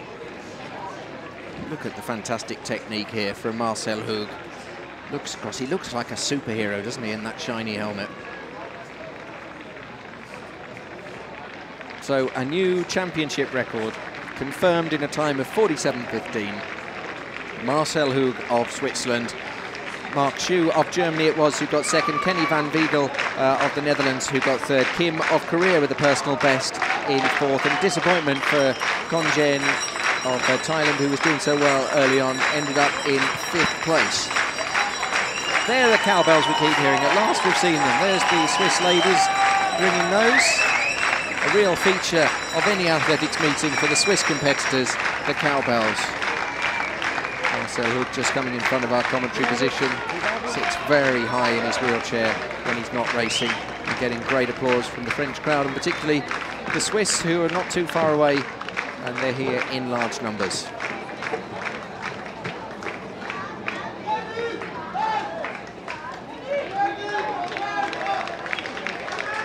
Now let's go back to the men's discus, and things are really hotting up.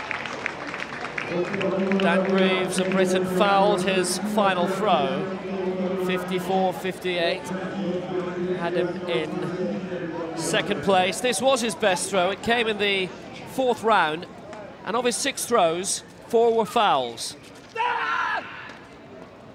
He's done well in finishing so high. Fouls in his first and second throws. Got it right with the third, 48.60, to allow him 3 more. And this went out to 54.58, the 4th round, and that earned him silver. We could say it could have been better, could have been a lot worse as well. Adrien Matusic did not surpass him in the final round, even though he did throw his best 52.39. Jeremy Campbell, United States, has won it. 58.86 in the 5th round, and he can go for a 6th round attempt if he wishes or not. If he does, he'll probably have to wait because we have a medal ceremony coming. This always seems to be the case. And this will be a significant one, by the way, because you will see. But it is a gold medal for Jeremy Campbell. This was the winning throw in the 5th round.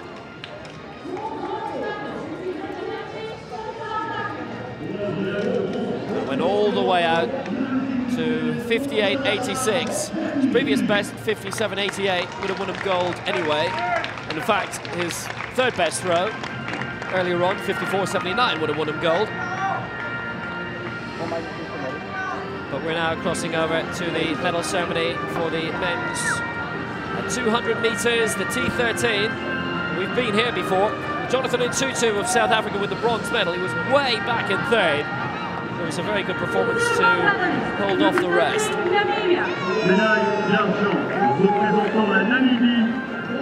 The Lion didn't growl, but the athlete did. I think this is a man who could be very, very good in future for Namibia. This was Nambala Johannes.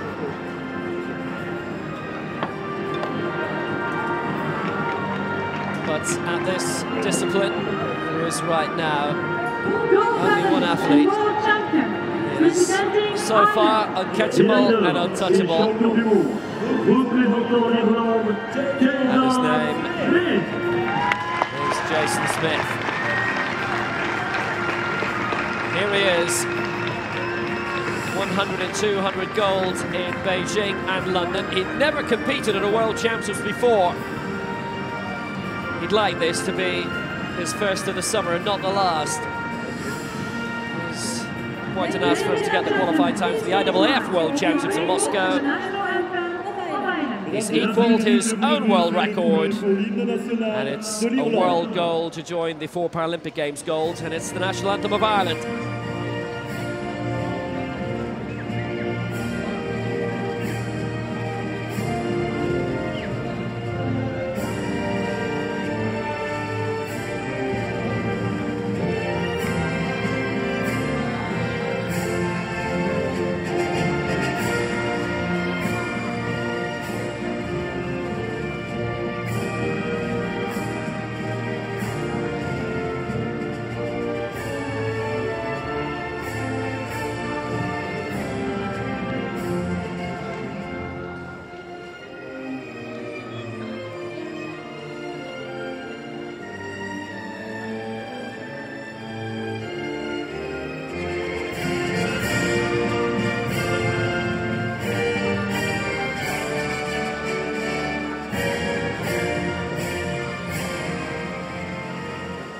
Ladies and gentlemen. Somebody's had a word because they played the entire version of Our Own Naveen and they haven't cut it 2 seconds short. I hope that starts a trend. It's certainly continuing the trend for Jason Smith.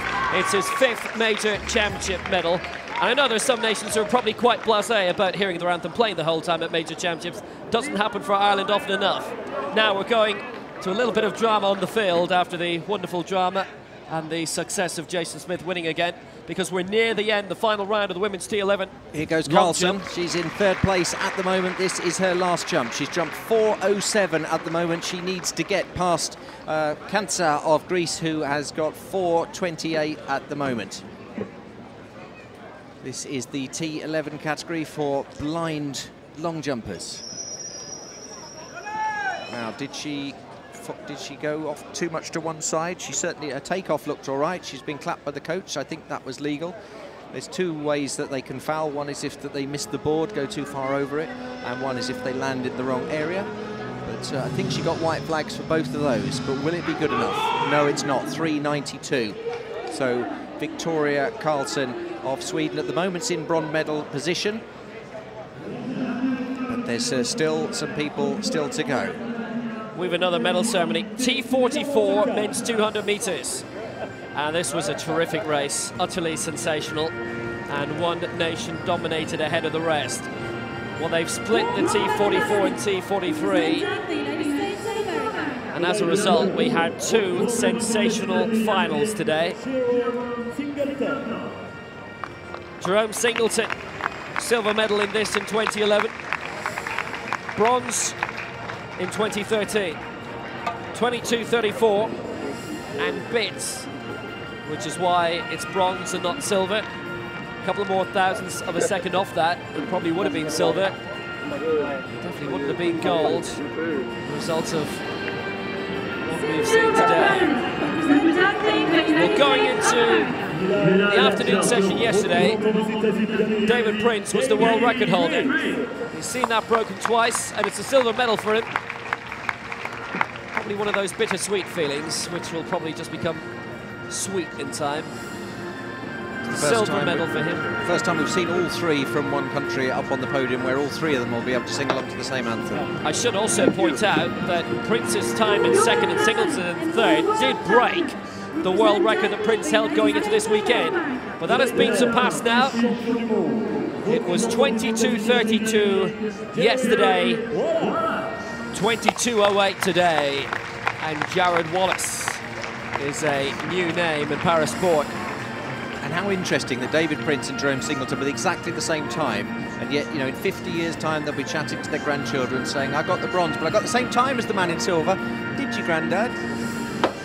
No, there's been occasional talk, comes up every 5 or 6 years, that they should introduce the third digit and just allow people to see the thousandth of a second time. But there was nothing that was going to deny Jared Wallace this. 22:08, he is the world champion. Let's see if they all sing.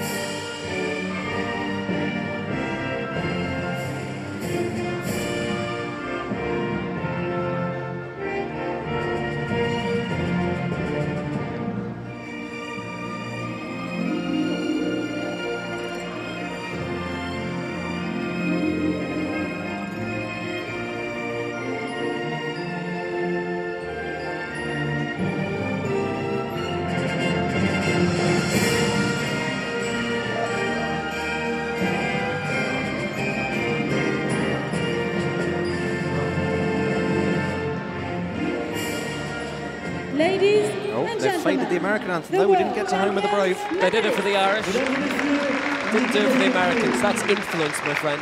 The luck of the Irish, eh? Getting the whole of your anthem, and the poor old Americans missed Home of the Brave.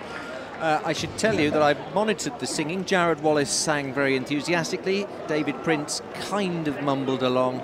And Jerome Singleton in bronze didn't sing at all, but he's got a lovely smile. It's not worth singing if you don't know the words. A couple of months ago in the NHL, they always sing the anthems of Canada and the United States if both those nations are involved in the clash, and the Canadian singer didn't know the words of the American anthem. Can you believe it? Montonen of Finland now in the F11 long jump, which is finishing shortly. She is the third last to go. 4:02, needs an improvement of 6 centimetres for the bronze. What can she do here? It's a great run-up. Good run. On it, a large cheer from the crowd, suggesting she might have done quite well. It's a white flag. White flag. And coach is giving her a big grin. Puts her arm out to take her safely out of the sandpit. She was in 5th before that. 4:02 was her best to get a medal. She needs to beat 4:07.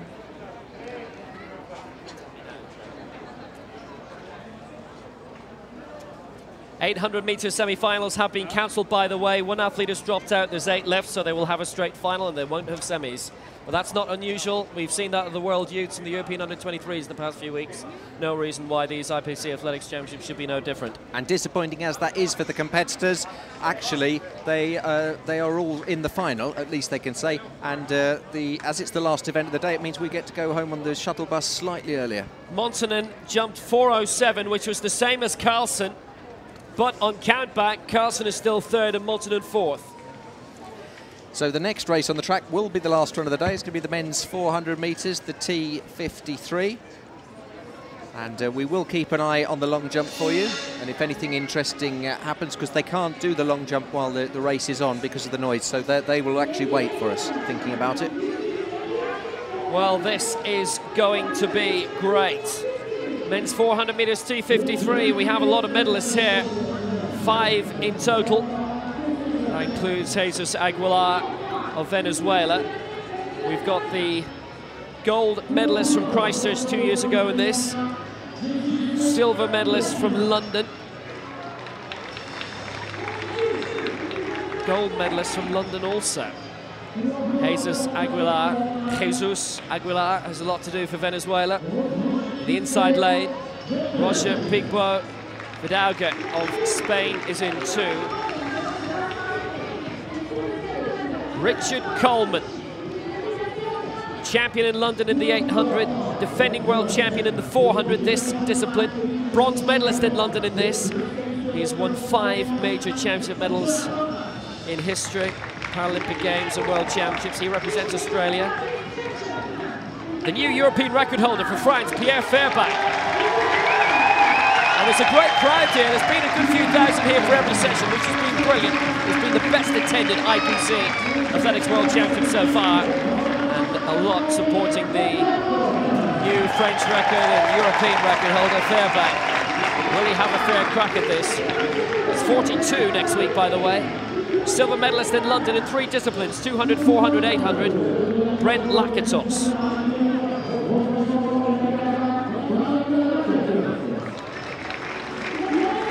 In 6 for the United States, Josh George. Bronze in the 800 in London, gold in the 100 in Beijing. Silver in the 800 in China also. But the man who won 200 and 400 in London 2012, 4th in this in 2011. My word, how he had his revenge last year. Li Huzhao of China. Won silver on home soil in the 400 in 2008. Gold in the 800.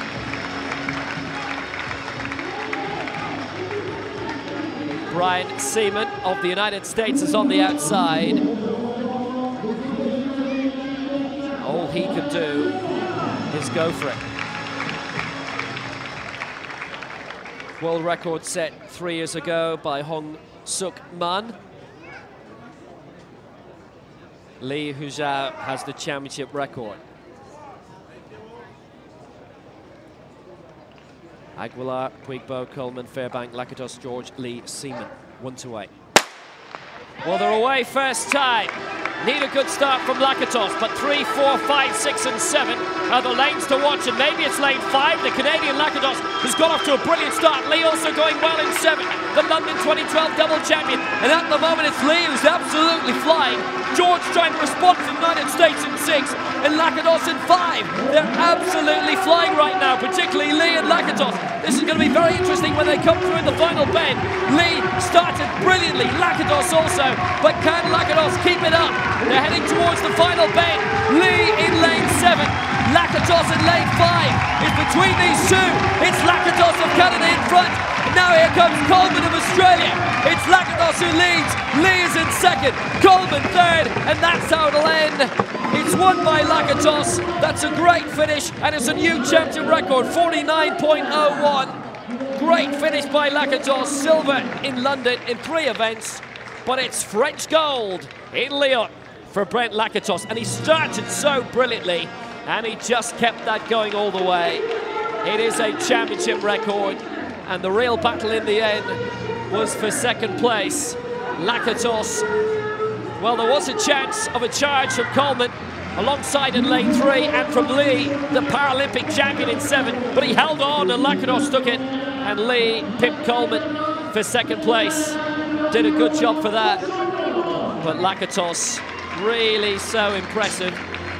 Couldn't call the winning time originally, by the way, because an official was standing in front of the official clock here, because we tend to use our eyes to watch the races and not the monitors. 49.02. That is a new lifetime best, by the way. Might be a national record as well, but it certainly is a championship record.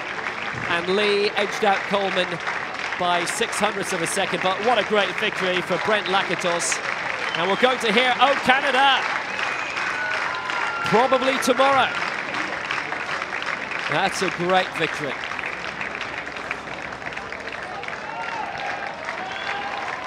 Now, Jia of China in the long jump.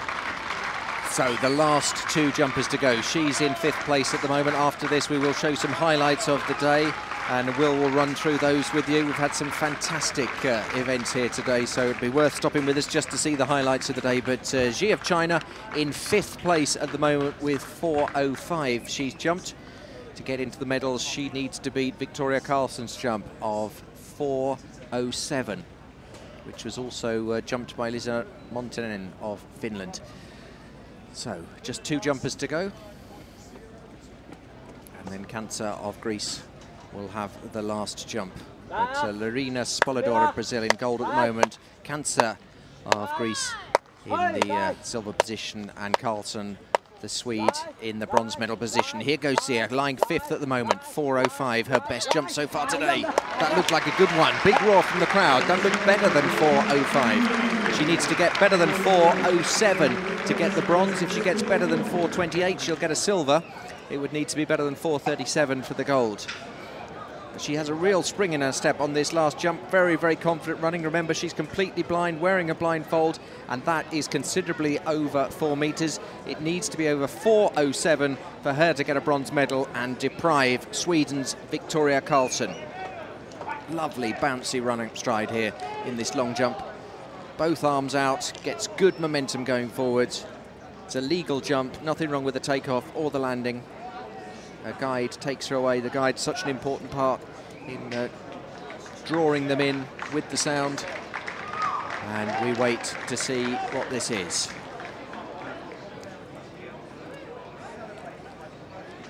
It's 4:17, and that is good enough to go into bronze. 4:17, that moves her above Victoria Carlsson. Xia has just jumped her way to a bronze medal. And that means at the moment it's going to be gold to Brazil, silver to Greece, and bronze to China. And we have one person to go, and it's the Greek competitor, currently in the silver medal position. And Kansa led for a long, long time in this competition, but was overtaken a round ago by Lorena Spolador. And Kansa has a red flag, and that's it. Brazil get another gold medal. Well, she was way off to the one side there. It was almost as though the coach didn't get out of the way, but she's won the silver anyway. But she led for so long, she's going to be disappointed. Usually if you got a silver and it was upgraded to a silver with the last jump. So Kansa of Greece gets the silver because of this jump we're about to show you now from the Brazilian, Larina Spolador. This is the jump that has won gold. You can see she's got her right leg heavily strapped with that black tape that they have to prevent any damage to the muscles. This is the winning jump from Larina Spolador of Brazil, and that was a jump of 4:37. It was her 4th jump. She did jump again and did 4:08 and 4:20, but 4:37, the longest we've seen today. She wins gold. It's silver for Kansa of Greece with 4:28, which was her personal best, and Xia of China just at the end, jumping to bronze with 4:17. So just confirmation, if you're joining us now waiting for that 800 metres T13 semi-finals, there were going to be 4 in the first semi-final and 5 in the second semi-final. One of them's dropped out. That only leaves 8 in, which is what you want anyway for the final. And so what's happening is they're just going to go straight to the final, which will not be tonight. Which means they're going to go straight home tonight as well. Bound to be a little bit disappointing if you've geared up all day. And it was when Ryan Montgomery joined us during that 5,000 metres. He said to me, we're hearing that there might be a problem with the 800 metres. So it literally was within the 2 hours before the race.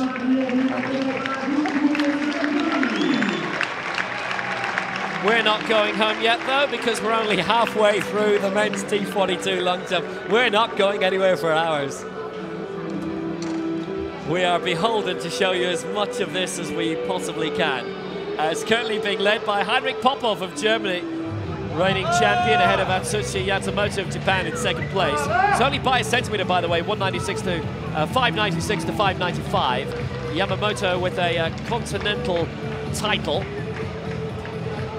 This is Regis Woods of the United States, leaping 481. And this is a F42 event, so it goes down to length and knot points.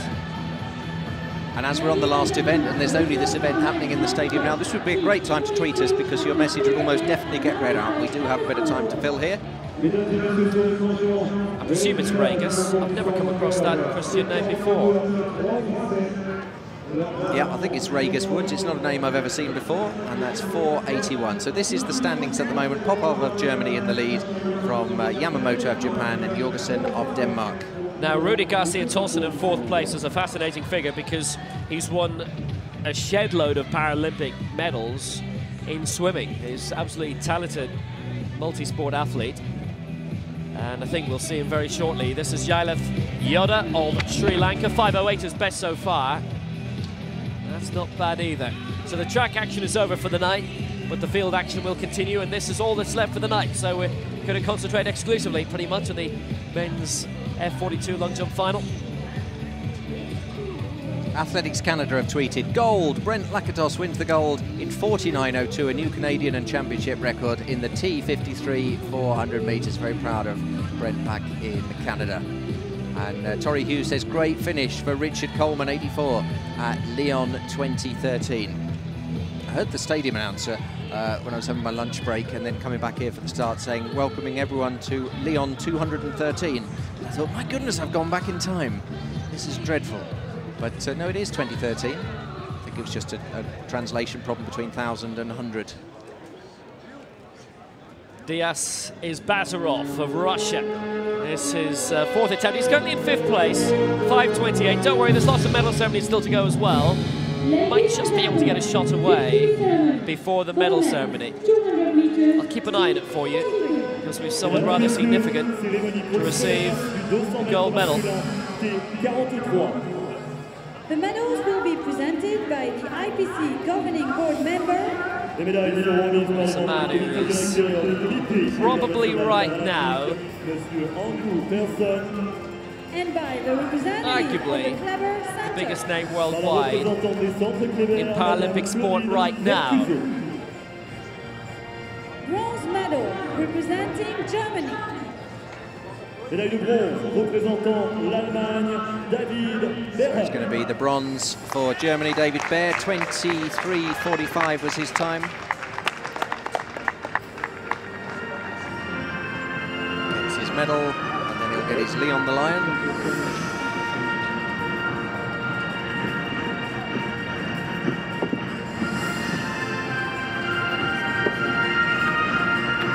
Kiss on the cheek. He's the bronze medalist in the men's 200 T43. It was a fantastic race.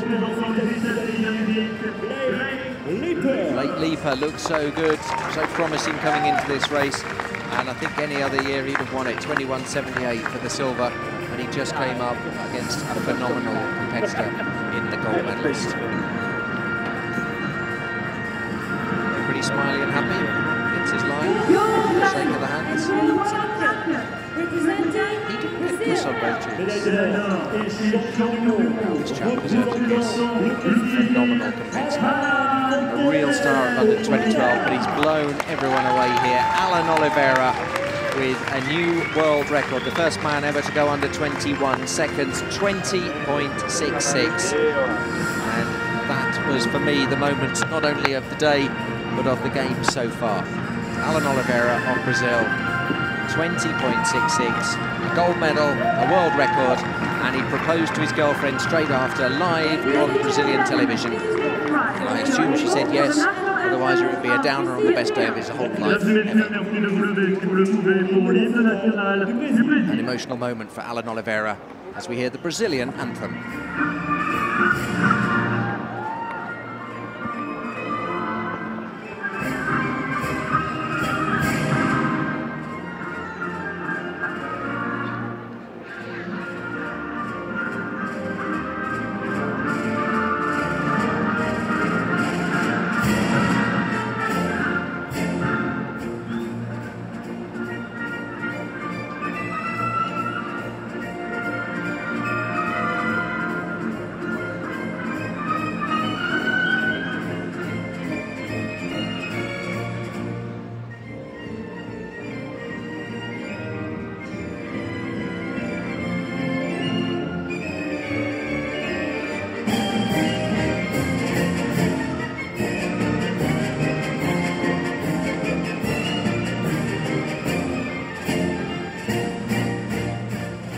Ladies and gentlemen, the world champions medalists.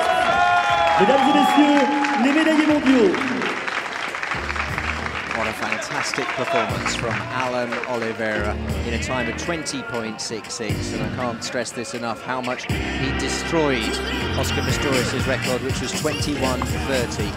So he took nearly 0.7 of a second off that time, which for a sprint world record is just phenomenal.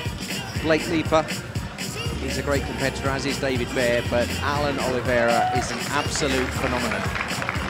And he sang along to his anthem. Well done, fella.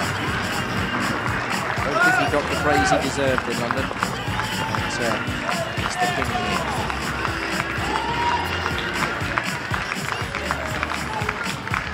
And the women long jumpers have just been waiting for the end of that medal ceremony to walk past the crowd. And they will just have to stand and wait as the medieval dressed ladies lead off the medalists. And Alan Oliveira, with the tradition of biting his medal just to check that it is real gold, it's not. The people you can see behind there in the blue and the orange, they are the long jumpers who've just been given a massive round of applause as they leave. So well done, the blind long jumpers in the women's composition. Fantastic courage to leap without being able to see where you're going. And well done on the officials that made sure that was all done safely. Right, let's catch up on what's been happening in the men's long jump T42. This is Daniel Jorgensen of Denmark, currently lying in third place. He's the best 5.78 in round 2, and that was 5.59 that we're watching here. So he stays in third, and he's currently 17 centimeters behind Atsushi Yatamoto of Japan, Asian record 5.95, and a further centimeter on is Heinrich Popov of Germany, who is currently in the gold medal position, and that is him. My favourite tweet of the day so far is from Jane, as in @MeJaneWhoYou, who says Brazil's national anthem is very jaunty. It is. We're at IPC Athletics if you want to tweet about the games. Yamamoto 5.95 in the previous round.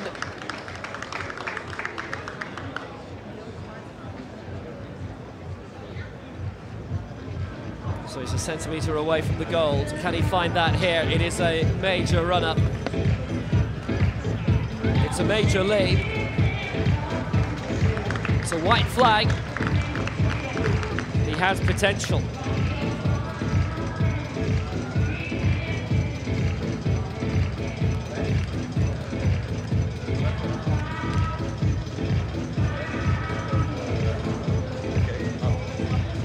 Heinrich Popov has the championship record, 6.23. Does he still have the gold medal position?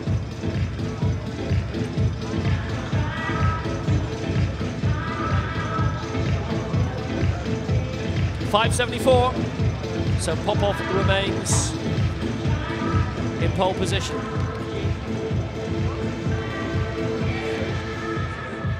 Et le prochain à se lancer pour son 4e essai dans cette finale du saut en longueur T42 masculin. Il est en tête de Popov remains strongly in front. Been really good keen competition so far. Only really 20 centimeters between the top three, and the medals could still go anywhere.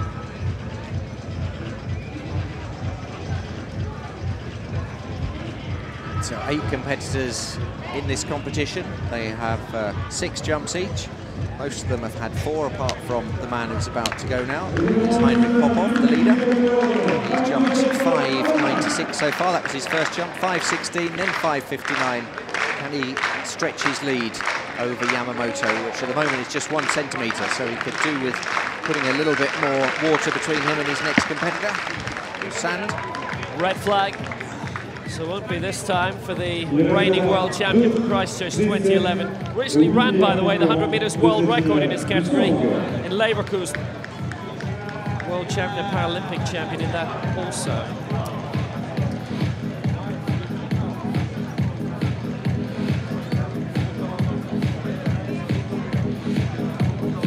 I think that's pretty conclusive.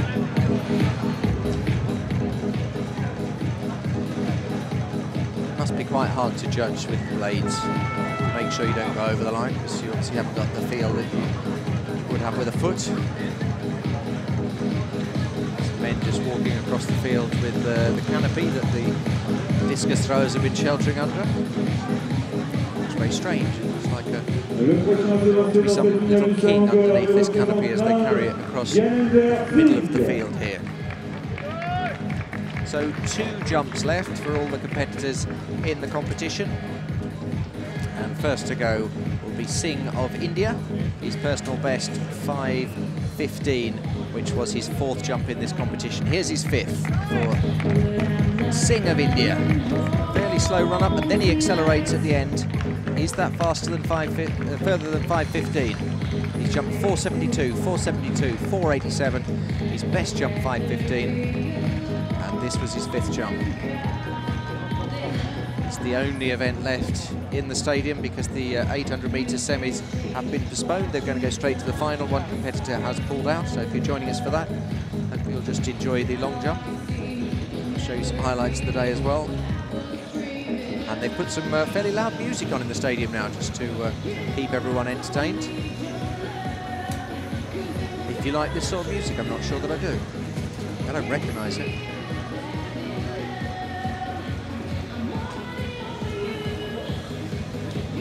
.5:15 remains his personal best set today, but he stays in 6th place. This is actually going to be run off very quickly, by the way, because there's only 2 rounds left in this, and they are actually getting through it very swiftly as it's the last event on.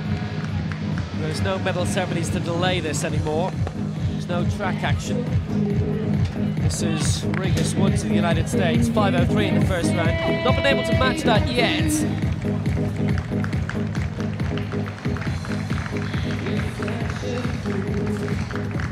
Has to be a lot of pressure on his legs, by the way, from the prosthetic when he takes off. I know there are some who have one leg and one prosthetic, and some prefer taking off with the leg because it's more natural, and others who prefer the other way around.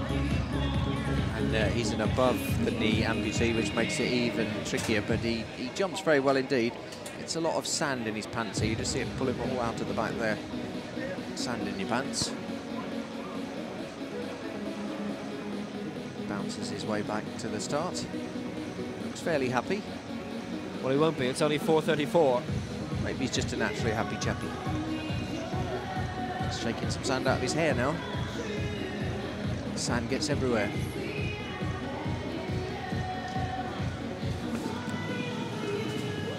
So next it'll be the Sri Lankan, Yoda.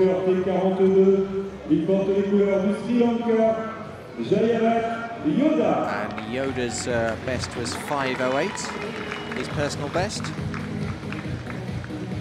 Jayalath Yoda. Can he beat his personal best of 5:08, which he achieved with his 2nd jump?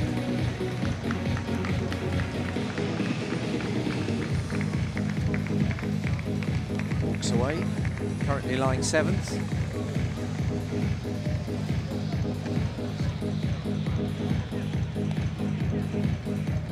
We'll have highlights of the day coming up for you in just over 10 minutes' time. It's hard to remember everything that's happened.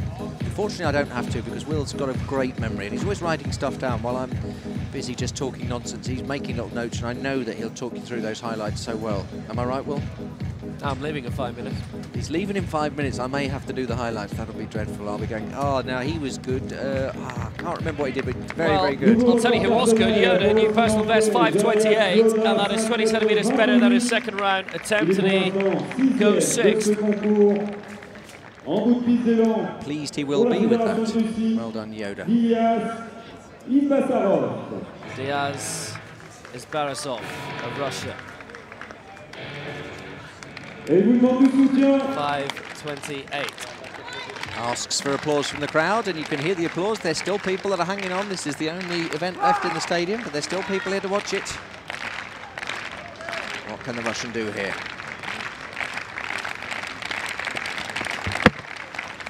Made a bit of a sound as he hit the board. I'm not sure that was the cleanest takeoff. He almost may have stubbed his toe or something. It made a funny sort of sound, and he's limping away slightly as though, looking back as though, what was that? What happened there on his takeoff?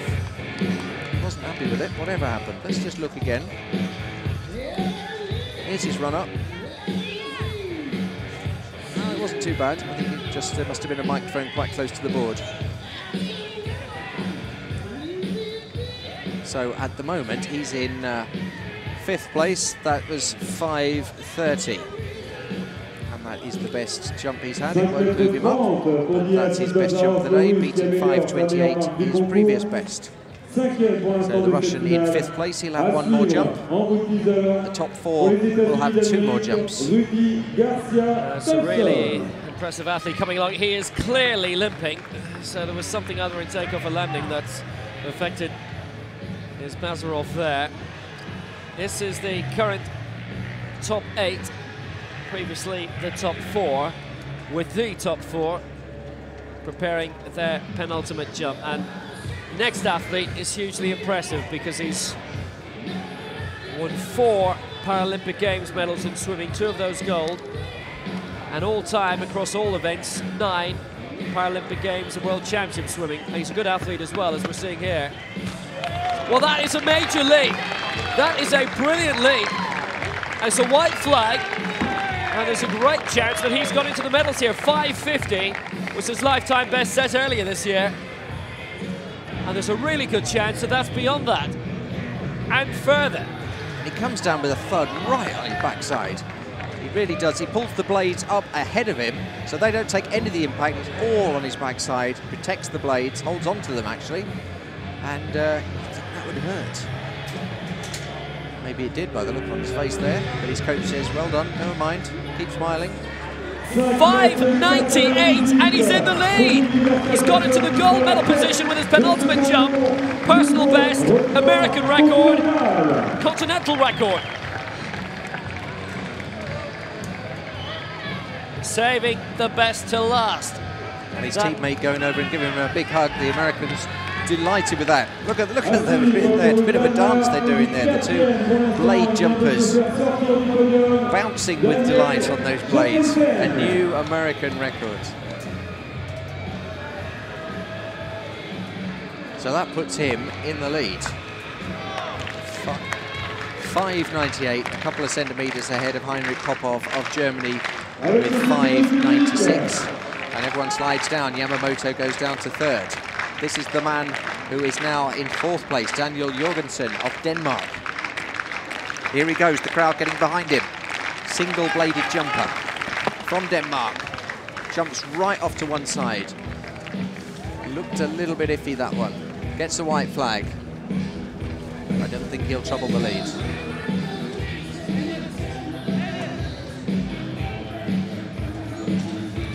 The top 3 just separated by 4 centimetres now. 5:98 for Rudy Garcia Tolson of the States. 5:96 for Heinrich Popov of Germany. And Atsushi Yamamoto of Japan. 5:95. Just centimetres, 3 centimetres between those. 5:98, 5:96, 5:95. Extraordinary.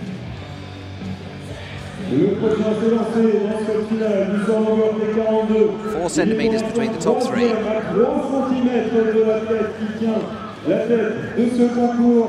Lui aussi, il a égalé son record continental, le japonais Atsushi Yamamoto. So this is the man currently in the bronze medal position, Atsushi Yamamoto. 7th man to jump in this 5th round. And then after him, it will be Heinrich Popov, who was in the lead until that brilliant jump from Rudy Garcia Tolson of the States. Here goes Heinrich Popov. He looks a bit... here's Yamamoto. He looks a bit down in the mouth because he's slumped back to the bronze medal position. Yamamoto of Japan. Oh my good lord, that is the weirdest style of jumping I've seen in my life. and yet he's still produced a really, really good distance there. They all seem to, obviously, they can't land on the blades if they're going to break them, so they protect them. The previous chap we saw land on his backside, this chap just goes over to the side, extraordinary, and lands on his good leg. Let's just look here how he goes forwards and then up over to the side, protect the blade, make sure you don't snap it, and very, very strange style.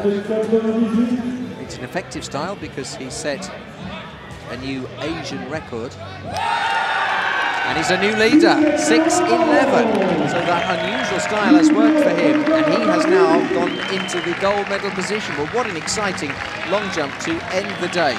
We saw Popov in the lead, then Garcia Tolson overtook him to take the lead, and now Yamamoto in the lead. So it's gold Japan, silver USA, bronze Germany, with one jump for each of them still to come. Yamamoto, extraordinary style.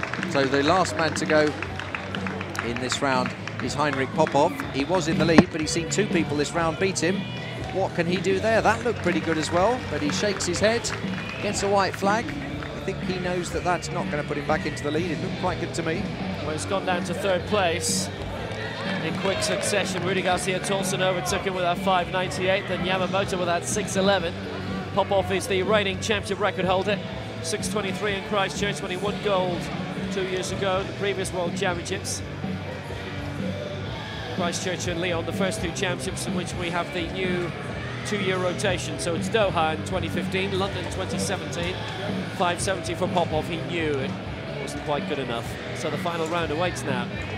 Another tweet, this is from Janina Lazzaretti. Well done, Alan Oliveira. We are so happy and so proud, running 20.66 in the 200 metres T43. Wow. So that's how it looks, with everyone with one jump still to go. Yamamoto from Garcia Tolson, from Popov, and just a reminder, after 4 jumps, Popov was in the lead, and Jorgensen not out of it either, but you'd expect the medalists to come from those top 3, and the Japanese and the American have both set area records, and Heinrich Popov cannot quite believe it. He was leading this competition after 4 jumps. He's now in the bronze medal position. So everyone has one last jump. It's Singh of India. 5.15, his personal best. He set with his 4th jump. Other than that, all of his jumps have been 4.72, 4.72, 4.93, 4.87, and that one's a foul. So 5.15 is his best. He will not go any higher than 7th in this competition. He could go down to 8th because Regis Woods is the man behind him, and he still has 1 jump left. He will go next. Then it will be Yoda from Sri Lanka.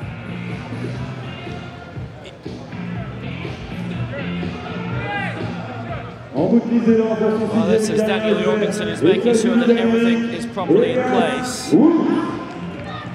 So we're expecting Regis Woods to jump next. I think the cameraman just showing a shot. Yes, there is Regis Woods ready to go. It's the Dane just making sure his leg's on properly. This is Regis Woods, who we saw doing a dance of delight with Rudy Garcia Tolson when he leapt his way into gold medal position, but he's slumped back to silver since. What can this fella do? The stars and stripes all over his blades. Regis Woods, 5.03, his best jump. It was his first jump. Above the knee amputee, puts everything into this. He did a splits there, and I think it would be painful landing like that. Last time he landed, he held on to his blades and landed on his backside. Got lots of sand down his back. This time he almost seemed to do the splits in mid-air. Let's just check this jump again. Gets great speed up, great leg speed. Opens it there and then leads with his right leg, and his left leg just comes back round behind him. And I think that left leg with the blade behind him will have let him down a little bit there, because that will have made a mark in the sand, and it's the furthest back mark. And indeed 4.58, not an improvement on 5.03, his best jump. Jorgensen is still getting himself right. He won't leap for another few efforts because it's the Sri Lankan in 6th place we're waiting for now. Tyler Yoda, personal best in the previous round of 5.28. And would need basically to add 3/4 of a metre onto that, onto his lifetime best, which he achieved 10 minutes ago, in order to get into the medals. But finishing 6th in the World Championship final, being the 6th best in the world at anything is not bad. Let's see how he does. Well, that's it. That's the end of his final. That's about 4.5 meters. It's a white flag, but it's all the material. He's gone out further than he has in his life in competition. 5:28 will be his lot. So 5 competitors still to go. Next will be Rudy Garcia Tolson, currently in silver medal position. The Russian Isbasarov will have another go. And then we will start seeing Jorgensen and Popov. Finally, Yamamoto, Popov last. So it's the Russian currently in 5th position. Diaz Isbasarov. 5:30, his best jump so far. Don't think he can get up into the medals here.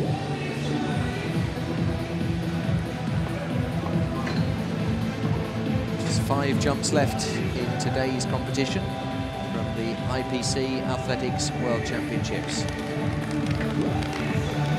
Isbasarov. Here he goes. Good speed up, good arm action, good run, decent jump, but it won't be enough to trouble the leaders, but he might have improved on his best so far of 5:30. He has been steadily getting better. He started with a jump of 3:44. His best jump is 5th, 5:30.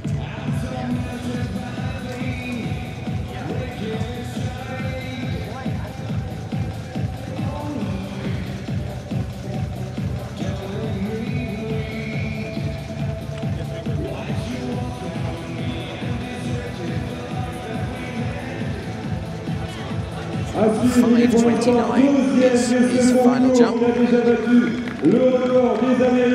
So Heinrich Popov still leads. Well, by the way, due to feed the highlights as well, because there are lots of other TV stations around the world who want to take those. We will try and stay with us as long as we humanly can. We've got 4 jumpers remaining. And the man in 2nd place goes now, Rudy Garcia Tolson, 5:98. The new United States of America and North American record in the 5th round, 5:98. Absolutely brilliant jumping. That's not too bad either, but I don't think it's as far. 5:98, the distance to beat.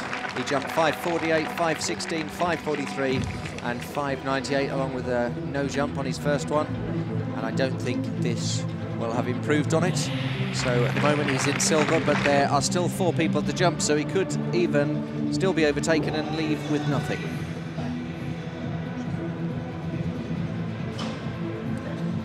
Just for a couple of jumps he tasted gold, but it was taken away from him, and silver's going to be the best he can hope for. And he'll just hope that he gets the silver and it won't go down to a bronze, or even worse, down to 4th place.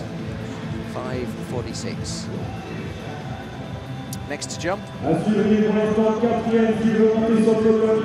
Daniel Jorgensen of Denmark. Then it'll be Yamamoto and Popov will be the last jumper.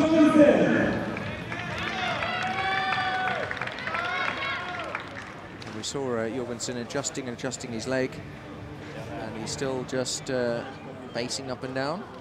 I think his leg is okay. There's a big moment in his career. It was bronze in London 2012. He's 4th at the moment. We will return to this because we must bring you today's highlights of what's been happening at Lyon 2013.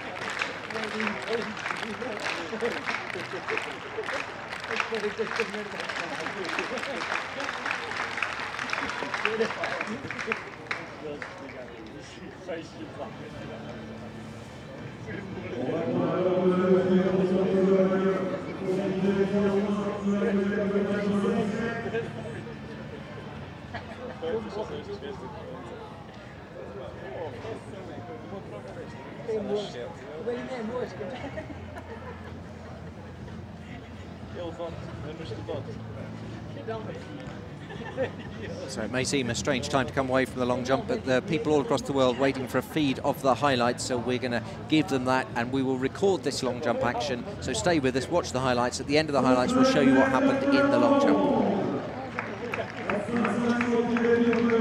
I'll tell you very briefly, by the way, Jorgensen has had his leap. It's his last leap, it's 5.91, and he is 5 centimetres outside the medals. The medal jumps will come. Bob of Yamamoto are on the way. But now, a look back at day 2 of Lyon 2013.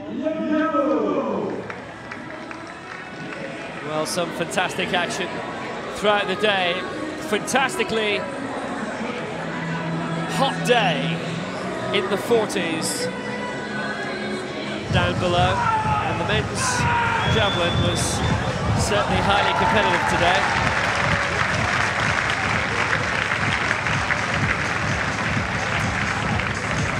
Competition which a round of specialised in, hooked up a lot of medals, and for a while they had the lead here. But it would be a returning resurgent name. Would have the ultimate triumph. And there he is, Devendra from India, who won the men's javelin in this category the last time it was competed for at the Paralympic Games. That was back in 2004. Now the women's 800 metres T11, this the final. And again, one of the more remarkable life stories here, because it's lane 5 to watch out for Annalisa Minetti. Athlete with a glorious tale in her life. And she came around, she hadn't won a major gold or silver in either the Paralympic Games or World Championships before. The biggest thing she'd ever won previously was the San Remo Song Festival in 1998. But she's won this, a world champion now in the women's 800 metres, and Annalisa Minetti takes it in a championship record time, 2:21.85.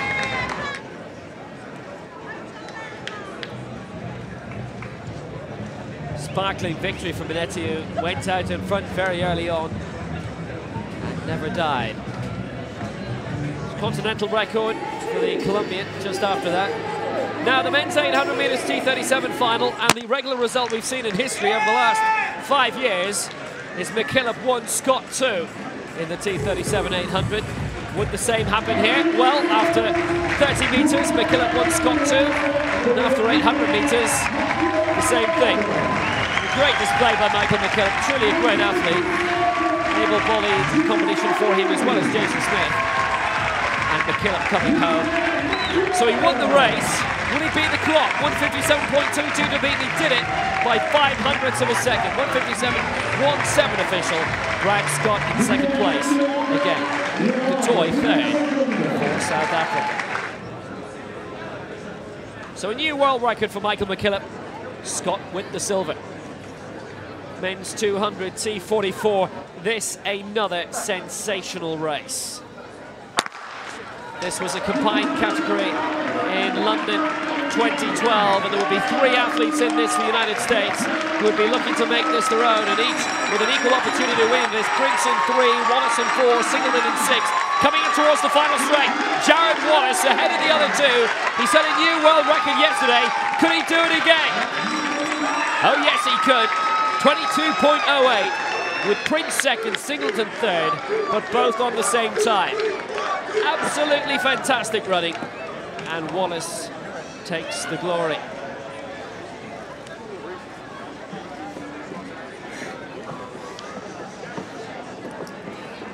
That was an impressive triumph in the end. Fastest time in history, 22.08. Even more impressive was what would happen in the T43. World record holder in this going into today, the 2011 world champion, Oscar Pistorius. Alan Oliveira, the man who famously took his scalp in London 2012. And lots of competition in this, Blake Leaper and David Berra as well. So away first time in this, Oliveira looking very good in lane 4, but Leaper in 5, also a man to watch out for the 2012 bronze, whereas Oliveira took the gold in London, and Oliveira coming through towards the closing straight, looking very strong indeed. Leaper trying to come back behind him, but it's Oliveira well in front. Now look at the clock here, 21.30 is the world record, and Oliveira smashed it. 20.67, that is history for Alan Oliveira. And that would be later rounded down to 20.66, but just look at the absolute style and speed of the Brazilian. Oscar Pistorius' name written out in the record books, replaced by Alan Oliveira. And he would also propose to his girlfriend live on Brazilian TV as well. An answer is still forthcoming. They love him there. So new world record, 20.66. Oliveira, Lipa, Berra, the 1, 2, 3. Look at the margin of victory.